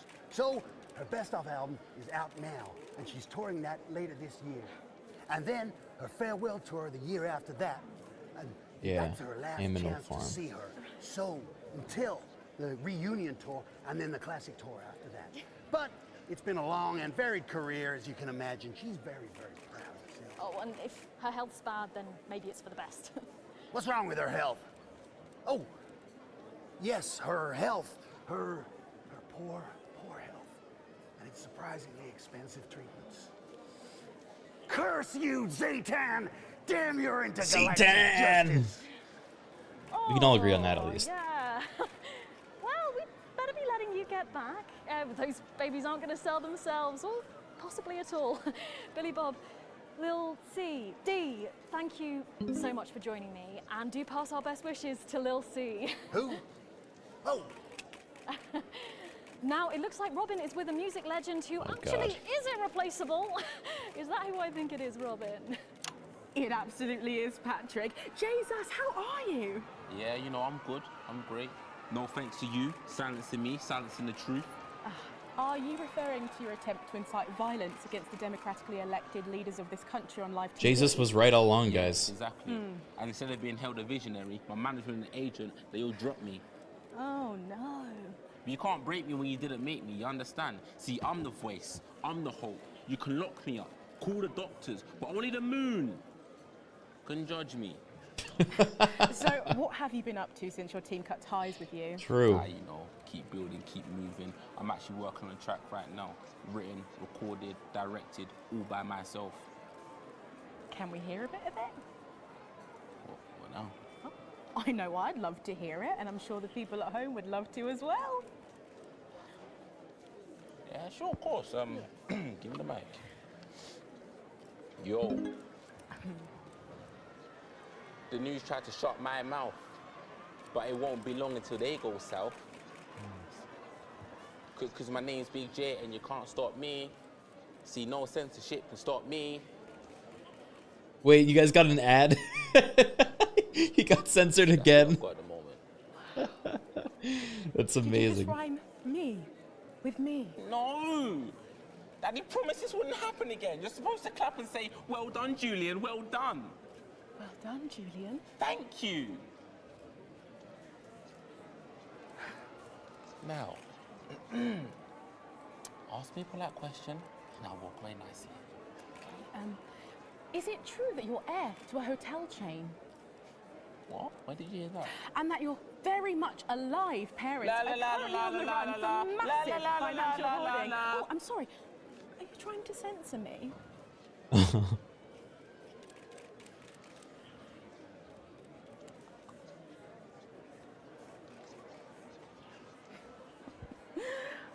got Jesus there, who really does seem to be going from strength to something. There are just so many stars here tonight, Megan. It really is the who's who of...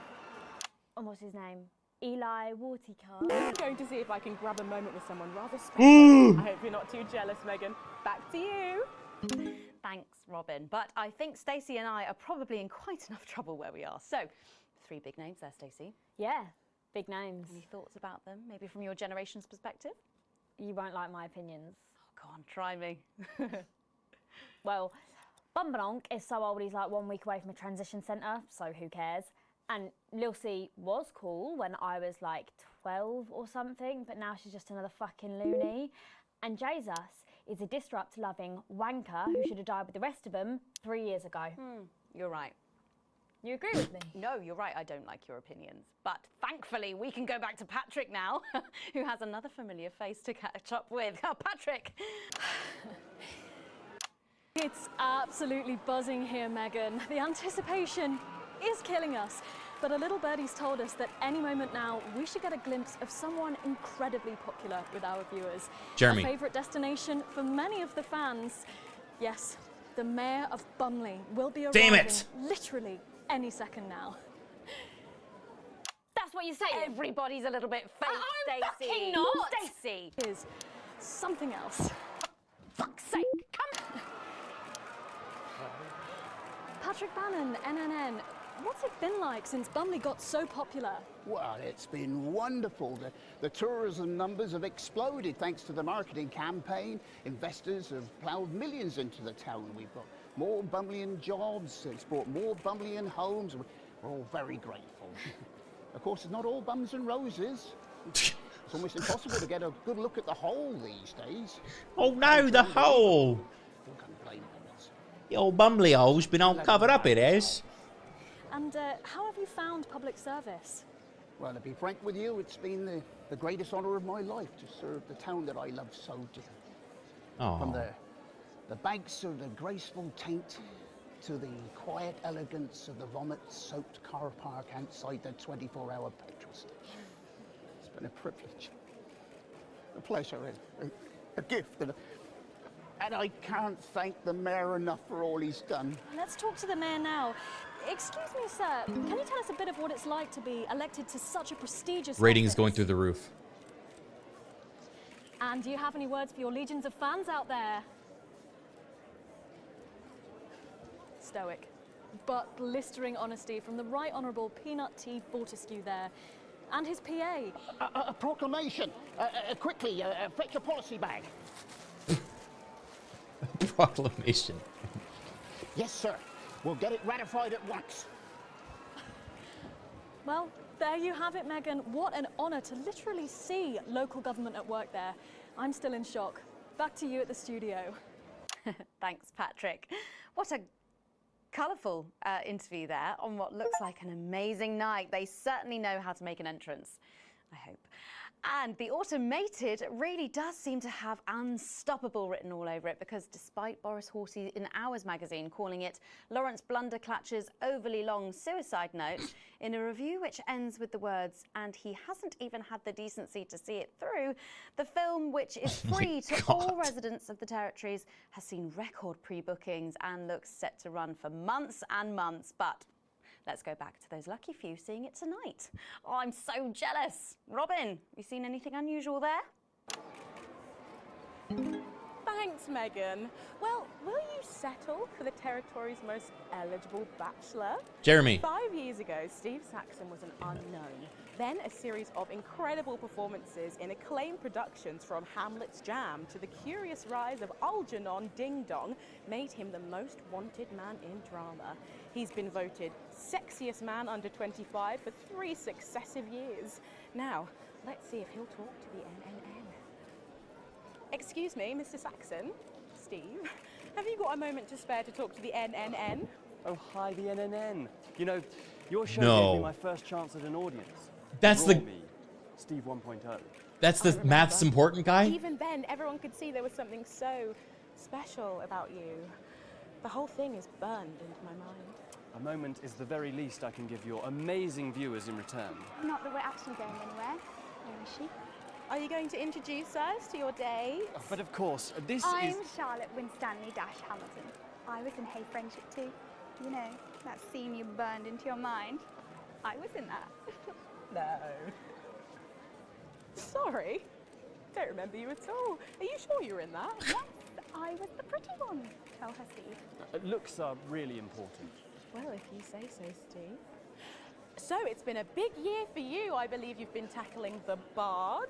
Yeah, so I've been working with an enfant terrible called Quentin Sucker Punch. We've been doing all the Shakespeares. Crikey, all of them. Yeah, so we shoot one a week. Tricky. I play all the parts, so I learn them at the weekend and then we shoot them naked in his steam room. The lighting in there is really good. Sorry, did you say naked? Yes, well, he is. I'm in a variety of hats. It's an old theatrical tradition. I had a single out. It was called Look at Me. And you did that advert, didn't you, babe? Is that your dental floss? And the sex tape, of course. Steve! I don't like to talk about that. Although apparently it's available for $11.99 everywhere. Just ask your newsagent. So, what is your favourite Shakespeare play then, Steve? Ooh, I like the wordy one. It's starting soon. I'm going to miss the trailers, and we haven't even got any popcorn yet. She'll be here. Oh, I'm sorry I'm late, guys. What took you so long? There was an injured pigeon. I'll explain on the way in. Now, of course, I remember you from that legendary first appearance. Really? Her too? You were such a serious little thing. You had that horrible sister. Yes, that was me. I'm the horrible sister. Don't be so hard on yourself, babe. Looks are really important. So, Maths is really important. What have you been up to, Harriet? Actually, last year I was overseas bringing art to the starving children from outside the territories. They may not have food, but they can still have Canada. Good for you. And now I'm in an experimental physical theatre piece about the existential angst of Wicker. Amazing. So artsy. We do it above a pub on Thursdays. I was also the girl who got murdered in the bath in Night Slasher 3. Haven't seen it. She was brilliant. Thanks, Steve. Fucking hilarious. Yeah, thanks, Steve. I think it's Working overtime here, soon and guys. I really need a tinkle. Oh my God, you need the loo now. We're going to completely miss the trailers. You were so selfish. Sorry. We've got to go. Oh, of course. Thank you so much for talking with us and enjoy the movie. Thanks. Love the NNN. I love you guys. Stop showing off. Sorry. Oh my God, Megan, I can't believe that. Steve Saxon, Harriet Winstanley-Hamilton, and someone else, can't remember her name for the life of me. I'm too starstruck, if I'm honest. I think I've just come. Back to you, Megan. Thanks, Robin. Lucky you, and enjoy the movie. The Automated opens in cinemas. That wasn't a across the censor? territories this weekend. What a star-studded event, hey, Stacey? Who cares? No one goes to the cinema these days. I need to buy some dental floss. After these messages. I still go to the cinema. You should get yourself a video recorder, like the one Oh! at home. My bad. Yeah, I've got a video recorder. It's just not the same, is it? You're right, it's better. No unevens chatting and chewing all the way through. Oh, what about a kiss and cuddle on the back row? Doesn't that happen anymore? In public? What's wrong with you? Nothing. Nothing's wrong with me. Feeling better? Got to get set up for heat rash. Big Ronnie's on something. I know he is. It was on his rider. Apparently it's medicinal. Ronnie's always high. Give him all his God, she speaks. He's a stupid cunt. And just like that, you shouldn't. What are the secrets of your recent past? How well do you know your neighbor? How well do you know the people down the We seem to be a bit bunched up at the end. Oh, don't worry. It's so much better. It's what now? So much better. Oh, here's Megan. She's going to be interviewing you. Hello. Hi. This is her. This is Stacey. Well, hello there, Stacey. Oh, Ronnie. Right. No, I'm sorry, but if we can't be polite, you're going to have to wait in the dressing room. Whatever. Do you want to go and wait in the dressing room? Hmm?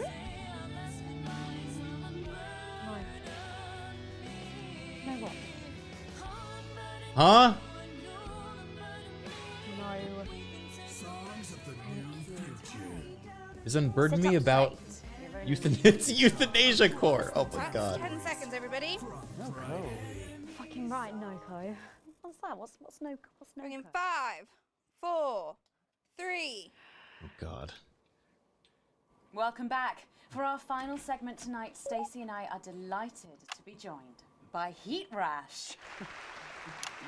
Their new album, Girls and Why We Love Them All, comes out this weekend. So, let me see if I can get this right. It's Nolan. I write the songs. Ronnie. That's what it says on my tattoo. Oh, you've got a tattoo of your name on yourself. Okay. In case he forgets it. This raconteur, you must be Chinny. Stop. Why do they call you Chinny? It's because of this ugly old thing. I don't know what you mean. God, you're so fucking embarrassing. Dale. Crikey, Dale, you do not look old enough to be in a band. I get that a lot. I'm actually 23, the oldest one. I have a growth disorder. God, I'm so sorry. I didn't know that. It's so pretty. He's only messing with you. He's actually 58. Okay, right, I see. You're going to be a handful, aren't you, boys? Mum. And you must be TP. What does TP stand for? Tiny prick. It stands for team player. I see. How long have you had that nickname? Ever since Nolan decided Terry Prodance was a shit name for a member of a boy band. No co, Ronnie. Yeah, no co, Ronnie. Sorry, what does no-co mean? It's the opposite of SoCo. Sake. SoCo. Yeah. So cohesive. You pretees say cool. Right, okay. Thank you, Stacey. Sorry about her. Not your fault. She's uneven. So, you guys met through a popular show on one of our rival channels, didn't you? Yeah, team players with a Z. So, how did that work then? Well, actually, Dale and I knew each other from school. We were actually classmates. And Fuck's sake, Nolan, mate. Give someone else a chance. We all went on team players. We all auditioned. The judges put us into bands. And, yeah, we went to their houses and they just put us into bands. It's an example of how we're greater than the sum of our parts when we work in harmony. And occasionally singing it. So every week on the show, they get these bands and they give them a song that the producer just found from under the bin somewhere. Actually, I write the songs. And the public would phone in and decide which song they like best. Right, and then the losers would be eliminated. Yeah? Mum. What? No-co. Pretty. So no-co. The band who get the most approval get to play their song again. Sure. So what happens to the losers then? Mum. What do I keep doing wrong? We don't use the L word anymore. What, you mean losers? Would you please stop saying that? That word is a pejorative. It's a word designed to diminish. At Go Getters, I learned very early that we only win when everybody wins. But, sorry, that's not real life, is it? That's just sports board, no? Thought you were SoCo.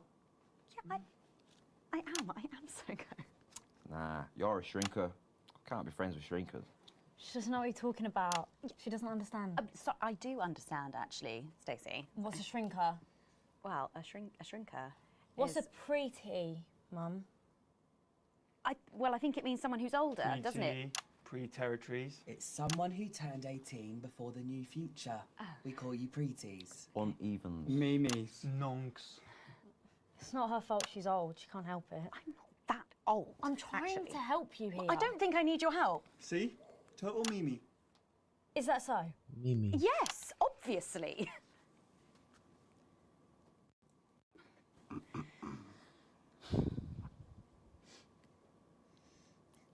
You know what the real problem with you lot is? You just can't get over the fact that your beloved Disrupt are gone and you just don't fit in anymore. But the truth is, Disrupt were violent, no-co pricks being led by a fucking psycho. I'm glad they lost, and you should be too. Listen, not everyone over 30 supported Disrupt, Stacey. Not everyone, no, but one fuck-off lot of you did.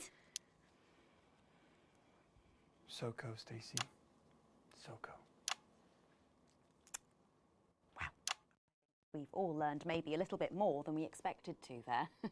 I'm genuinely delighted to have met Heat Rash. And before we end the show tonight, I think you're going to sing for us, aren't you? Yes, that's right. We're going to sing a song from Girls and Why We Love Them All called Pieces of My Heart, which is about a real relationship I have with an actual girl. Oh, Nolan, give it a rest, mate. No one cares. Come on, let's get on these stools, lads. Right. Nolan. So, Stacey, Can I get your contact? Oh, she's 15. Go on, piss off and sing your song, Terry. Christ. Right you are.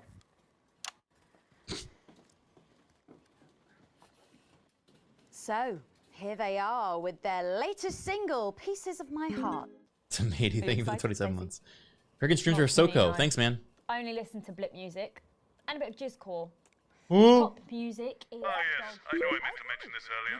Apparently, these newfangled boy bands change singer all the bloody time.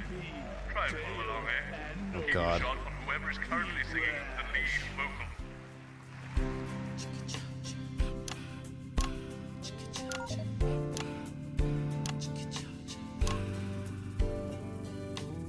I saw you standing by the menu center with a brand new pair of Lakers, baby. Do you remember? You took the first of the pieces of my heart. You wandered into a bush and grabbed a vodka instead. Took our assets and our wealth and drew them out of the bag. I gave you little pieces of my heart. I didn't know two hearts could ever feel like this, girl. It's like you were custom made for me by Remington's fist.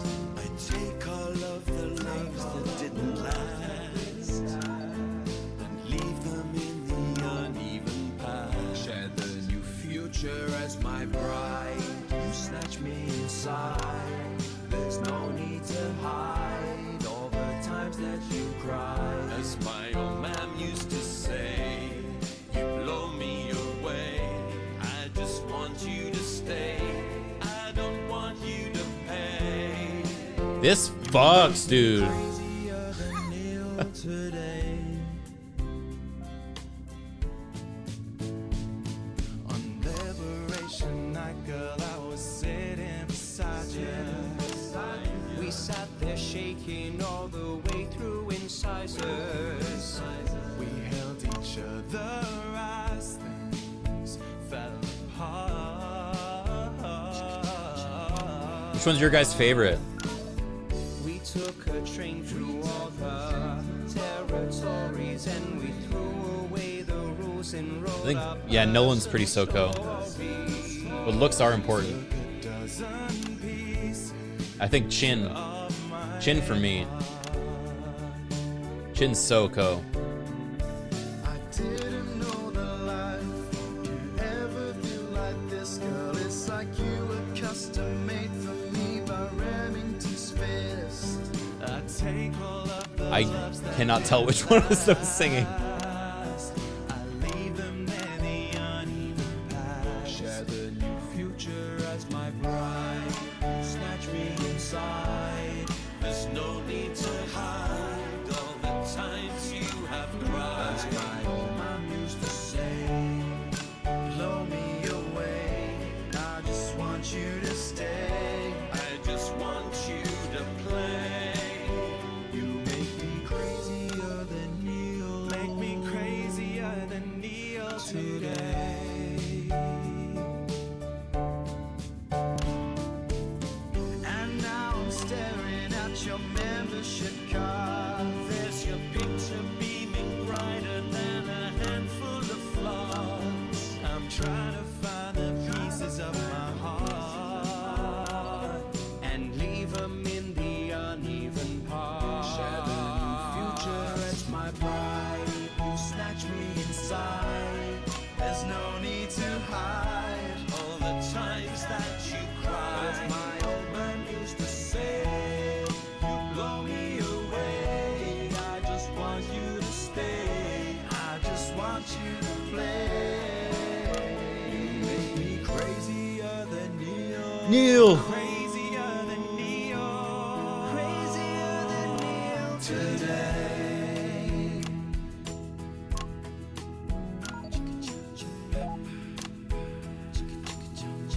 Who's that? Oh.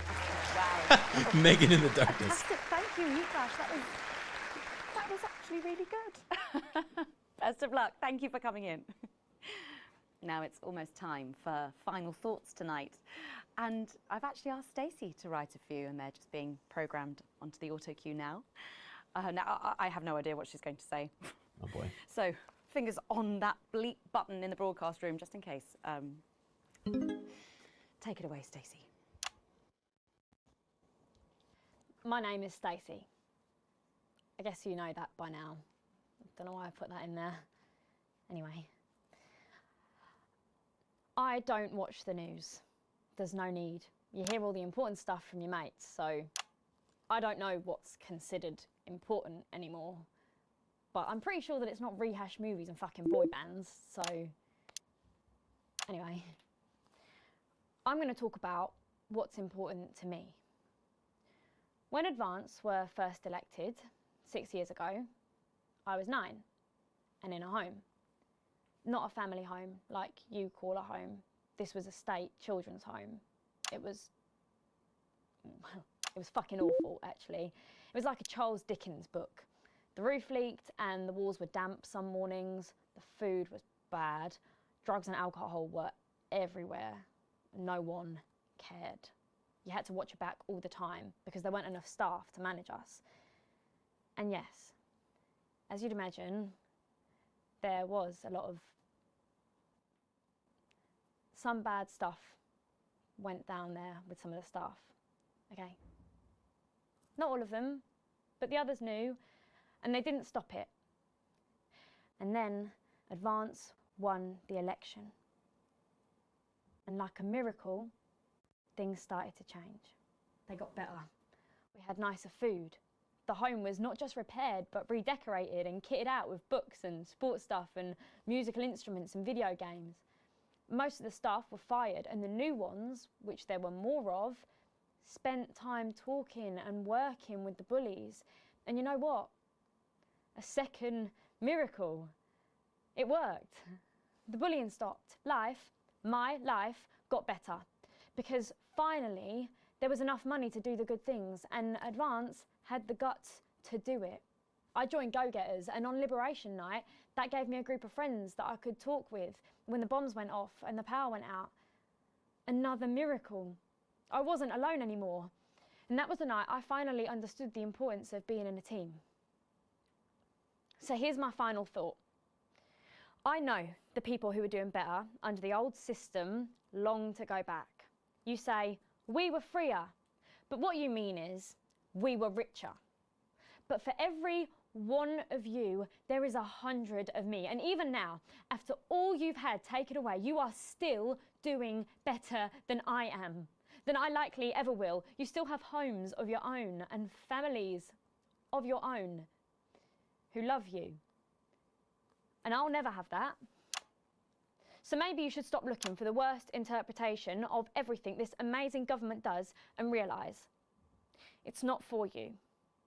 It's for the millions like me. And you can cry and bleat all you want, but you're never going to get your money back because it's already been spent on miracles. Wow, thank you, Stacey, for that. Thank you, Stacey, for that. Stand by. Tomorrow, better. And we're out. Is that all right? Oh, yes, that was more than all right. Nicely done. I think you might have actually given them something to think about. So I guess What did I just do?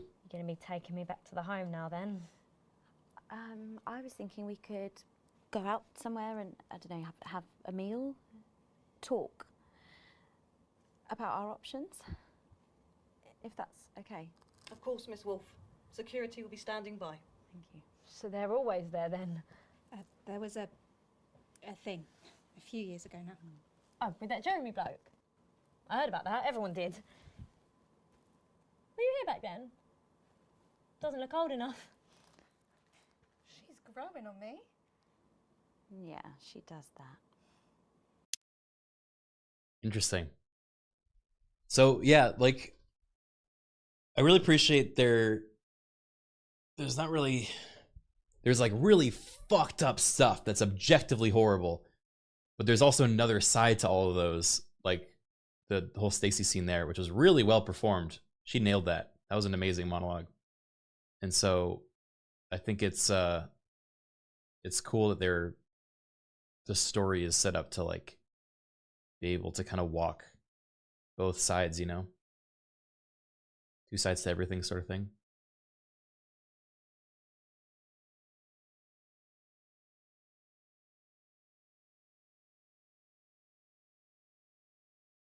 They did kill my kids though, so my character says, fuck all that. I'm siding with the revolution.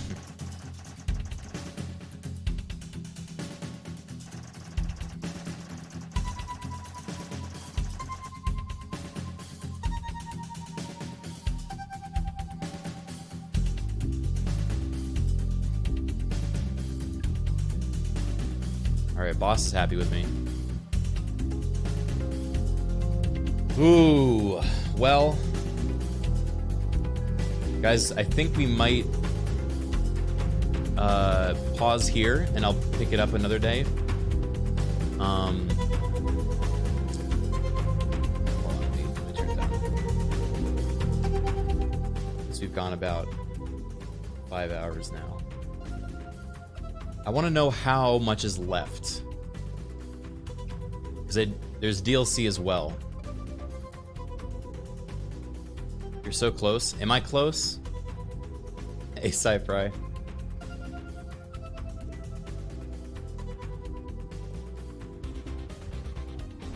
Main story is one more broadcast? Oh. Alright, fuck it. We'll finish it then.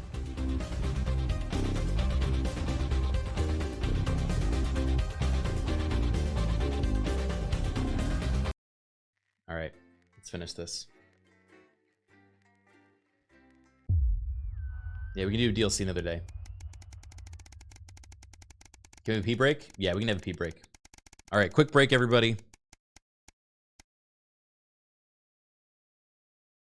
And uppance come. All right, quick pee break. I'll leave you guys with this banger, okay? Moral Crisis Night with Criken.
All right. Let's do it. Once you can find yourself sitting in Bozeman's office, everything is pristine and orderly, just how the fastidious man likes it. So it's rare for him to be late. The door opens behind you, and just as you start to imagine the reasons why, Alex, thank you for waiting. It's been almost 6 years since you started working with us, Alex. A lot has happened in that time, from the unfortunate incident with Mr. Donaldson to the disruptive attack on this very building. He pauses to look at you. Well, you've done some pretty good work in that time. I just wanted to say, keep it up, but also that you'll need to work a bit harder if you want to go anywhere in Channel 1.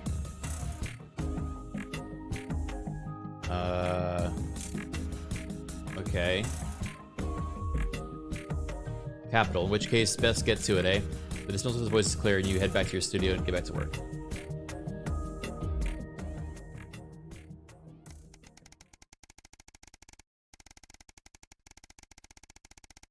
Yeah, last broadcast I really didn't do much. There's not really much more for me to do. It's late. It's been snowing all day, and unlike everybody else, you stayed inside as much as possible, keeping warm. Normally you enjoy the snow, but today it's been nothing more than an irritant. Still, tomorrow you've got the day off and might actually be able to enjoy it. Sam always gets excited when they see the snow.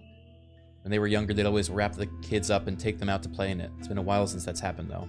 The new place doesn't feel quite as cozy, especially as you can't afford to put the heating on. I have a manageable debt! That means heating!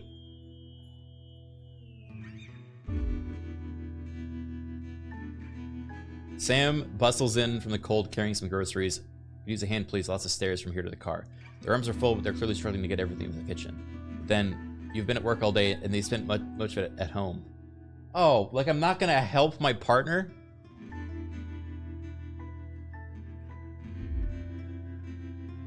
As you rush over to help with them with their bags, Sam shoots you a grateful smile. I got most of it. There's just a couple more left downstairs. You head out, getting most of the way to the lift before you remember it's out of order. When you grab the bags, you realize Sam has picked up everything to make fajitas, your favorite. Oh, thanks, Sam. You forget the weather and the unpaid bills as you cook in your delightfully tiny kitchen, laughing together like you used to. For the first time since moving in, you think as Sam flicks sour cream across the table at you, you're making happy memories again, despite all of our dead kids and no money.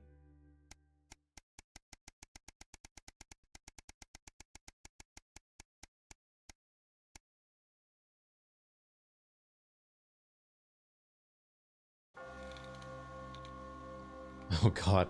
It's been over 13 years since your dad died. You visited his grave a few times since then, normally during times of stress, or when you're trying to figure something out, or when you just want some peace and quiet. You feel Sam's hand on your shoulder giving you a reassuring squeeze. You're grateful that they're still with you. Just having them by your side always seems to make things easier. The kava raven catches your attention as it flies away. A parent should never have to bury their child, particularly Charlie, who never even had a chance to grow up. He had so much potential, so many dreams, so much he wanted to do. It's not fair.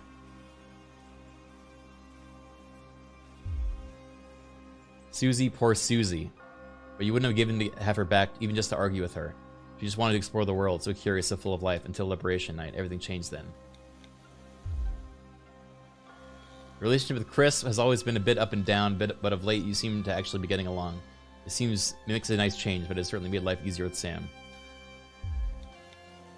She may be in an albeit expensive care home now, but it's still comforting to know your mother is around. What? I thought we shipped her off! What do you mean I've been paying for Mom? I actually don't know how that happened.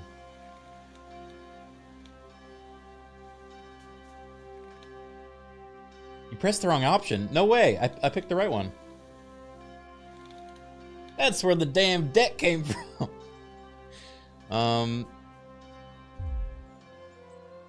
You turn away and wander in the direction of the car. You can't control life, what happens, who lives and who dies. All you can do is to keep going and see what gets thrown at you next. What is life if not a series of little decisions that define us? We'll never know which ones could take the other way. Damn. Life's like a choose-your-own adventure game when you think about it.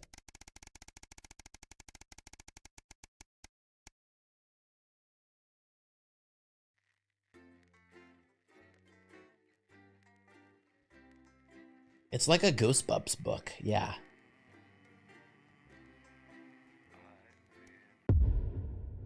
Oh shit.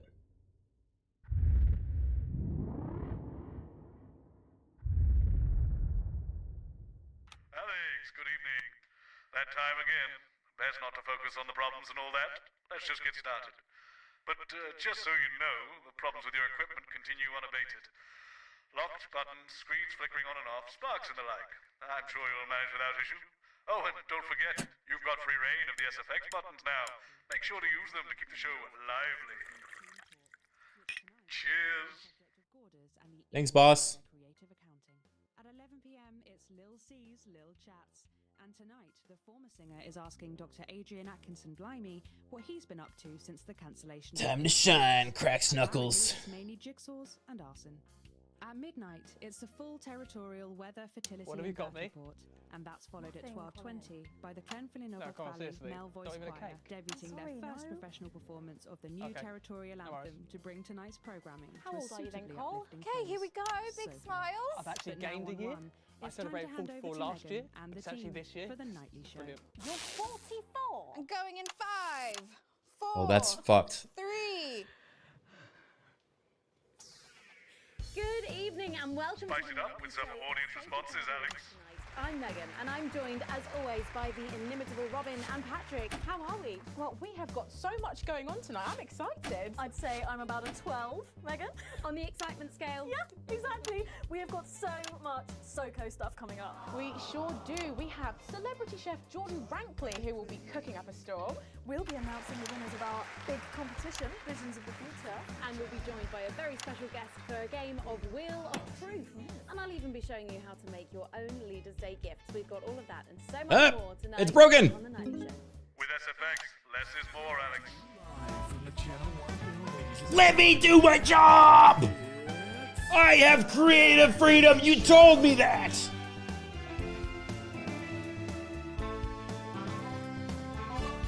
Patrick!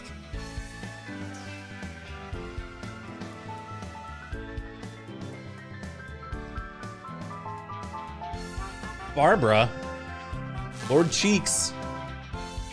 What the hell is going on here? Right, let's have some applause on the way into the next section. Cases by Chef Jordan Rankley.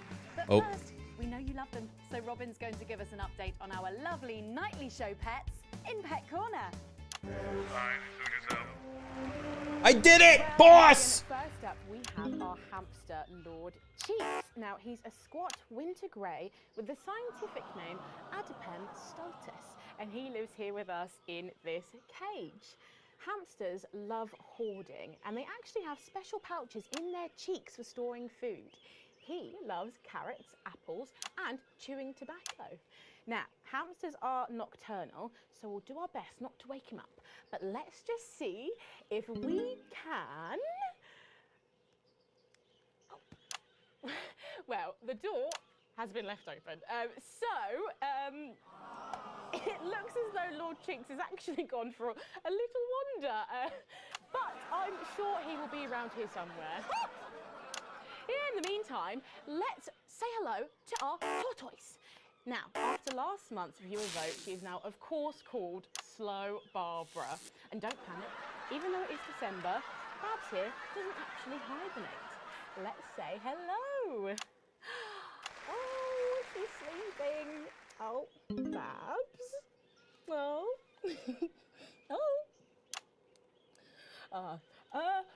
Those are our nightly show pets, Megan, both alive and well. Back to you. Are you taking the piss now? We'll check in on or some very similar animals at the same time tomorrow. Now then, I hope Are you're you hungry, taking because if the not, piss you're about now? to be. Patrick Bannon is with Chef Jordan Rankley, and they're going to be showing us how to knock up a delicious apple pie. It's time to go into the kitchen. Don't forget the SFX buttons. That's right, and I'm joined here by Chef Jordan Rankley. Welcome to the Nightly Show kitchen. How does it compare to the kitchens you're used to? I love the colours. It's vibrant. It's fresh. It's shame about all the arseholes. Yes? Sorry? What? So, You own 6 restaurants, you've been awarded 9 Ballon Massifs across your career, and you've worked alongside the best chefs in the world. Tonight you've got me. Oh, are you worried? Am I fucking worried? Are you worried? Are you fucking worried? Yes. So, what are we making today, chef? So, we've got a family over for Leaders' Day. Yep. They're hungry. We're going to make them a delicious apple pie. Ooh, lovely. It's got sweetness, it's got the acidity of the fruit, and then get the richness of that pastry. Incredible. Wow, okay, so where do we start? So, we've got to start by making our filling. So, we've got about 1 kilogram of fresh cooking apples here. Fucking beautiful. And we're going to slice these up perfectly. Yep. And then straight into the pan. Your new show, Demon Kitchen Heart Eater, starts on Friday here on Channel 1, so tell us about that. So, teams of young chefs come into my kitchen, and one by one I destroy them emotionally. And if there's time, I teach them some basic knife skills. Fuck me, Patrick. What are you doing? What? Shit. Is that how you cut? Fuck, you'll lose a fucking finger. Oh, don't worry, I've got spares. Right, so once we've done that, we set these aside whilst we make the pastry. Yeah? Yep. Bowl. Yeah? Okay. Sugar, butter. Yep. We mix that together, and then a whole egg. Yeah. Okay, egg. What are you doing, you fucking donkey? Are your brains the size of that fucking egg? Oh, no, chef. No. Shit. Right. Mix that with a wooden spoon and work in that flour, okay? Work that into a nice ball of dough, just like that. So, what does the notoriously fierce Jordan Rankley do to unwind? Shit the bed. Yeah. What's that? What is that? Well, it's a bit lumpy. Lumpy? It could fucking pass for a sack of spuds. Touch that. Touch it. Yeah? Pathetic. That goes into chill. Now, we're mixing our filling. Okay. Apples, sugar, cinnamon. So, you own 6 restaurants across 5 territories. Which is your favourite? Are you mixing that or fucking it? What? Are you going to light a candle? Take it out to dinner? Fucking mix it for fuck's sake. Right, now we're rolling out 2/3 of our pastry. God. A bit of flour into the dish. And the filling goes next, right? Absolutely right. Oh. Lovely. Okay. Then we're taking the remaining pastry, rolling that into a round, and that goes on the top. Beautiful. Okay. Right. Brush a bit of water around the rim. Right. Yeah. Beautiful. Now press gently all the way around. And we're cutting 5 slashes very carefully for the steam. And then brushing the whole thing with a beaten egg. Okay.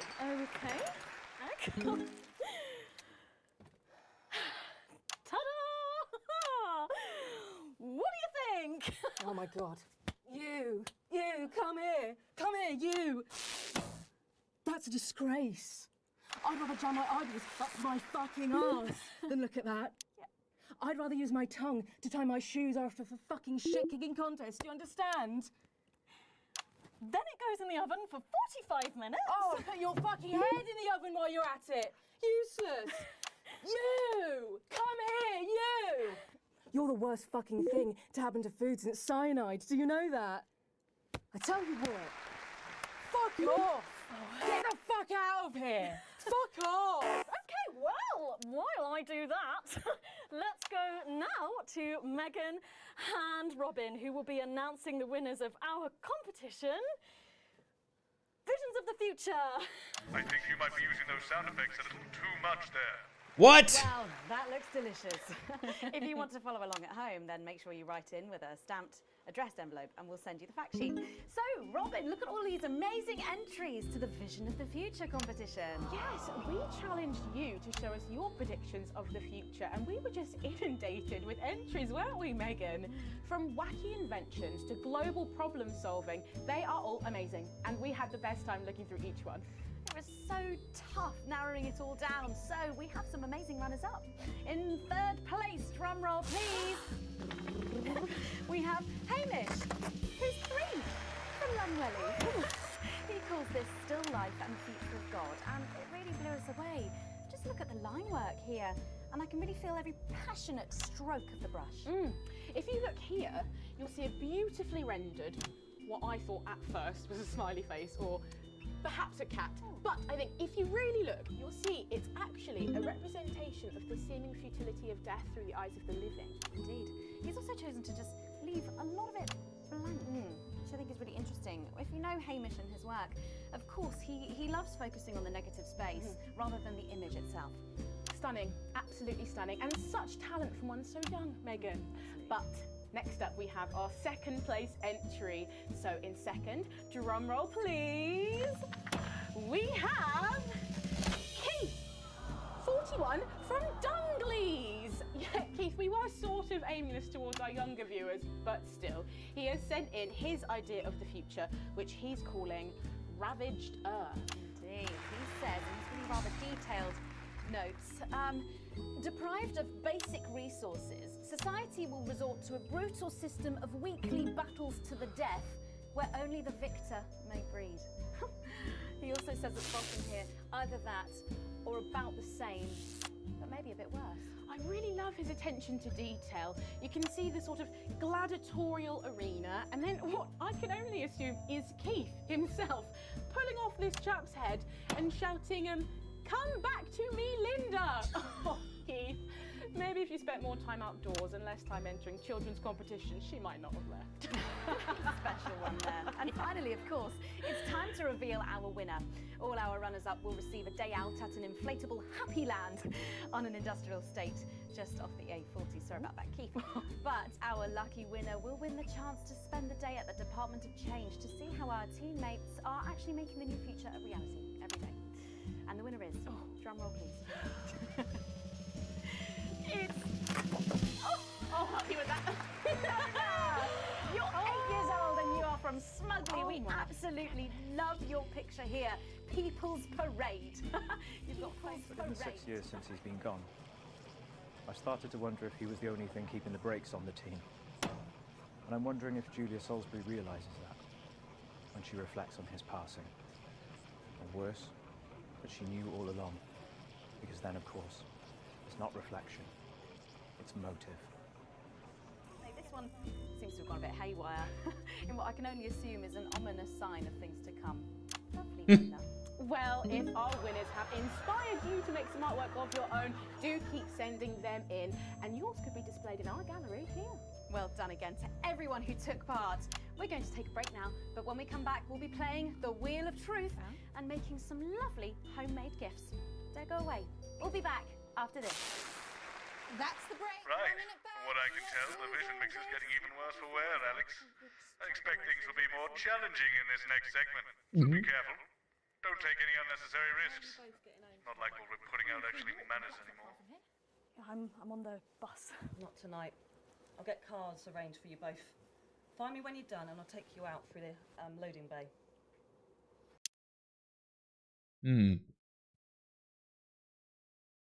However, by a massive 9% fertility rate here in Territory 2, who saw an unbelievable 191 births today. Though a nasty cold snap brings bitter winds overnight, so not all sunshine and rainbows. No rainbows in sight over Territories 3 and 4, as a Category 2 storm warning means we advise our residents to spend their Leaders' Weekend indoors. Though we're sure the happy parents of the 12 new children in Territory 3 will be thanking their lucky stars for an excuse to stay home. 12. Though, of course, nothing to do with stars. More of a hot air, cold air thing. Next, this front of warm smiles heads across Territory 5, who are still under a It's blanket bad of out snow. there. We're being stretched again. Surely there'll be That is a celebratory high snowmen pass there filter. tonight, as they also hit It's a an revolution, impressive fertility peak of can you ask them to 23 keep it new down a bit? arrivals. And finally, an honourable mention to our Can we get team a man members here? I'm of not sure about this T7, grandmother. with a stunning result showing 146 births and clear blue skies. Yes. Grandmother's Though be sure arsehole. to grit It's your much better. driveway as we will hit freezing temperatures overnight. Nature is healing. Apparently, there's And been some that's sort all of for your daily disturbance in forecast tonight. Now, As I'm sure always, it's nothing we'll to be worry bringing you a about. more I wanted to specific let you know that rundown I've of asked the for numbers extra in your security, area later this and they're evening already on their as way. you join your regional news team in your territory. I'm Dahlia Flywell, wishing you and all our precious little team We're going members in a good night. 5, 4, 3. A bit more audience reaction would be nice, Alex. We were just saying we can't wait to taste Fuck it. off, Bozeman. I don't know, I think I could wait. Well, here it is, fresh out the oven. Ah, well, it does look amazing. Jordan, how did our Patrick do? Well, let's just say that pie's got more crust than my grandmother's arsehole. Well, thank you for that. Well, come on, try it. Dig in. Okay. Whew. Oh my god. Oh lord. And a little glass of comfort for Robert, I think. But now you better go and get ready for that next feature. Every night we play a game of Wheel of Truth with our celebrity guests. But I know what you're thinking. Megan, we've only got one celeb guest. Well observed, viewers, well observed. Well then, I better bring her out. One for the state of the nation. Guest, what do you think? And one Here for she me. is, best-selling author, lawyer, and thinker. I mean, she's only the Bloomin' team leader. It's Julia Salisbury. With SFX, less is more, Alex. Oh, welcome, Julia. Darling. Oh, so good to see you. Oh, Megan, you look incredible. Stop it. I was just about to say the same thing. Now, don't get too comfortable. It's time to head over to Robin and Patrick as we play Wheel of Truth. Are you taking the piss now?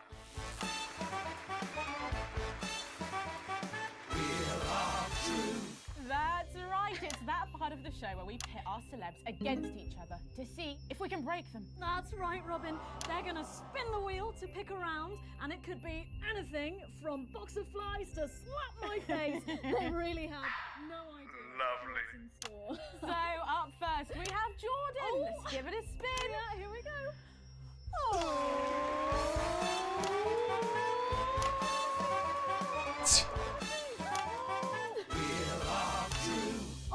Okay, let's see what you've landed on.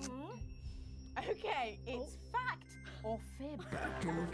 Jordan, is it true that you've been known to order takeaway for a dinner party and pass it off as your own cooking? Just one fucking time. One time. Well, I think if that pie was anything to go by, you did them a favour. Oh, not so fast there, Julia. Fact or fib? We've heard you've got a very interesting way of saving time during the laundry. Oh my God! Go on, why don't you tell us about it? You absolute no, I can't.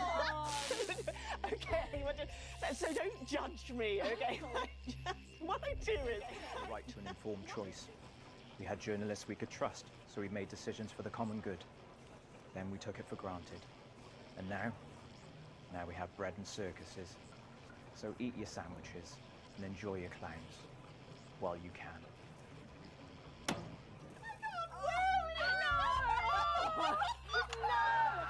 Honestly, raise my taxes. We're clearly not paying you enough. come to my dressing room after the show. We'll sort you out. Oh, are you blushing, Patrick? Is all this talk of bras embarrassing you? Blushing? I mean, I'm not blushing.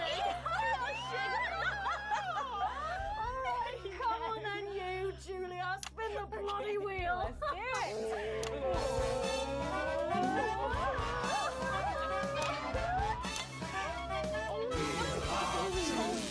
Okay, here we go. Oh, it's guess that face. I'm going to show you a picture and you simply have to guess that face. Okay, you ready? Here we go. Julia. Oh, who's that? Oh my God! Is that you? Yes! Look, it was a very difficult time fashion-wise. That hairdo is fucking hilarious. No, don't. I think it's sweet.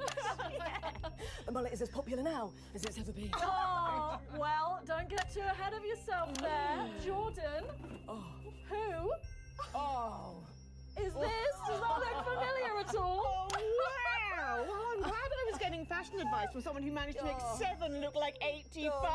Just what the doctor your orders. Like I'm haunting that Oh, my fucking boss girl. is sloshed. Right, we've got to move on. Jordan, let's have another spin. Okay, here we go.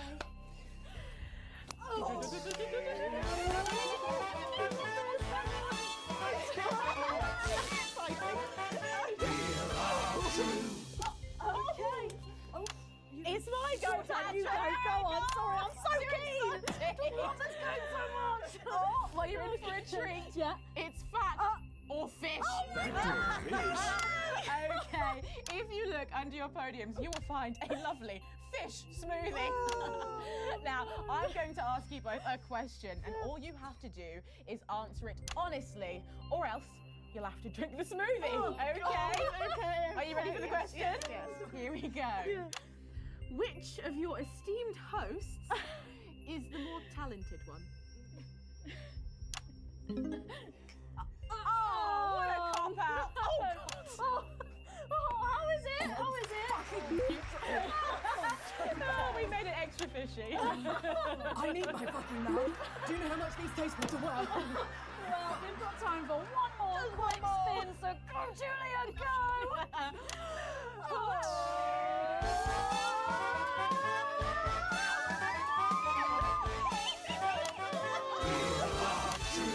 Here we go, my goodness. Okay, so, Julia, take a look in that box under your desk there.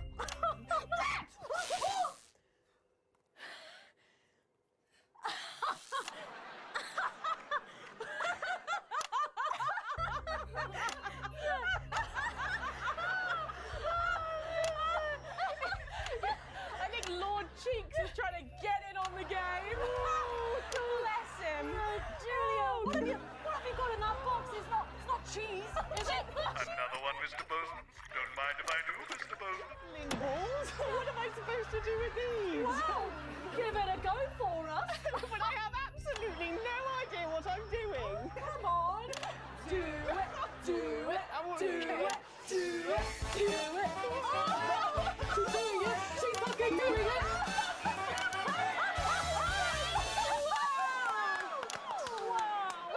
You know, she may have been a murderer that nuked 4 cities of innocent civilians, but she can't juggle. Our game of Wheel of Truth, and my God, wasn't that fun? Okay. That hit the spot. Right now it's time to head over to Megan in Crafty Corner. I think you might be using those sound effects a little too much there. Join me in Crafty Corner, where today I'm going to be ably assisted by Julia. Come on over here. Goodness me, I don't know how you're keeping your dinner down. I can still smell that fish. Well, to be honest, I've had worse. I used to eat at Peter Clement's house. Oh, well, I hope you've got your artsy hat on, because today we're going to be making something very close to my heart. It's our little studio. Look at that. Isn't it adorable? All of us there on the sofa. Wow. Oh, it's gorgeous. Oh, is that all you in there? Yeah, it is. If we can just... Where's Jeremy? There we are. Oh, I don't know about you, Julia, but I always leave my holiday shopping to the last minute. Oh, every year. I do it every year. Well, luckily these make amazing gifts. Shall we get cracking? Oh, well, not much left in the bottle. Start. Maybe not too... Shoebox here. And Julia, that's it. Grab those scissors. I just want you to get rid of this front panel here. Perfect. Will do. Are you big celebrators in your house, Julia? Oh, yes. No, in my house, we show our love through food, like big dinners, loads of drinks. Absolutely right. That's the best bit about any holiday. It's all that food. This bit as well. Absolutely right. Cutting along the line there. Do be careful with the scissors at home. Make sure you're being supervised. It's a bit if you tough. are a child. There we go. Fabulous. There we go. Okay, so it's going to look a little something like this, and I've got one here I made earlier. We painted it with a bit of poster paint, white to match our lovely curtains here in the studio, but you can obviously have whichever backdrop you like. Like a nice shiny gold number. Well, exactly right. So we're going to make bits of our set now to put in the studio, perhaps a little desk. So I'm just going to grab this piece of card. I've just got it from a little cereal box packet. I think you... I'll give you this one, Julia. Shall I? Thank you There so you much. go. And all you need to do is cut along the lines there. Fabulous. So what's the best part of any Leader's Day? The show's dinner? dreary. I don't even Yeah. have to think about it. Really? I love think the 3 potato pie. There's a point to that 3 potato pie? I don't know that one. they're getting You know, to. with the chips covered in the mash or wrapped We'll let up 'em- in a you jacket gotta let 'em potato. cook. Is that just me that does that? I don't know, but that sounds starchy. Well done, Julia. So now she's folding over a little bit there. What it's going to look like at the end is this little rectangular shape there. And we're going to pop it in the middle. Bit of sticky tape on the back there so it sticks down. Now we need a sofa. That's what we need next. We're going to make that out of a lovely paper cup. Knocking everything knocking it all over. I got one though, Megan. Good, fantastic. We're just going to cut along the line here, down the middle. Exactly right. Then when you've done that, around the bottom and again around the top. Well done. When you're done, there we go. It's going to look a little something like this. And look what I've done there. I've stuck some felt down. Nice and comfortable sofas. Yes, can't have our tiny Megan having an uncomfortable sofa, can we? Absolutely not. She'll be on the phone to her tiny agent and getting someone tiny fired. Yeah. Well, there's only one thing missing, isn't there, Julia? What is that? A higher calibre of guests. Nearly. It's people. So all we've done to make our little people is we've stuck a cocktail stick into a bottle cap. We just need a face for that now. I've got a good one here. I know it well. It's me. Lovely. I'm going to stick it down there. A little bit of sticky tape. Oh, my felt's going everywhere. There we go. Oh, I'm a bit lonely. Let's take Robin and Patrick over. Sitting down on the couch over there. There you go. And, well, I'll make myself just comfortable. Just there. Yeah, there we go. And these, of course, are all made and cut out of our favourite newspapers or magazines. You can have any guests you like. Julia, is there anyone else you'd like in the studio? Oh, yes. Well, I'm going to be playing Wheel of Truth with Ronnie from Heatwave. Nice. Yes, put that away. Yes, he's going to be teaching me choreography, and I'll be teaching him foreign policy. And of course, you can decorate them however you want. If you're a bit, I don't know, nostalgic for the old look of our studio. We've got the blue studio down there. Or even a bit of retro red. I've got Sheila Quickstep being interviewed there by... Oh, sorry, that's not supposed to be... Oh, mama, that's blazing. Oh, bloody hell, is it still on? It's time for a break. It's him. I'll be on the couch of chat. Is that him? Some of you. I just cannot wait. We'll be back after these messages. And we're out. Thanks. Why do we bother, Alex? What's the point? It's not like this is even close to journalism anymore. How did I let it get this far? Dude, Bozeman's one of us. You're coming with me.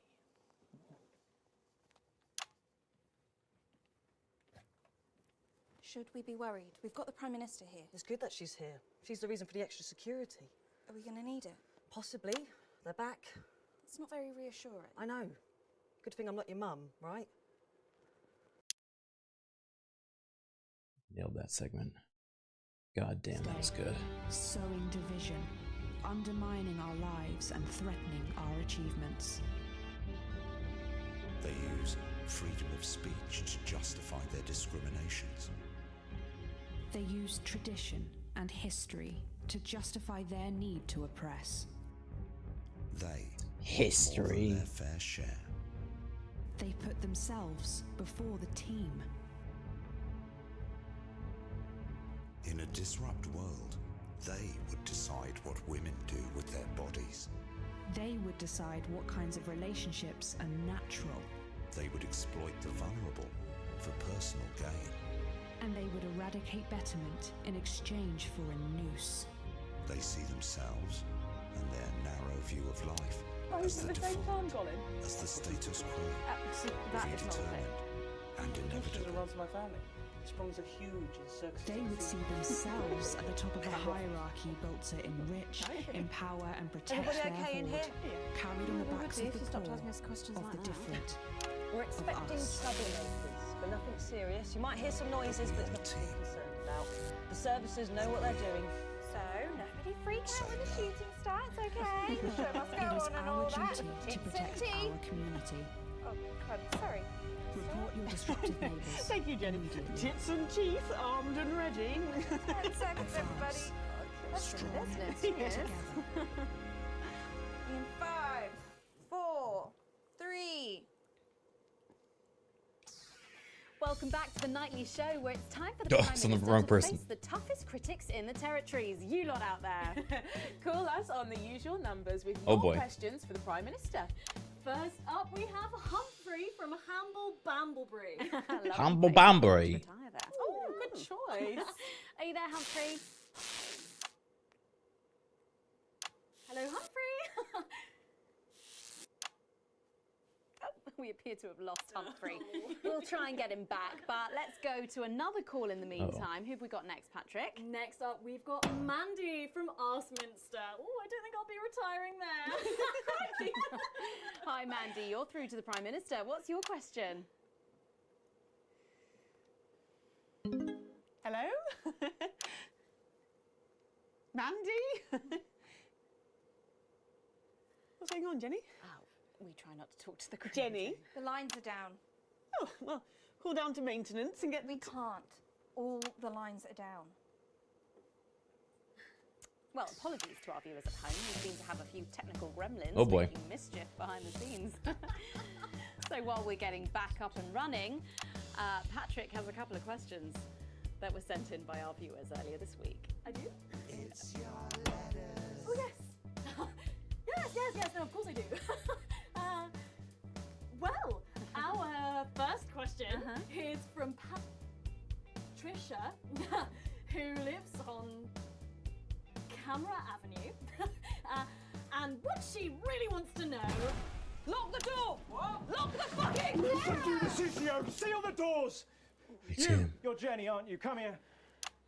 Don't be afraid, Jenny. We're not here to hurt you. We're not here to hurt anyone if we don't have to. All I want you to do is to keep the show on the air. Do you understand? Just do your job and everything will be all right, okay?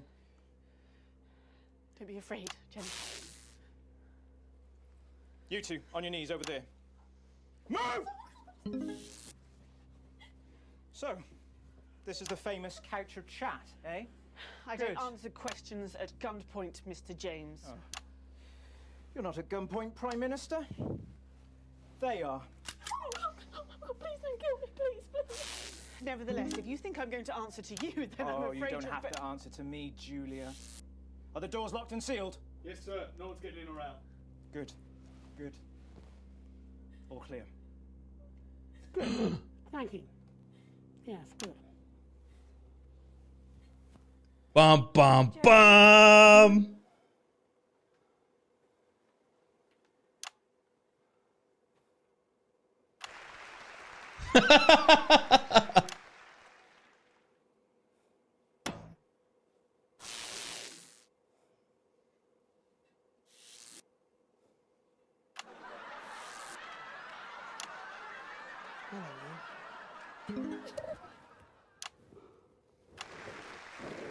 Aww. Why didn't you make contact? We've only put you in their crosshairs. I'm sorry. You're a rotten, selfish bastard. Yes. Keep the show going for me. Of course. Let them go, Alan. There'll be no killing tonight.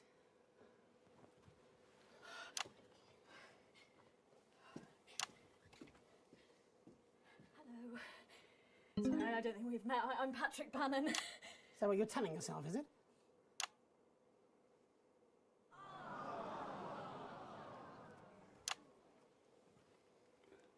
I got your back, man. Sorry for barging in. Hate what you've done with the place. Me too. Would you like your spot? It's yours now. You wear it well. So, let's talk, shall we? Armed security are on their way, Mr. Donaldson. I know you know that. Well, best make use of the time we have then, eh? Well, I'll leave you to it then. No. I think you should stay too. For safety. For balance.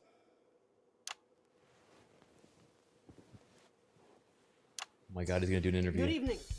I'm Jeremy Donaldson. Let's welcome back the National Nightly News. Tonight I'm joined by probably the two most influential people in the country, if not the continent. So let's see if we can't kick over a few rocks and see what's lurking underneath. Prime Minister, if I could turn to you first. I have nothing to hide. Except that which is already hidden. Prime Minister, what is norethindrone? I beg your pardon? Norethindrone.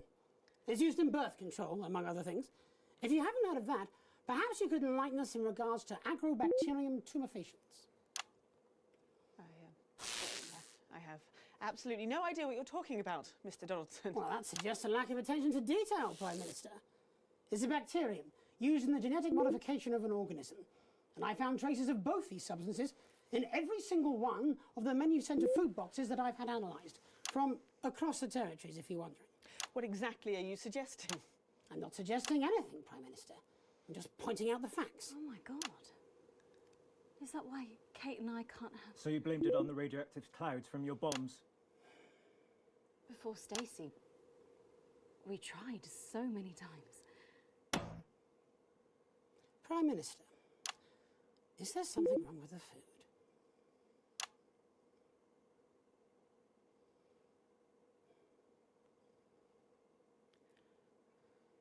Fine. You want the truth? You think it'll help your viewers sleep at night? Well, here it is. 6 years ago, when we came to power, we got access to the real facts and figures. And they told us we were doomed. The population was expanding at an unsustainable rate.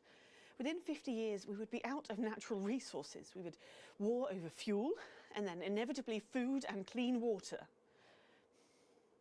It was no exaggeration to say that we were facing extinction. It was supposed to be opt-out contraception, an end to unwanted children, a chance to rebalance. But something went wrong in the testing phase. Nature took over. I never wanted this.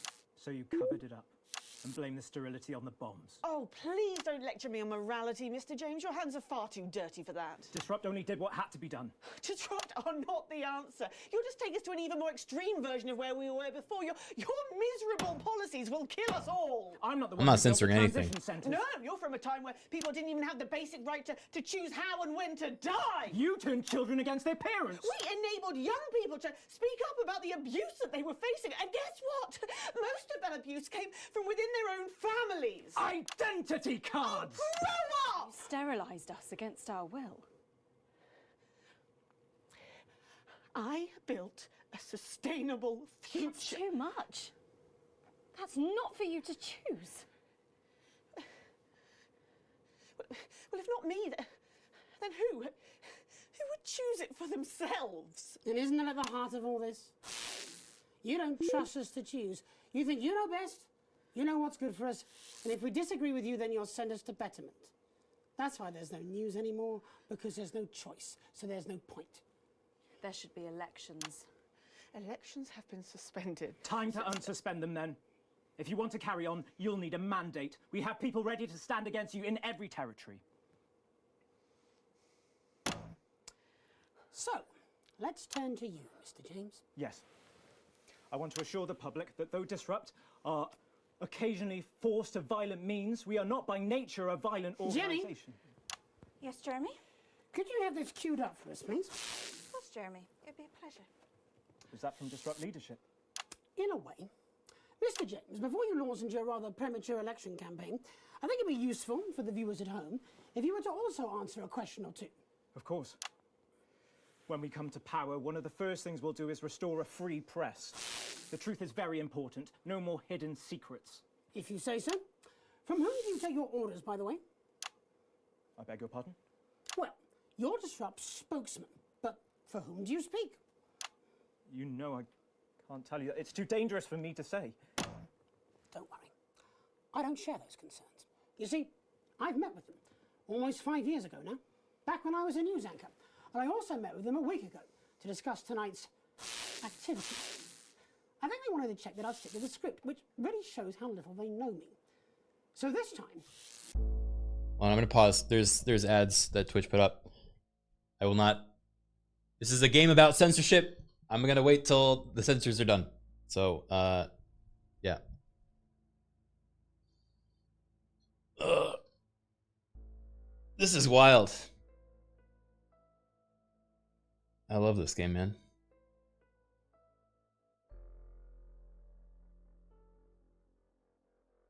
We're just trying to hide the truth. I'm so tired I gotta sleep. I know, we're almost there, guys. We're almost there. Don't worry. This is the finale. Thank you Contraphase for the gifted sub. All right, is everyone back? We're ready? Let's do it. I wore a hidden camera. Would you like to see a little of what we discussed? No, you can't. She'll have them arrested. They'll be dead by morning. Not an unfair assessment. It's not up to me. It's up to Alex in the broadcast room. What screen, Jenny? Screen 4. No, you can't. My people will stop you. Cut the power to your machines. Well, I would imagine He mine knows will do me. their level best to ensure that Mr. Donaldson's footage gets the airing it deserves. After all, my security forces will be here soon, and I imagine this will end very badly for all of you. Queued up and ready. Thank you, Jenny. Alex, showing this will have consequences. For someone not showing it, it's up to you. Alex, you got us this far. Please don't fall at the last hurdle. Oh damn, glad I'm not making this choice. All our good work, all the years of disrupting. You could make it all for nothing. Please, don't play that footage. And you're absolutely certain in your research? It's unpalatable but true. Advance are covertly sterilising the population. Why don't you just release this through your normal channels? Mr. James is surprisingly efficient rabble-rouser. The peasants respond to his more earthly qualities. But you, Mr. Donaldson, are a face they trust. We did not risk our operatives' lives to rescue you out of altruism. And afterwards? Once all this is out in the open? We anticipate considerable unrest, possibly riots. Followed, of course, in the restoration of democratic elections. Under our control, of course. Nature abhors a vacuum. You, Mr. Donaldson, will create that vacuum, and we should be there to fill it. That will take considerable resources. From what I understand, Advance took your wealth. The visible billions, yes. Some markets still prosper. There will always be addicts. And those with carnal desires for livestock of all ages. A lucrative business indeed. Livestock of all ages? Outside the territories. Those who fear to follow the fate of my glorious Erkistan. For them, no price is too high. Folks like us are always well-resourced. You need have no concern about that. We have the required funds to fight, to win. And once the fight is done, to make sure this aberrance is never seen again. A return to the natural order of things. The wheat rises to the top and the chaff is burned away. No more living side by side with ill-educated savages. Let the plebs pile up in the ghettos. Yeah. Strict order, an end to ungodly acts. Everyone back in their place. Including our Mr. James. It amazes me how he cannot hear the Damoclean sword as it dangles above his head. Oh, he was an ignorant bull. He sees only the red cape in front of him, never the hidden blade. And so it is with the low order. That to old one, and they will be ours. I didn't think it was going to cut the audio. My bad. As it should be. Excellent. You've set me up. No, Alan, you did that to yourself. Now do you understand what you're doing? Do you understand why we have to? Pathetic. Neither of you recognises your own reflection. How long, Jenny? Not long, I imagine. For any of you. Security are outside. They've been here for 5 minutes, but they're not doing anything. Turns out there's a lot of them who wanted children. We're already a few minutes over, Megan, but with ratings like this, Bozeman's no fool. Do you want to take us out? It should be you. It should be both of us. You start. Before we go tonight, one final thought. There's so much to digest here. What's happened tonight in this political circus? The tent is collapsing and the ringmasters have lost their glitter. There will be elections. Soon, I'd imagine. You'll be able to choose. These two will run. A choice between a shit sandwich and a cold cup of soup. A circus of horrors. Two extremes, both offering their own form of misery. You can choose Advance and be equal. In cages, like performing lions. Or disrupt and be free. To struggle and starve. Or you can do something different. You can run. You can stand. You can stop promoting the way things are and change it. You're good people, and you are sensible people. You know the difference between right and wrong. So stop whinging and do something. Take responsibility, because if you don't, it'll all be left to these clowns. And that's the worst circus of all. My name's Jeremy Dawson. And I'm Megan Wolf. Have a transformative night. And then make tomorrow better. And we're out. You're done. This program, this channel, No, all of Julia, you. not them. We're done. They got us both. Your security team say they'll escort you when you're ready. We can call you a taxi out. I'm not cutting. Where would I go? Wherever you want. I'm not fucking cutting! Under arrest. I think you know you've made that impossible, Mr. Donaldson. My bosses won't be pleased with me. Child sex traffickers and wannabe dictators are the natural enemies of the reporter. We should go and see Bozeman. We'll do it together. Yes. And then we'll burn this set.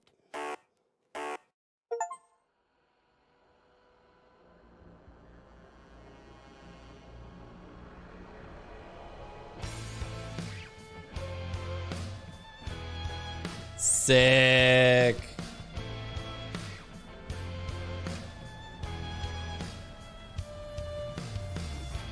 I wake up tired. This is such a good game, dude. Great. Guys, I recommend, if you liked this, check it out. It's on Steam. It's on sale right now as well. It's called Not For Broadcast. I think all the different narratives would be really fun to experience as well. Evolved gills eventually swam back to the surface.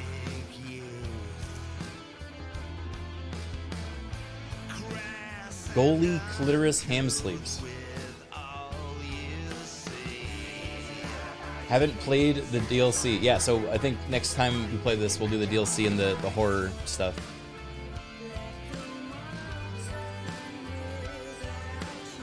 Really awesome story. Really cool way to tell it too.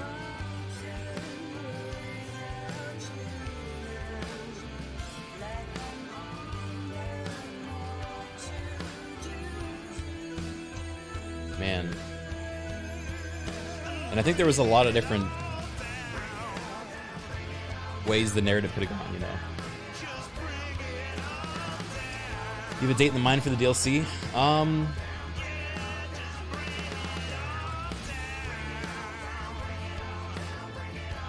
But you just finished the game and the people in your credits were 100% different. Really?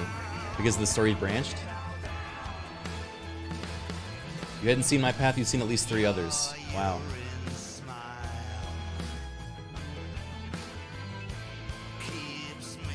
Scary. Yeah, it could be next Friday. FMV Fridays. Actually, no. Next Friday I'm busy. But in the future, maybe. Maybe Thursday.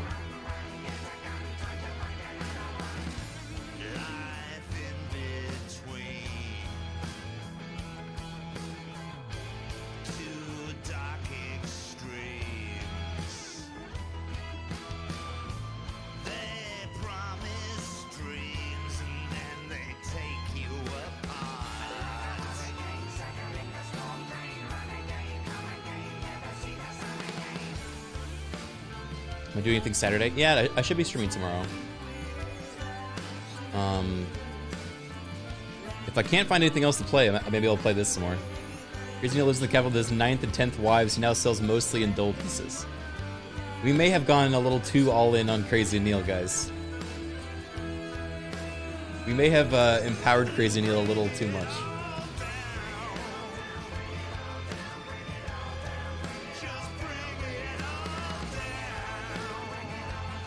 What a cool creative game.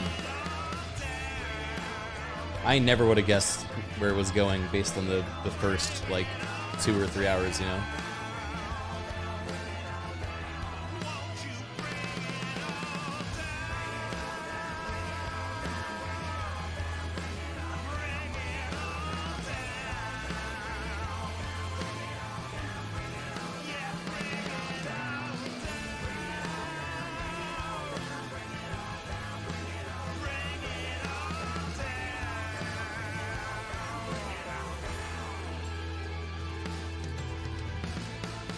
Yes!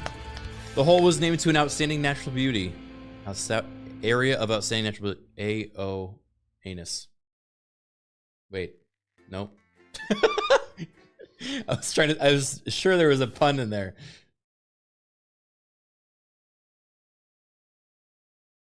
Oh. Uh-oh.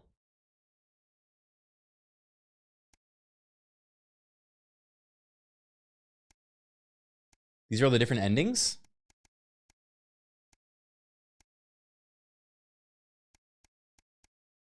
All fall down. It was supposed to play one. Oh. Did it bug out?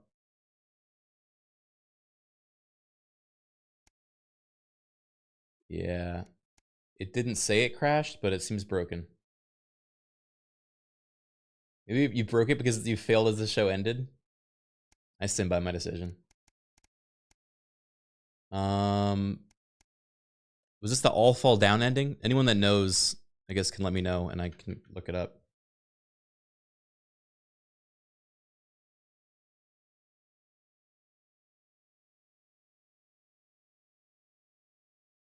It'll probably be in the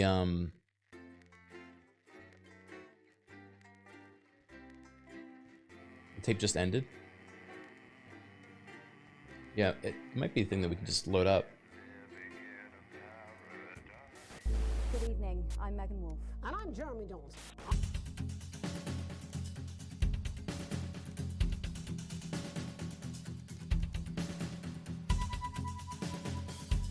Our main headlines tonight. They have new DLC coming out in 2024. Awesome. Every single one of you's a bit Jesus. What a wild ride this has been. Yeah, I don't know. Check extras. Well, that's a very blunt question. Advance is lying to you. Friends and neighbours. I think it's confidence that the team will keep you safe. I don't think it's letting me look at it. Archive previously was the full tape. It's supposed to be in extras, but I guess it bugged. Oh no.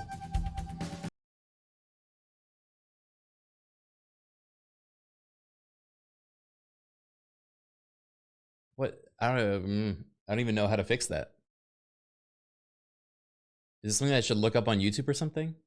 Like, was it a different ending that we just saw? It's playing havoc with the sound. It's bad out there. We're being struck. Oh, this is way too far back.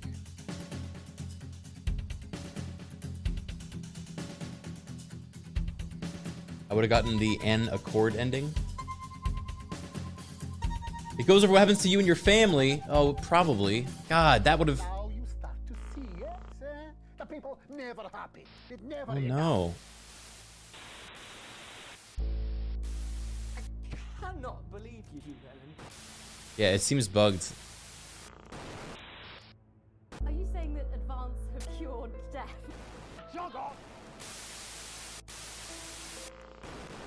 We're still vassals, slave.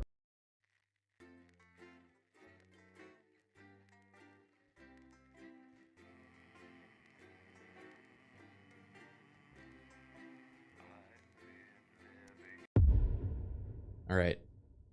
Well, do we have to do the whole day again? Why do we bother, Alex? What's the point? It's not like this is even close to journalism anymore. How did I let it get this far? Both at the same time, Colin? I don't really want to do that right now. Yeah.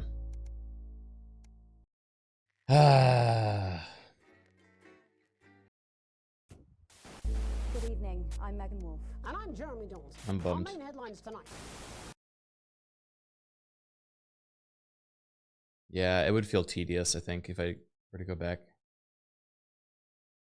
Not for broadcast and Accord ending.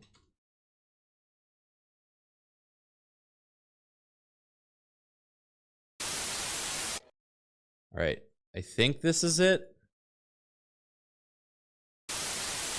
Good evening. I'm. Okay. We'll just go watch this. Thank you, Sci-Fry. Good evening. I'm Jeremy Donaldson. And I'm Megan Wolfe. Our main stories tonight. The votes are in, and it's a decisive win for Accord. The new centralist party snatched victory from under the noses of the mainstream parties. Incoming Prime Minister Fatima Chowdhury called Accord's win proof that the major parties had lost the trust of the nation and signalled the end of extremist politics. Neither Advance nor Disrupt, who failed to garner even 10% of the vote between them, have released a statement. Later, we'll be looking in detail at the election results across the nation before Jeremy brings us a report on the recent unrest in Valdez. That's all coming up on tonight's National Nightly News. Back to the way things were. Yay, centrism. Yay for not solving problems, but just kicking it down the road. Yippee! We did it. Woohoo!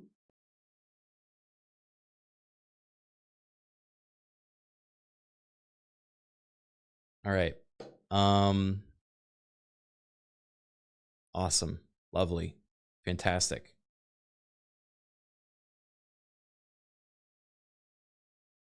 I hope you guys had a great time.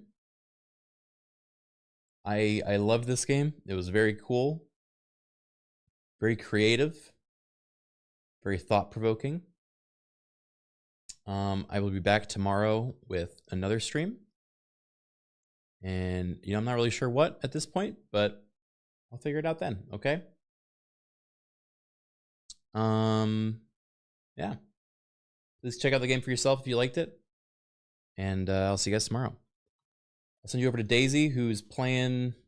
I don't know what she's doing, but I think she just started streaming again after her trip to the US. So go hang out and, you know, hopefully you guys have a good time. Have a great rest of your night. And this has been Criken with the Nightly News. Sleep well.